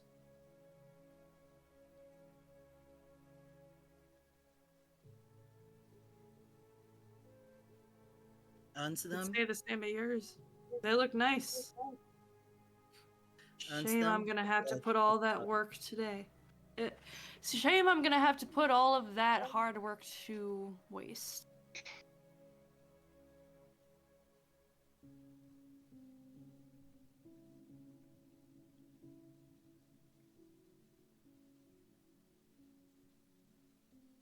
It is a shame that I may have to possibly take a little souvenir from your chest. You can try.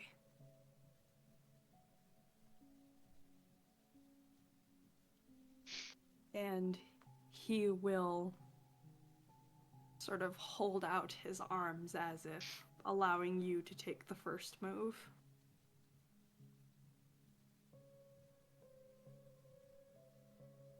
Okay, let me see.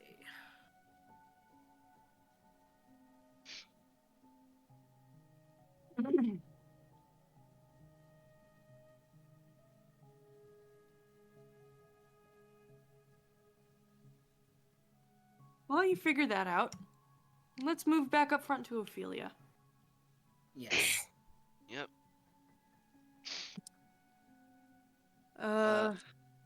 Ophelia's pissed, obviously. Oh yes. So she's going to Blood Surge. Okay, that's a rouse check. That's a fail, but now she's got a +2. Not including her boxing and brawl, so that's a +3 to her dice. Alright, so Steve, the boxer, is going to swing at you. She's gonna take that dodge. Does this +2 last, or is it just one time? I'm pretty sure it lasts, right? It lasts for this scene. Okay, perfect. And she got 7 successes. You dodge as if sidestepping a leaf. Is he in a position where I could counterattack him? You can certainly try. I just want to punch him really, really haymaker hard, because he might be bulletproof. Strength and brawl. Do you get that joke, Moon? I do. Do you find it humorous? I love it. Do I get a cookie? You do get a cookie. That is a 10 messy critical. Damn. Oh yes. So let's see. Messy's all around today. Oh, you should know. Ophelia is like the queen of messy or bestial messy criticals. She gets them a lot. You break his jaw as you swing around and punch him on the upswing. It's like the mandible just dissolves under your knuckles. He's sent reeling backwards and sort of stumbles into a wall. His friend, who is assumed to be Gregor, lunges at you, What's this guy's howling name? in rage. Gregor. Yeah, no, I mean, not the Gregor. Who's the guy's jaw I just punched? Steve. Okay, Moon, I thought you were stealing my shtick here. I thought his name was Psalm. I'll be like, Moon, why you having No, me beat up it's my own Steve. guys? Alright.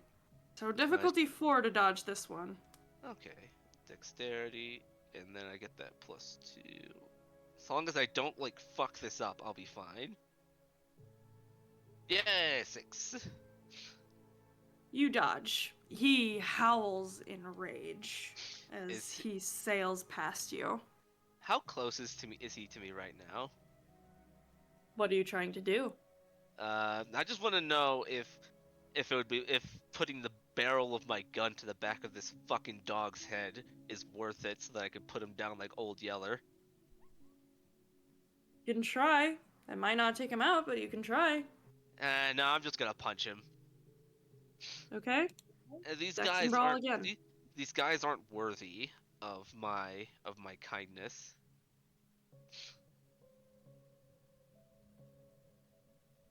That is an 8. I'm aiming right for the back of this guy's head. 2, 3, 4. He just by a hair's breadth doesn't make it out. Your knuckles tear across his face. 8.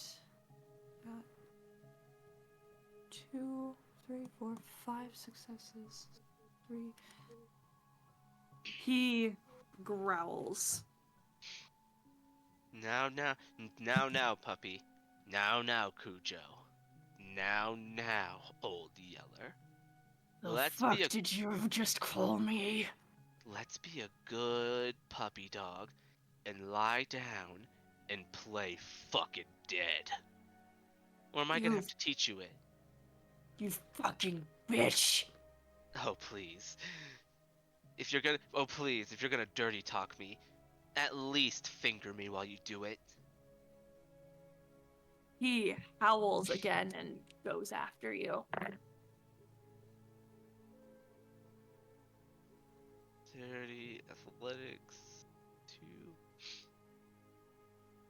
2. Ooh, I'm gonna willpower reroll.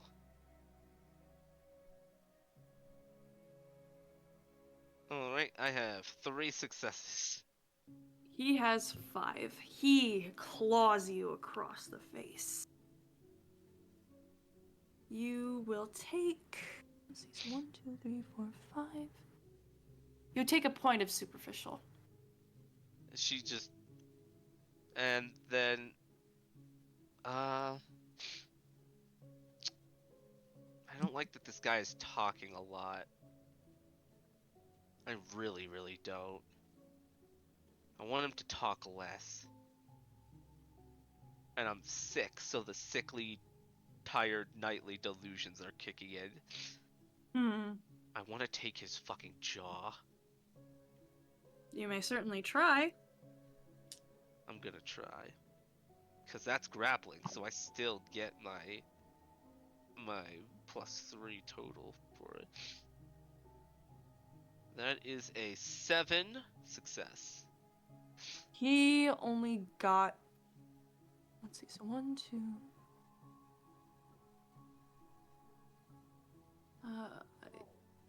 hold on. So I got 2 10s, so that's 4 successes. 5, 6. Alright. You grab his jaw. You yank hard. It cracks, but it does not break. He growls. And I am going to say that since your hand is in his jaw, you have a disadvantage to try and avoid the bite he's about to give you. So subtract 2, subtract 3. Subtract 3, okay. That's not good. I got no successes.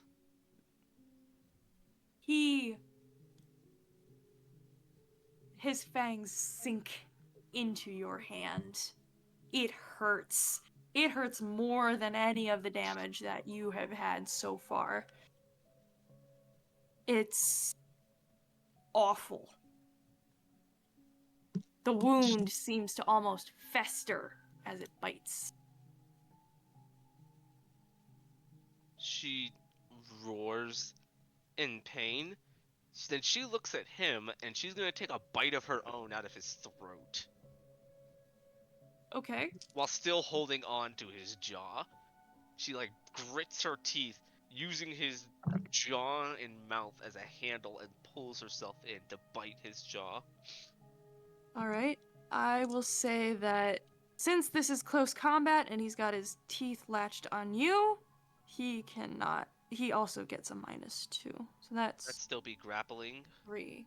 Yes. Alright. That is a 6 for me.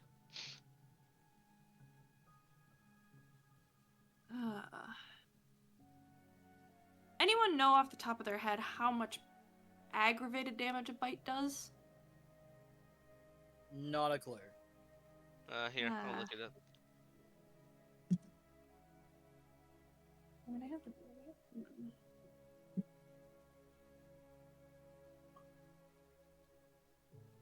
You always do exactly 2 aggravated damage with a successful bite.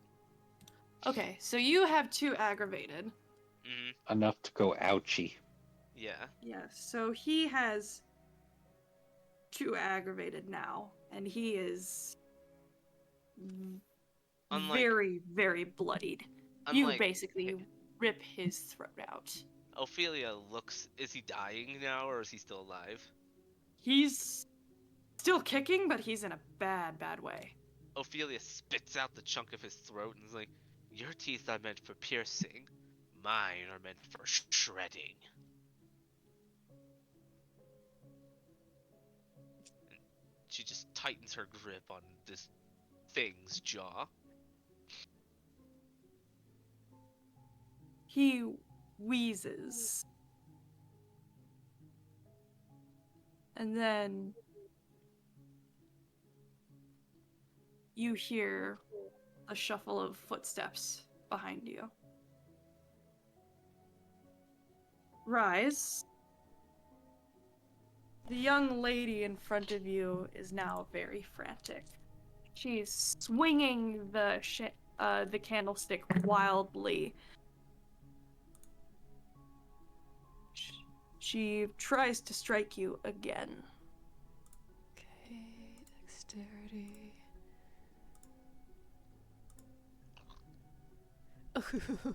Let's just re-roll that one with hopes and prayers.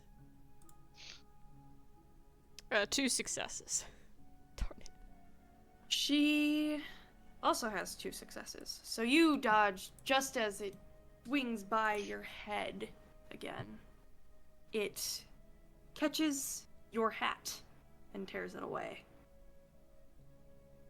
As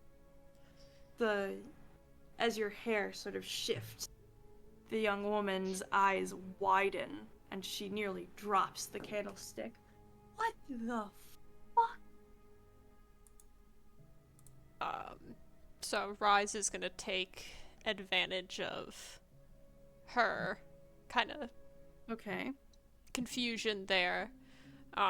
Is stop okay to be under compel? Yes. She Okay. will try to resist you, however. Yeah. Charisma and dominate. Okay. How many dice are you rolling? Charisma and dominate. So 2, 6. 7. Sorry, I got +1. Okay.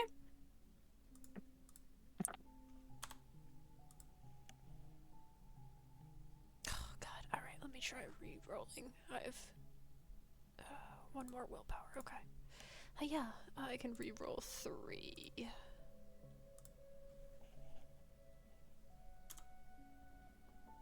Okay, so a total of 5 successes. She only had 4. Sweet. She stops in her tracks. It looks like she's trying to fight it. Like her mind is still there, but her body has stopped moving. He's going to get in really close, put the gun to her head, and pull the trigger. This is close range. I'm gonna say this is firearms and composure. Okay. Is this close enough to have silence of death work? Let's see. How does it work?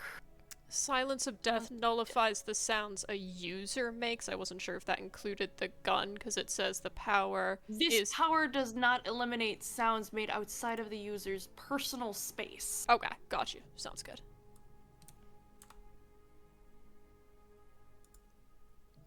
Ooh, I think. So that's 4 successes. Okay, she cannot move. So she will take 2 superficial, and the 2 superficial she already had is now aggravated. She collapses, stunned by the bullet. She sort of stumbles and gets to her feet, sort of dragging the candlestick across the floor. She will weakly try to swing. Okay. That is only 1 success. Dexterity. Oh, I hope I can at least get 1, but you never know. Oh, thank God, 2 successes. It goes wide. She tries to mutter something, but only vitae leaks from her mouth. mumbled. Is drop it also a compel? Yes, I will say that she also has decreased capacity to resist. That is also only one success. 5. The candlestick clatters to the floor. He'll, like, kneel down next to her and just, like, using his foot, he'll, like, kick the candlestick away so that he doesn't have to touch it. And then... Ooh, Go. what? Ooh, wow. And he just, like, Ooh. gently puts his hands over her eyes. And he's like, I'm sorry that it had to be this way. And then he'll put the gun up against her chest again. Okay. Would that be... I'll fire? just say Okay.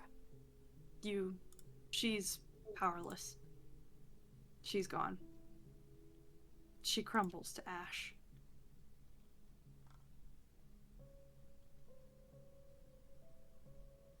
Rhys will take a minute to say a thought, a prayer to anyone, even if he doesn't, you know, have a faith he follows, but he says a thought and prayer before he'll get up and I guess he'll head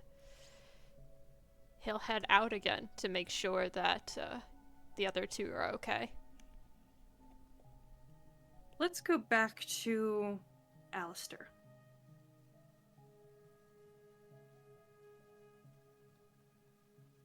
This other Tremere has sort of left himself wide open as if goading you to make the first move.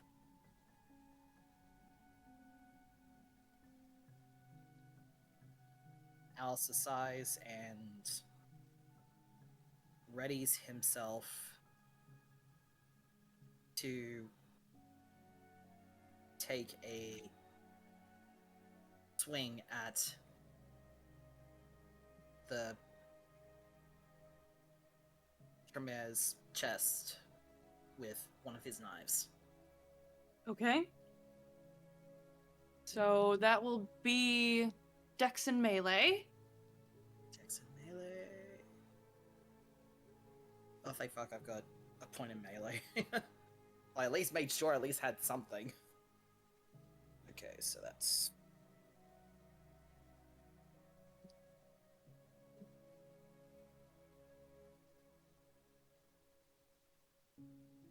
Oof, 1 success. He also got 1 success. So you...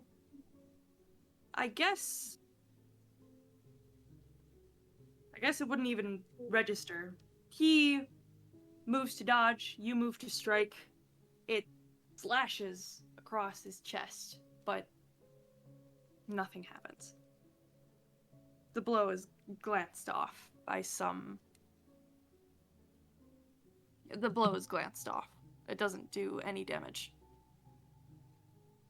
He laughs, and he takes his own knife, and he goes to hit you. So I need Dex Athletics to dodge. Okay. At least my athletics looks better.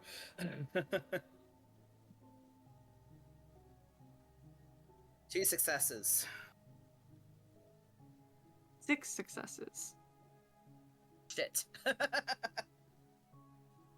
He brings down the knife squarely into your shoulder. You take 3 points of superficial damage. Ouch. Were you born yesterday? There's no way that you're gonna win.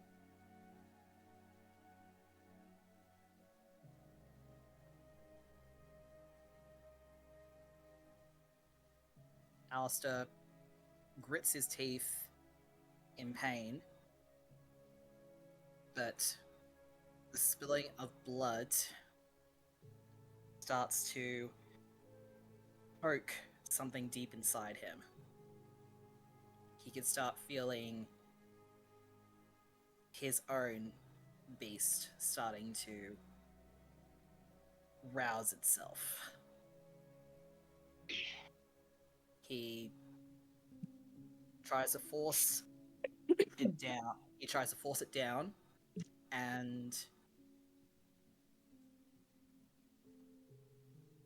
he moves to push the Tremere away from him. Okay. I'll say this is... Huh. So I'll say... Strength athletics. So are you trying to, like, shove him away so that he's not, like, on top of you, or are you just trying to disengage? I try to shove him away so he's not where he's not anywhere close to me. Okay. So that'll be strength athletics to push him away. Strength athletics. Okay.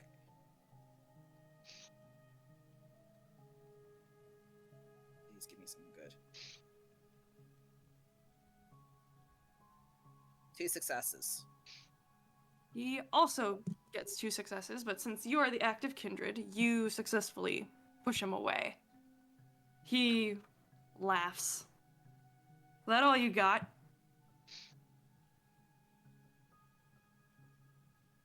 I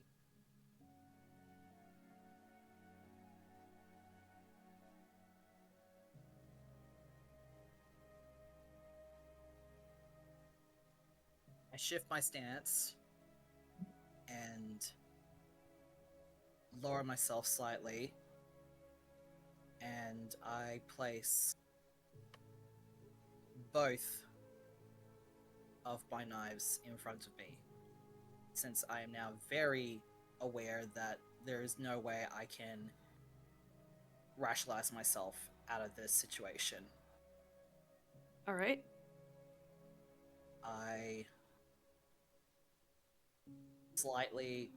step to a little bit to the side, keeping him within my sight. So you kind of start to circle one another? Yes. Okay. And what can I use here to try and gauge an opening?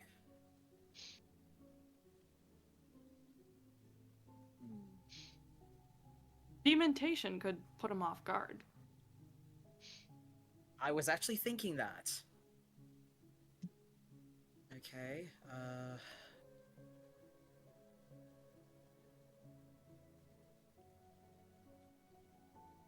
yes, I'll try dementation. Okay. I'll have to do a rouse check first. The resistance is... I'll just see if he can resist. Because it's not a unprepared mortal.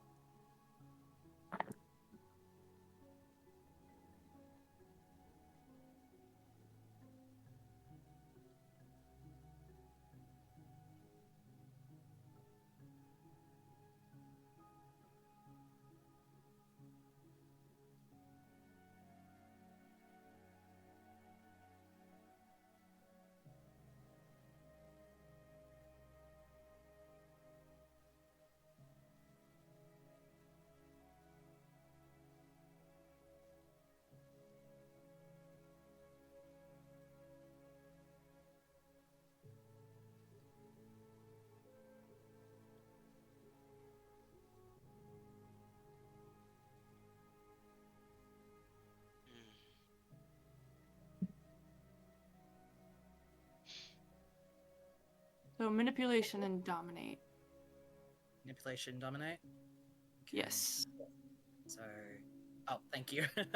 I was literally thinking it's like, is it 2 points? Okay, so manipulation is... Oh, okay. I've got a few dots in that. Okay, Mhm. so donate.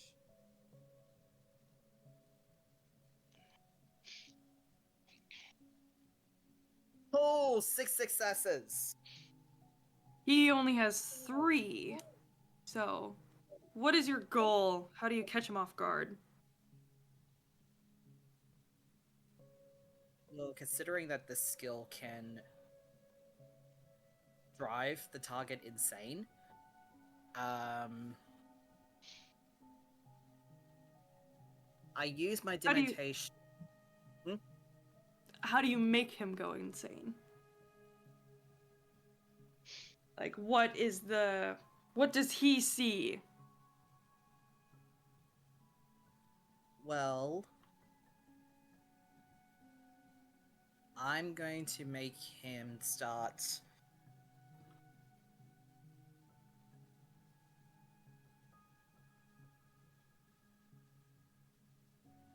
I'm going to make him start seeing double to disorient him. Okay. You see his eyes sort of cross for a moment, and then he blinks and starts rubbing his eyes, and he sort of staggers a bit. I'll say that removes 2 from his dice pool, and you may attack. Taking the advantage, I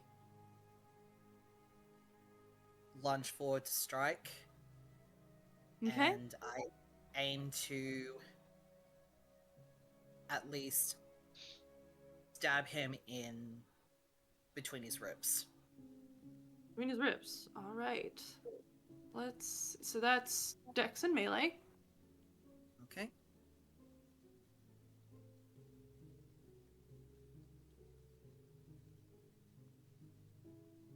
Melee.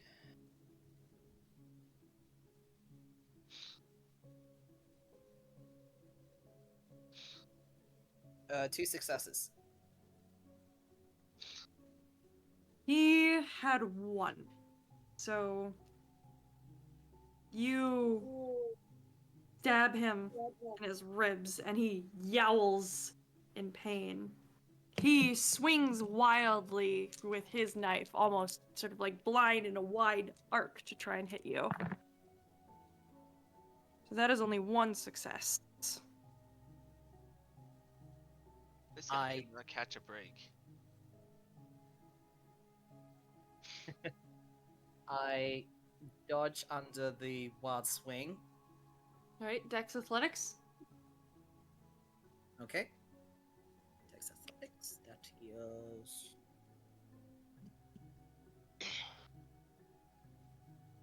Oh! Failure. Bestial fail? Just a failure. Hmm. It grazes you across the cheek. I will say it will not cause damage, but you have a nasty scar across your face now.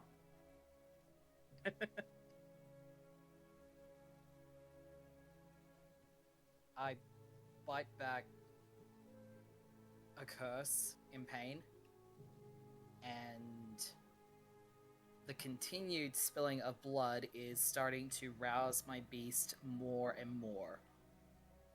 Would you like to do a blood surge? You get +2. Yes, I would like to do a blood All right. surge. Okay, blood surge, blood surge. You do a rouse check. Okay.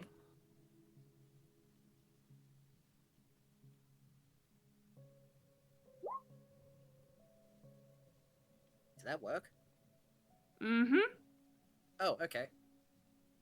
So you are still at 2 hunger.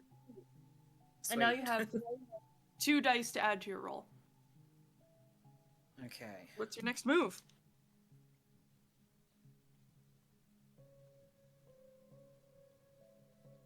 I don't want to draw this out any further than I have to, especially with how much my beast is starting to get antsy. So I'm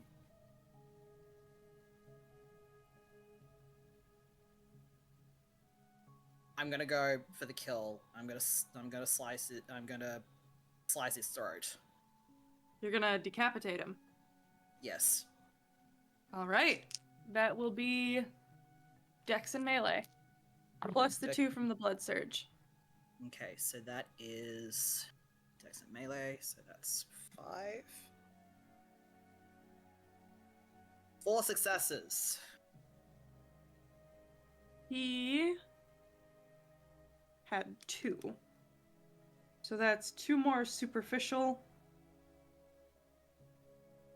He yowls again, except it's gurgled this time.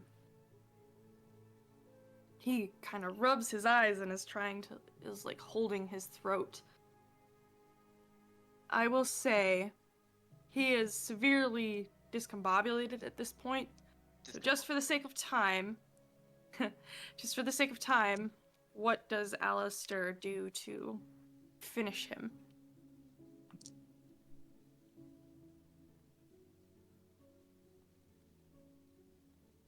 I'm going to jab my knives into his eyes. Oh my. He screams. It is a guttural sound. And he tries to grab the handles. But everything is slick and red, and his hands dig into the blades as he tries to remove them. But it is pointless. You shove it deeper and deeper into the eye socket, and you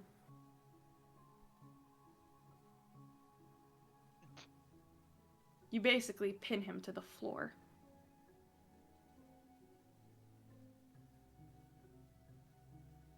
What is the last thing that Aleister does to finish him off? I twist the knives in his sockets and pull them out. As you pull it out, the vitae dripping off becomes ash.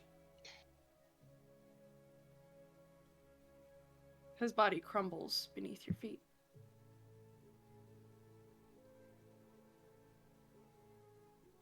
I will say, this does not cause a stain, because the guilty must be punished.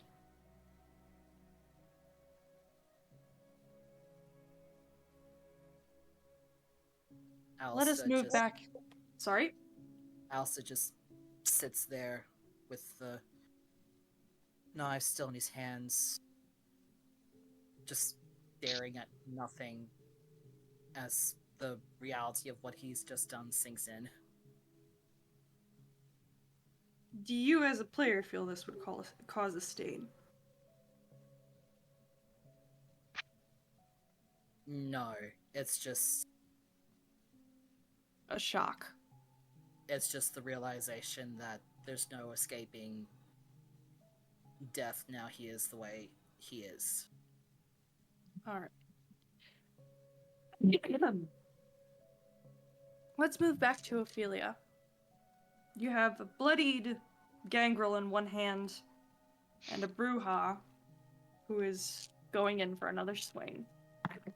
She's going to dodge once again.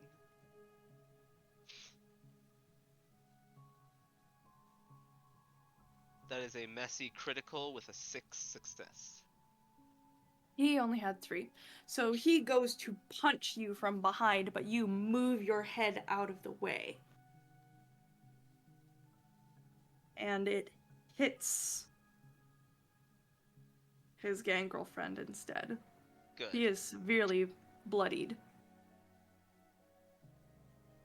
Ophelia still got this gangrel by the jaw, so she's going to go with the old tried and true Zelkuda method of hitting a motherfucker with another motherfucker. I will say you will kill the gangrel, but this will still be a dex and melee roll for the other. Then screw it. Then screw it. Then I'm just gonna tear the head off the gangrel and turn my head to the Bruja. All right. You tear. Okay, so first strength and brawl to tear his head off just to see if you can. Alright. 6 successes. Yes, you can. All right. So you rip his head off, and immediately it dissolves into dust in your fingers. She turns to the Bruja and she looks at him like, so, tell me, slugger, outboxer, swarmer, what do I look He like? swings at you before you can finish your sentence. Dexterity. And that is 4 successes. He also has 4 successes. I will. So Will I need to re-roll? you may, but you will run out of willpower. I Or won't. run out of superficial willpower, and other things will be more difficult. Yeah, I won't do that then. He gets hit, but it does not cause any damage. He sort of skids backwards and just says, "What the fuck are you?" I didn't hit him, he hit me. Oh, he misses and you... he misses and you dodge. Does he still say the same thing? Yeah, like, "What the fuck are you?" Oh, little boy. I'm the thing that crawls under your bed at night. Only difference is, I'm gonna beat you worse than your stepdaddy did. And Ophelia's going to blink. Not blink, but she is going to punch him. He's still right there, so she doesn't need to blink. Alright. That is 5 successes.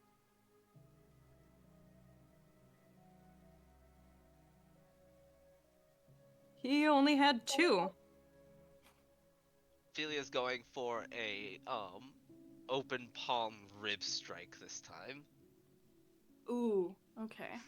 Let's see. So So straight to 5, the sternum, just boom. Yeah. He looks severely bloody right now, but he coughs a bit and he is sort of staggering on his feet. Drunken master. Ophelia does say it like, drunken master.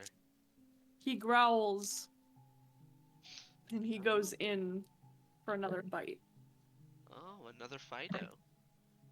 I'll put you down like your friend there. Come on, Lenny. Let's have some fun. That's 4 successes. That is 2 successes. You easily dodge. Ophelia And is going his to... teeth gnash around the air. Ophelia's going to hit him with a nice, sexy uppercut. Alright.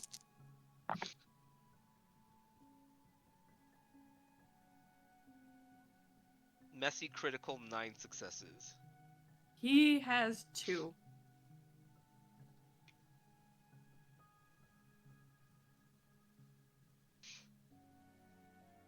So yeah, she uppercuts him.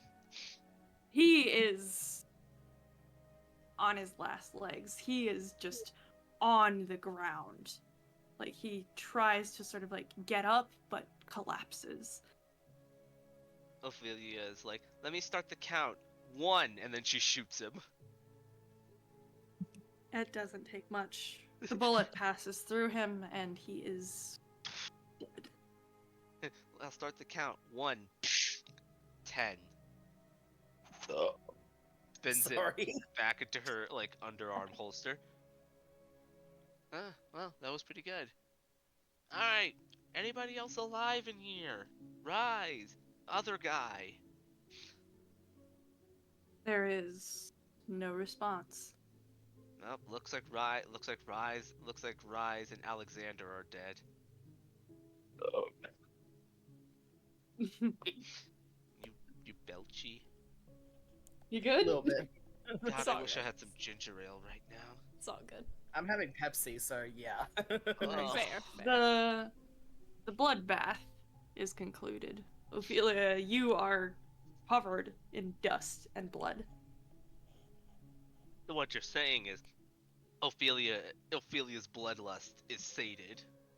Oh yes, very much so. She's just like, ah. A shame that Aleister couldn't see it. They wanted to call. They wanted to say that their parents were monsters. They should have just seen what I just. They should have seen what I just did to Fido over here. She kind of kicks the ashes as she walks deeper into the church. Now, if I was a socially awkward salubre with a beanie hat and a hungry poor Victorian child turned pacifist, where would I be? Oh my god. Hungry poor You- Victorian, excuse me.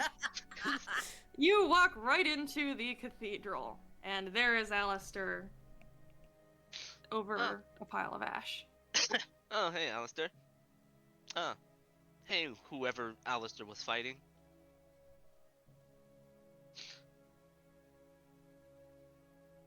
Aleister. Aleister, She kind of like slowly- claps her hands. Hey, Aleister slowly looks up at Ophelia, still bleeding, but also bloodied, and just slowly gets up. I'd say Ophelia probably looks worse than him. She's got 4 superficial and 2 aggravated. But Ophelia's just fine. She's just, walking as if it's nothing. She's like, hey, you good? I silently walk over to the podium and collect the notes. Ah, you found cool paper things. Nice. Let's just get out of here. I need some air. This building has so many fucking holes in it. What do you mean you need hair? You need air? Just, can we please go? Let me guess. You killed someone and now you're trying to process. You want to feel like you need to throw up, but you're not really human anymore, so that doesn't really kind of work the same way that you thought it would. Aleister looks at Ophelia, looking very annoyed and angry, and almost clenches the notes in his hand. That aside, we have bigger problems. Well, go on. No need to be cryptic. One of us tells riddles, one of us tells lies.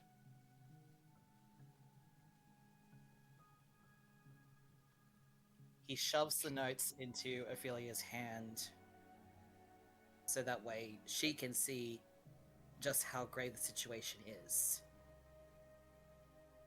Ophelia looks at it and is like, guess it is kind of bad. Oh well. And she hands the notes back to Aleister. Come on, we should head back. If we had to broken, I can get you. We could still get drinks before before the rush kicks in. Just gotta find my twink. How do you walk away from this? Like, did you not feel anything when you first killed? Ophelia stops and so if you've ever been in a large steam room, this church has now just become a very large steam room as Ophelia turns to look at Aleister. A look that probably Aleister hasn't seen in Ophelia, and it's just one of like not rage, one of like genuine humanity. Oh, believe me, I felt something, and she's slowly stalking towards Aleister. I felt every bone crack, every blood pop, the eyes squirt, the teeth snap, and the jaw break. But here's the difference between you and me, little boy. And she jabs her finger into his chest. I had to kill. My first kill was in self-defense. I had to kill to survive. Now you're in my world. So don't try and hit me with that "don't you feel anything" shit. I stopped feeling a long time ago. Aleister looks straight at Ophelia and shoves the hand away and says very coldly, "You are a fucking liar," and just walks off. Ophelia's confused. She's like, how am I a liar? I told the truth. She's like, and then as she's walking, she's like, Twink, Twink, here, Twink, here, Twink. I got juice boxes. Rhys will come around the corner and just looking at them like, I'm not a dog. So you don't want a tasty blood juice box? I'll think about it. Because I could definitely use it after that. Ah, God. What's Rhys's favorite blood type? I don't know if he cares. No, it's like, so negative. I appreciate. I was coming to make sure you two are okay. Believe me, I'm fine. Ophelia's hand that is still violently bleeding. Believe me, I'm fine. I check in with My Chemical Romance there though. Now. I'm gonna go call Max. So there's Rhys will. I'm gonna call Max, talk to them, they're having morality issues. Ophelia like rolls her eyes and squeezes her large frame through the hole in the gate, the hole in the fence. Got you. Rhys will kind of walk over to Aleister. You okay?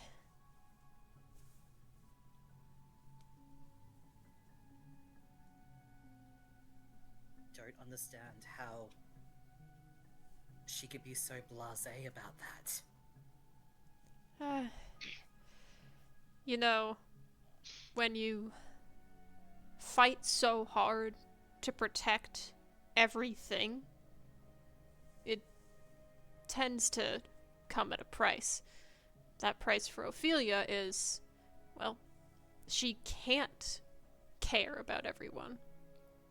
Because if she cared about everyone she had to kill to protect everyone she cared about, you can see the conundrum, right? How you fucking reading Ophelia like a goddamn book, motherfucker? No, stop this shit. It's too late for this. I'm not saying she thinks it's easy. I'm just saying, at some point, you make your priorities.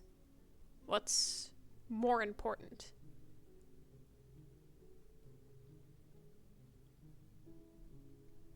And she decides to take on that burden. She throws away her humanity and her morality to become more human than some of the mortals that I know.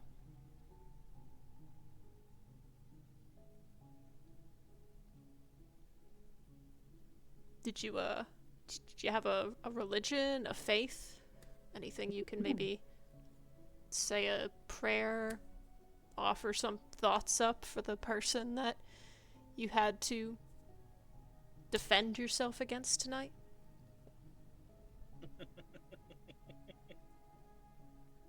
Prayer, religion. I stopped believing in that a long time ago. Fair. So did I. It's still nice to offer a thought.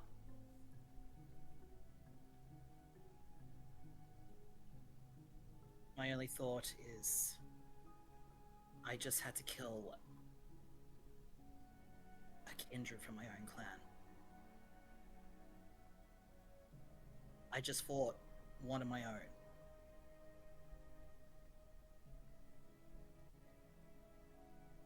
Would it have been different if it was someone like me? Or someone like Ophelia? No, that's not what I meant. That's fair. That's fair. It's just the reality of everything. I spent so long trying not to become a murderer like my parents, and yet here I am.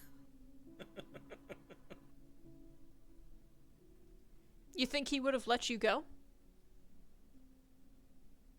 You think you could have talked or walked your way out of that situation?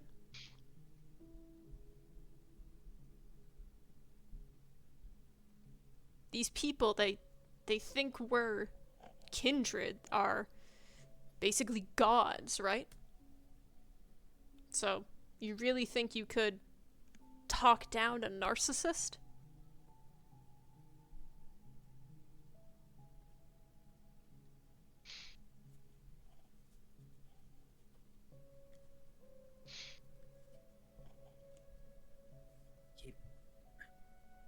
You have a point.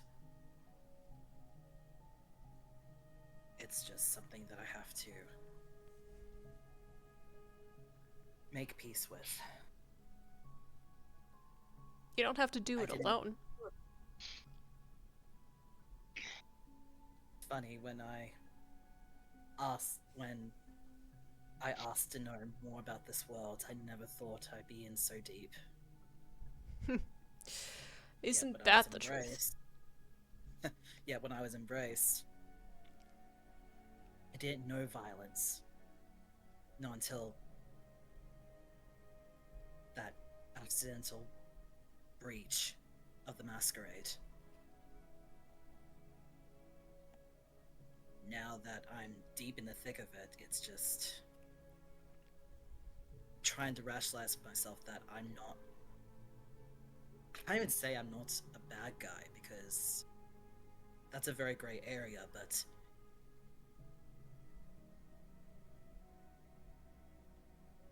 that I'm not like my parents. They killed for satisfaction. They killed for the joy of it.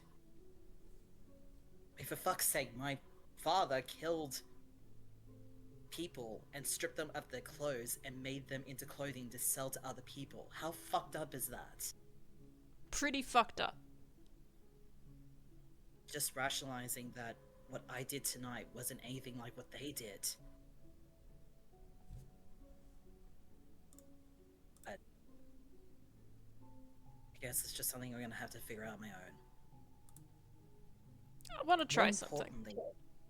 Would you take my hands? More importantly, your head. Yeah, it's, silver. You know how it is. But come on, take my hands. I got something I want to try. I carefully take Rhys's hands. And I will use Panacea. Okay. Does that require a resistance of a roll? Nope. And it's a rouse check, and then composure and auspex. Boop. Boop. For reference, for anybody who's confused why Ophelia is the way she is, she was a black person in pre-90s America. 4 success, messy critical on that. Ooh. Nice job, Rhys. You call upon the power of your blood. You feel an overwhelming sense of empathy towards Aleister. This fuels you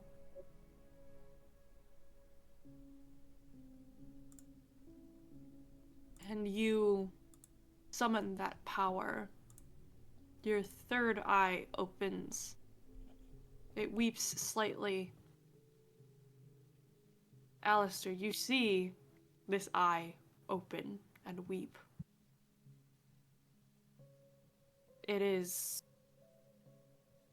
terrifying yet entrancing, but you feel bit more at ease. You regain the willpower, the superficial willpower that you lost.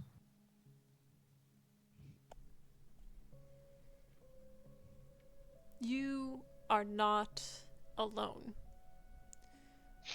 And this world we live in is messy and dark. But even if we can't step foot in the light anymore, your friends, me, Ophelia, all of us, will try and replace that sun for you so you can feel the light again.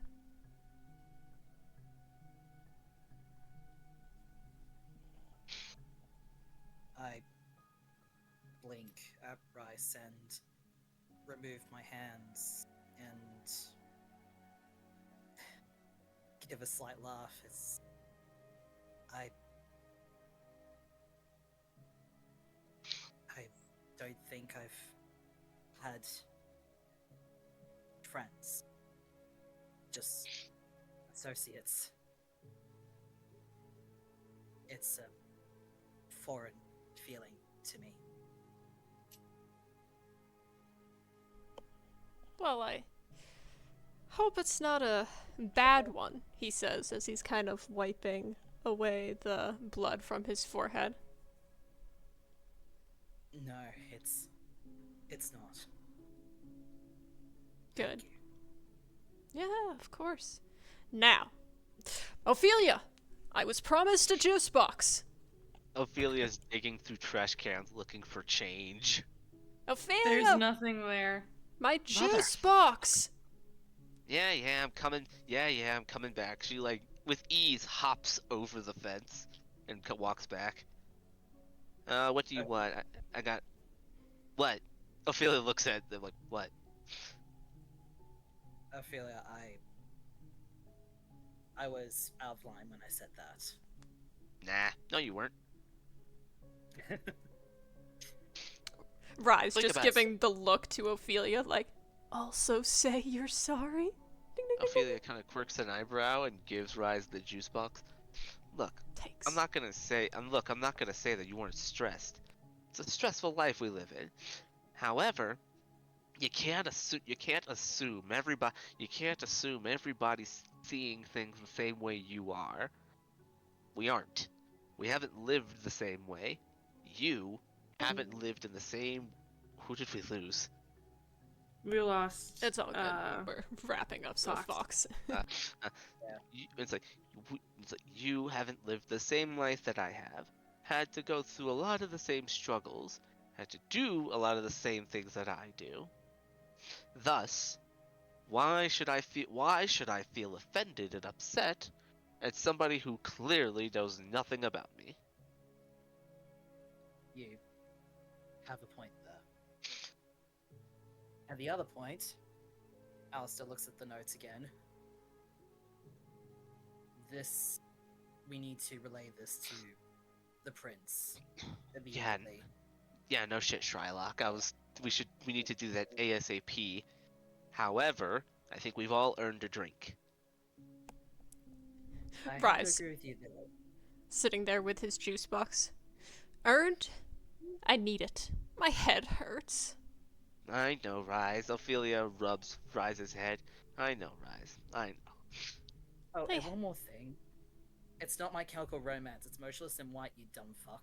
I don't know. From what I've seen, it's pretty similar.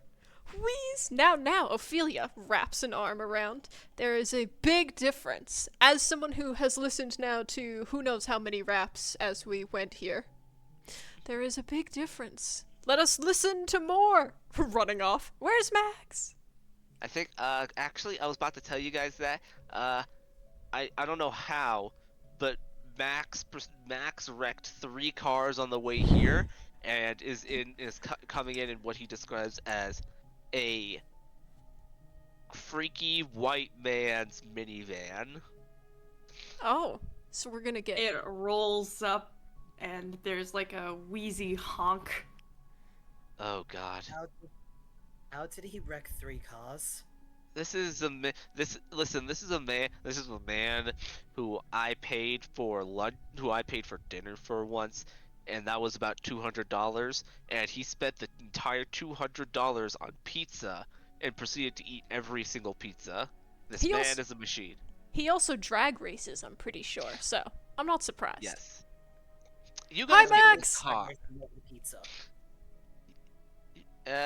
All right. Ophelia, like, hey Max, you doing okay? Yeah, I'm fine. I'm just pissed off. Traffic's a bitch, and Ophelia looks around, just, what traffic? further in the city. Ah, you don't mind blowing into this little tube, do you? What? I'm not drunk, you bitch. Ophelia gives him like a look of just, then prove it. I am not drunk. Rhys Feel- is already crawling Look, into the back. drink me. You can't taste shit. I don't give a shit. I'm an organivore, Max. You know this. That doesn't Any exactly. of you, I don't know, fucking bite my hand or something and just like test it. Like No thanks. I already easier than a had. breathalyzer. No thanks. I already had someone try to indulge one of Molly's fetishes tonight. I'm not a big fan of it. And she shows her right hand that's still bleeding. You guys okay? Like, what the hell happened in there? What the fuck did I miss? I'm assuming Rhys winning against somebody. Rhys winning against somebody. Pre 2010 Panic at the Disco win against somebody, and I went up against two people. Rhys will peek his head out It's from the what it- van. Are you guys coming? It's like tick, tick, tick. We gotta go. Yeah. Ophelia gets in and is like, and she's like, you got any like, you got actually, she looks around in the car and is like, you know what? Of all the vehicles you've driven us in, I don't feel bad about bleeding in this one. Yeah, it's just a beater that I'm borrowing. The other ones, all their engines are. There's something wrong with each of them. I don't fucking know. That's what you get for getting cheap parts, I guess. Cheap parts. I told you, if you needed to get good parts, I have a person that can get you good fucking parts. You were busy. I didn't want to bother you. When am I not freaks busy? me out.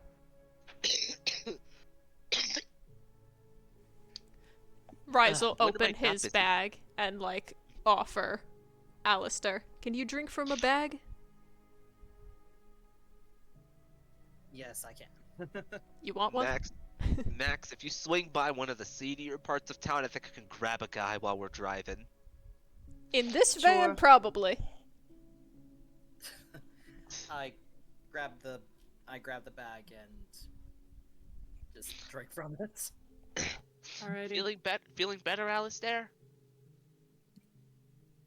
It's just a lot to wrap my head around. Don't worry about it.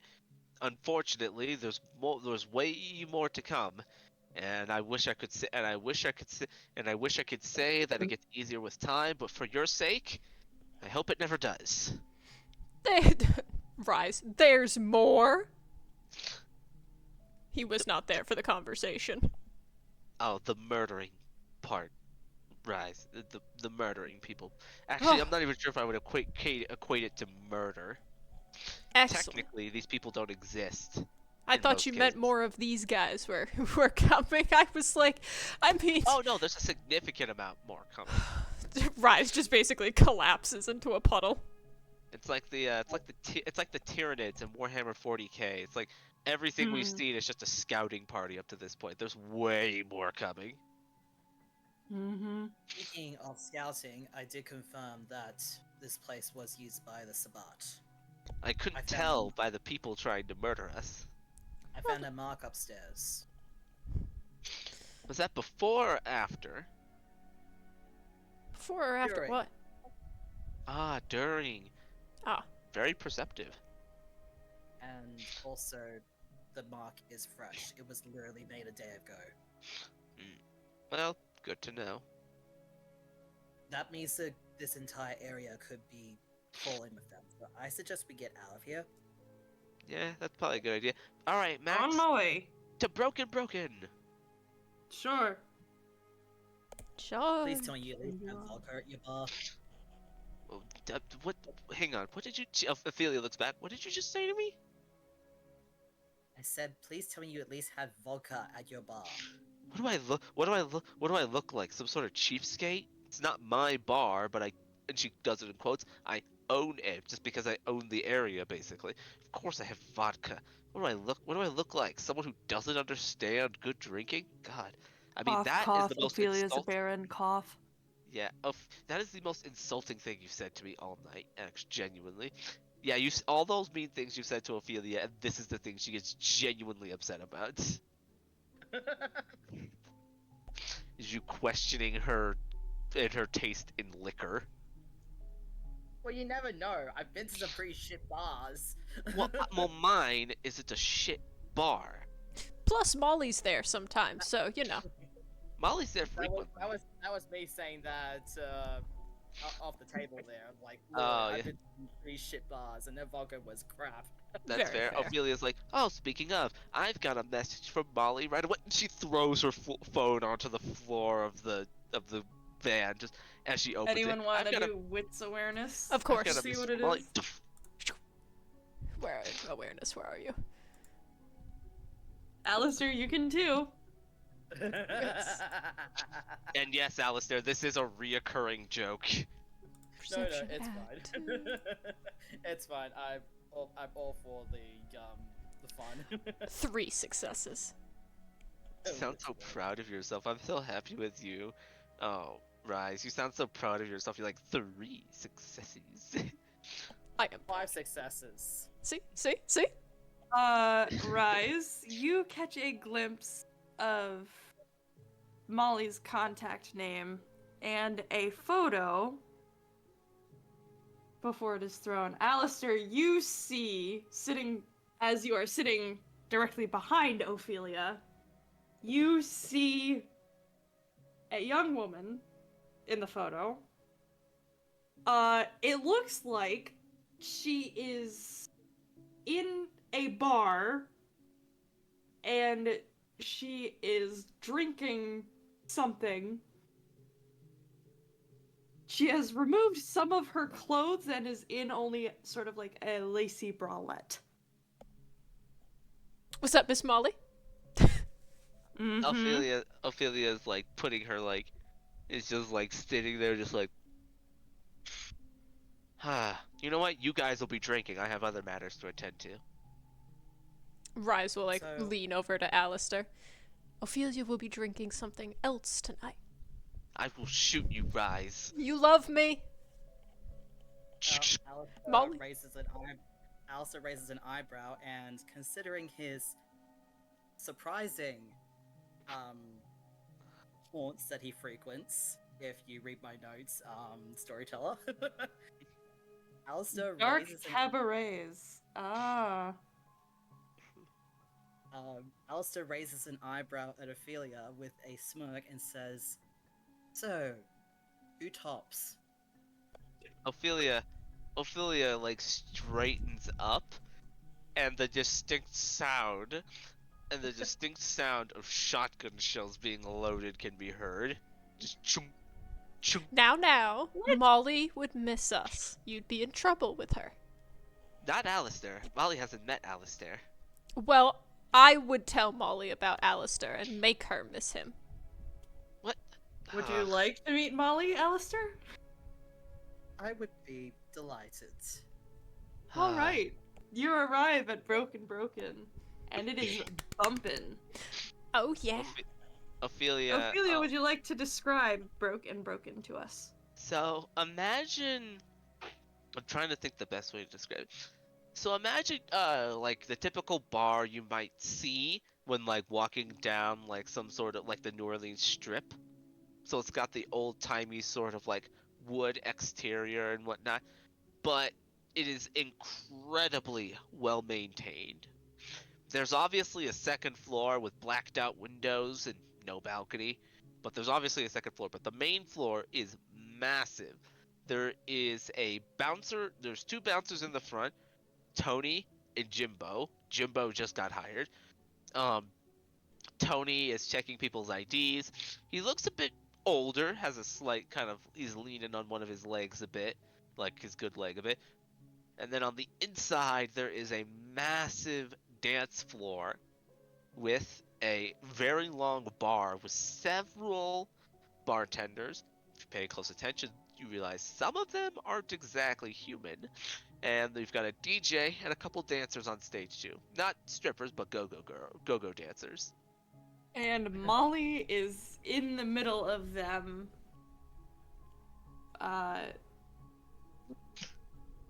whirling her shirt around and encouraging everything.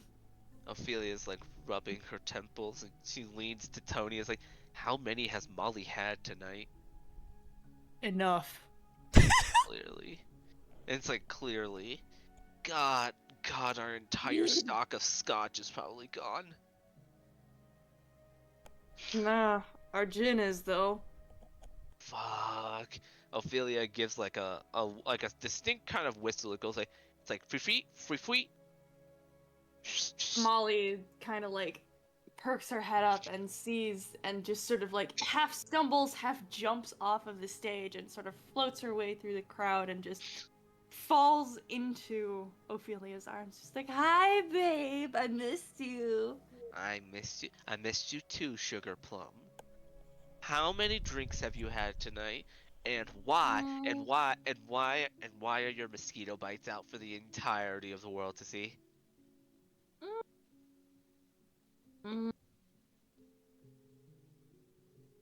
I forgot what I was gonna say. That's okay. For reference, the reason Ophelia says that, Ophelia's rocking double D's.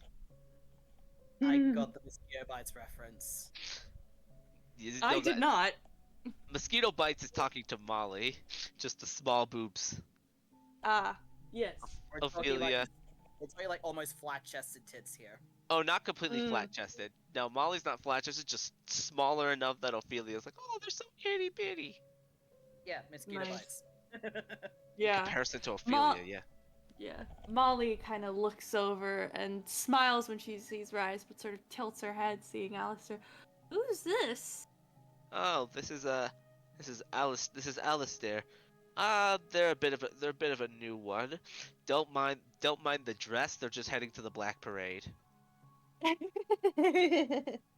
Hi, I'm Molly. It's nice to meet you. It's a pleasure to meet you too, Molly.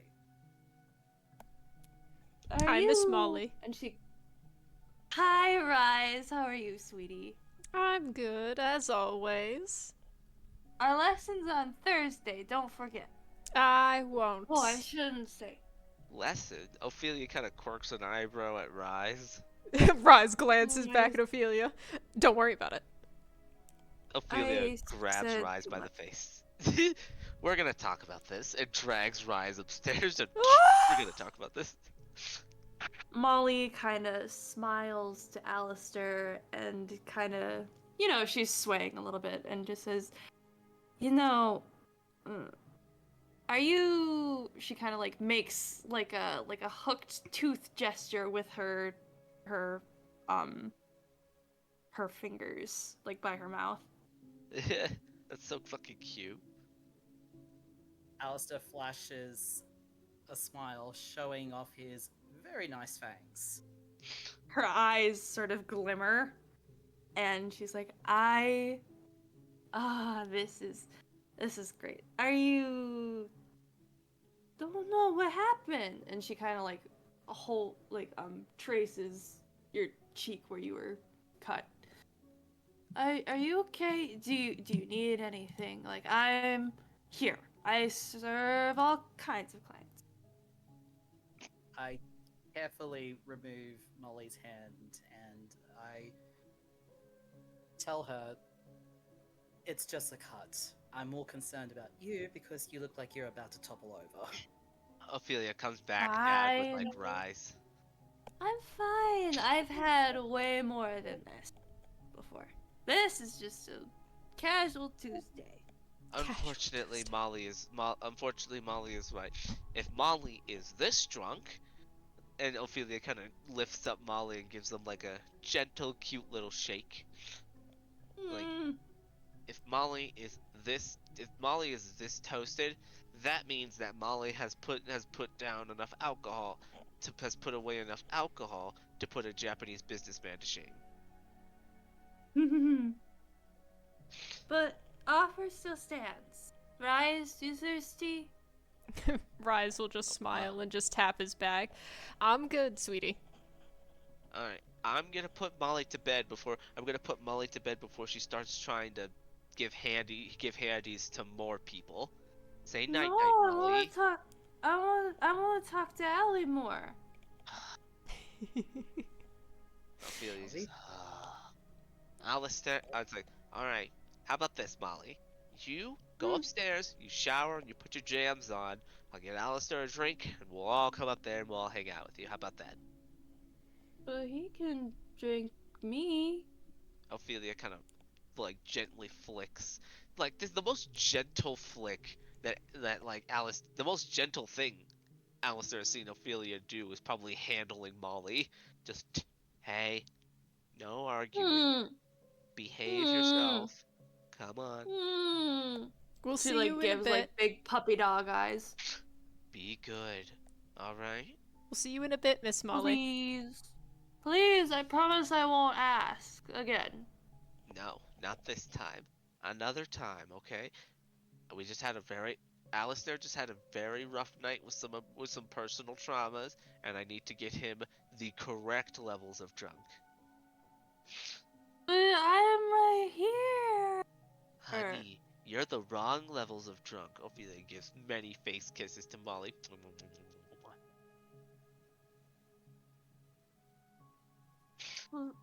Please, just even sip. How about this? I'll take a sip. I'll take a sip later. How about that? But it doesn't help you. Don't worry. As Ophelia's still bleeding. Yes, Ophelia is still bleeding. Believe me, Molly. It's like, Aleister, are you thirsty? Just for regular alcohol, nothing tinctured with blood, thank you. Can you drink regular alcohol, Aleister? I have drinks at cabarets and BDSM lounges. What do you think? I've worked in those. I can't drink. You work in there. What a coincidence. Rhys will lean over to Ophelia. You know, if you just like prick her finger, does that count? You know, it gets the stuff, right? No, but then it's kind of like going on with a girl and then leaving her without the O. It's very dissatisfying. You have to remember, Molly's gotten very particular about this. Very true. I could, you know, take her upstairs, get her freshened up. Ophelia kind of squints her eyes at Rhys. I promise I won't do anything. You know me. I'm. It does like a swing both way kind of motion. I'm aware, and Ophelia does like a swing one way kind of motion. I'm aware. I will take care of Molly. Rhys, you know the place. The bartenders know you. Get this. I'm genuinely running out of Aleister drink alcohol without like throwing it up though. He doesn't have. Really? Yes. Does he have iron? Is it like drink, eat food? Let me see. It doesn't say.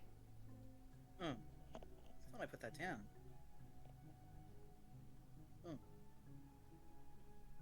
Hang on, let me do some quick.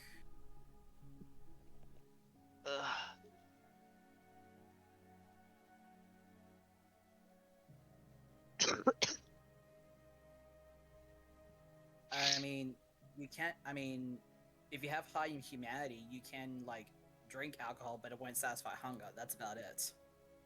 Does it still taste like ash though? Probably.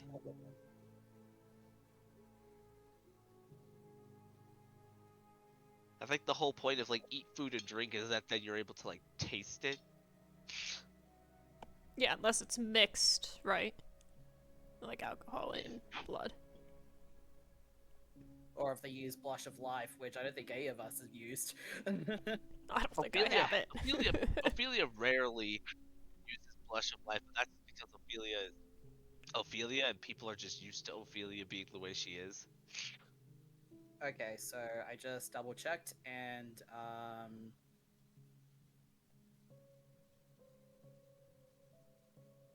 okay, no, we can't eat or drink normal, so we'd have to have like something with blood in it. That's what I was checking. Okay. Yeah. All right. So yeah, Molly is basically my mind's offering blank on herself that up one. in a. Yeah, Molly is basically offering herself up in a silver chalice. So Last she chance. like makes big puppy dog eyes.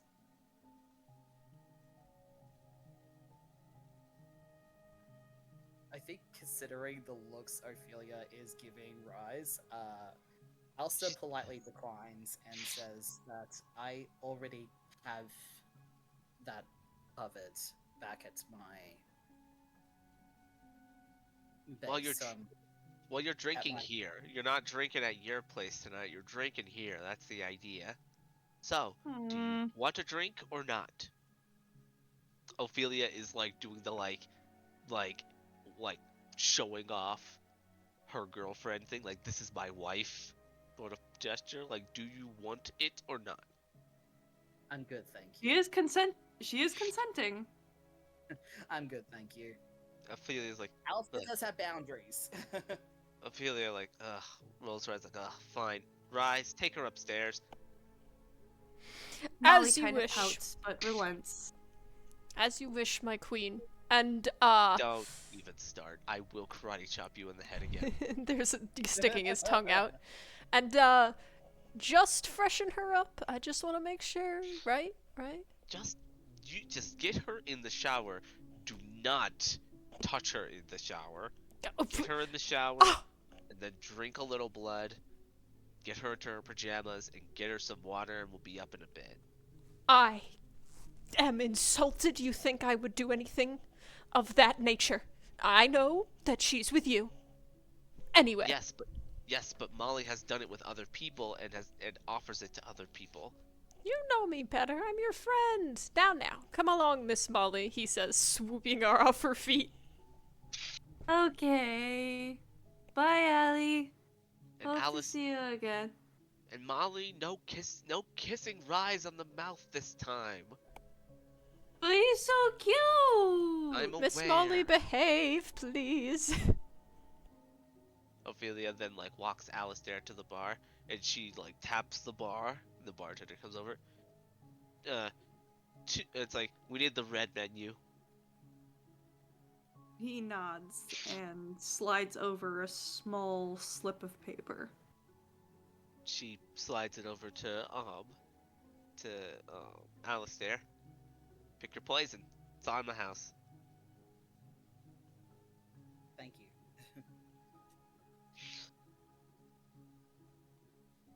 So, what was all of that about me lying about my first kill?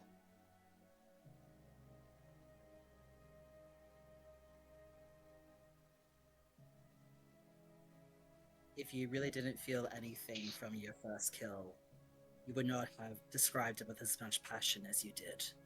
I never said I didn't feel anything. I just didn't feel dejected. I felt safe. And knew that because my first kill was the first time I was actually able to properly protect myself. By then, my older brother was off to war. My second eldest brother would then be off some years later after I established myself. Younger sister was sick. Mom was gone to the winds. Dad only paid attention to the fields. I didn't realize that, but then again, you and I are from two completely different times. Yeah, not just two completely different times. Were you around in the U.S. during the 1920s? Because if you weren't, people like me, and she kind of gestures to her skin tone, weren't very well received. I spent the majority of my time in France and England, so no. Well, I'll tell you this. We have a term down here for what they used to do to people like me. You do remember me saying that I have had lessons, so Oh, I know you've I'm had very. lessons. There's a difference, I though, know between learning it and living it. I can imagine how grim and gruesome it was. It was life. I survived. Probably not for the better, but I survived. And I have my reason for sticking around and not going batshit. You know, as bitchy as I thought you were. Oh, that you'd be if I had $1 for every time someone has said that to me, I'd have more money than my sire did before I fucking slammed his head into a concrete wall over and over and over and that's just getting beside the point.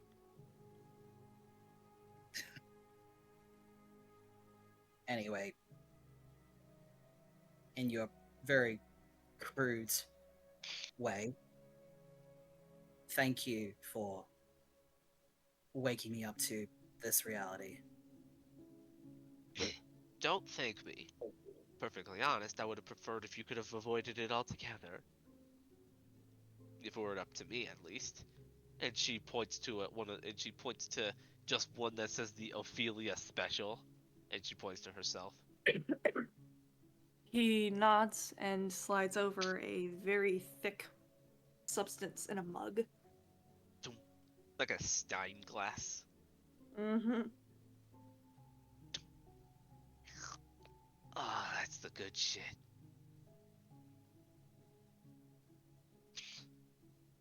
I just. What did Aleister order? Aleister just picks a random drink from the menu and slides the red sliver paper back. And Ophelia's like, and can we get a twink special for Rhys as well? He nods and takes. He pours a very similar drink to Aleister's.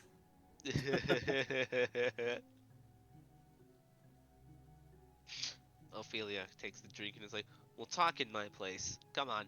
And Ophelia kind of just walks while sipping from her Stein glass. It's quieter up there. I take my drink and follow. I think after tonight, quiet is exactly what I'm needing. I think with that, it's a good place to end. Yeah. Yes. It is 1:30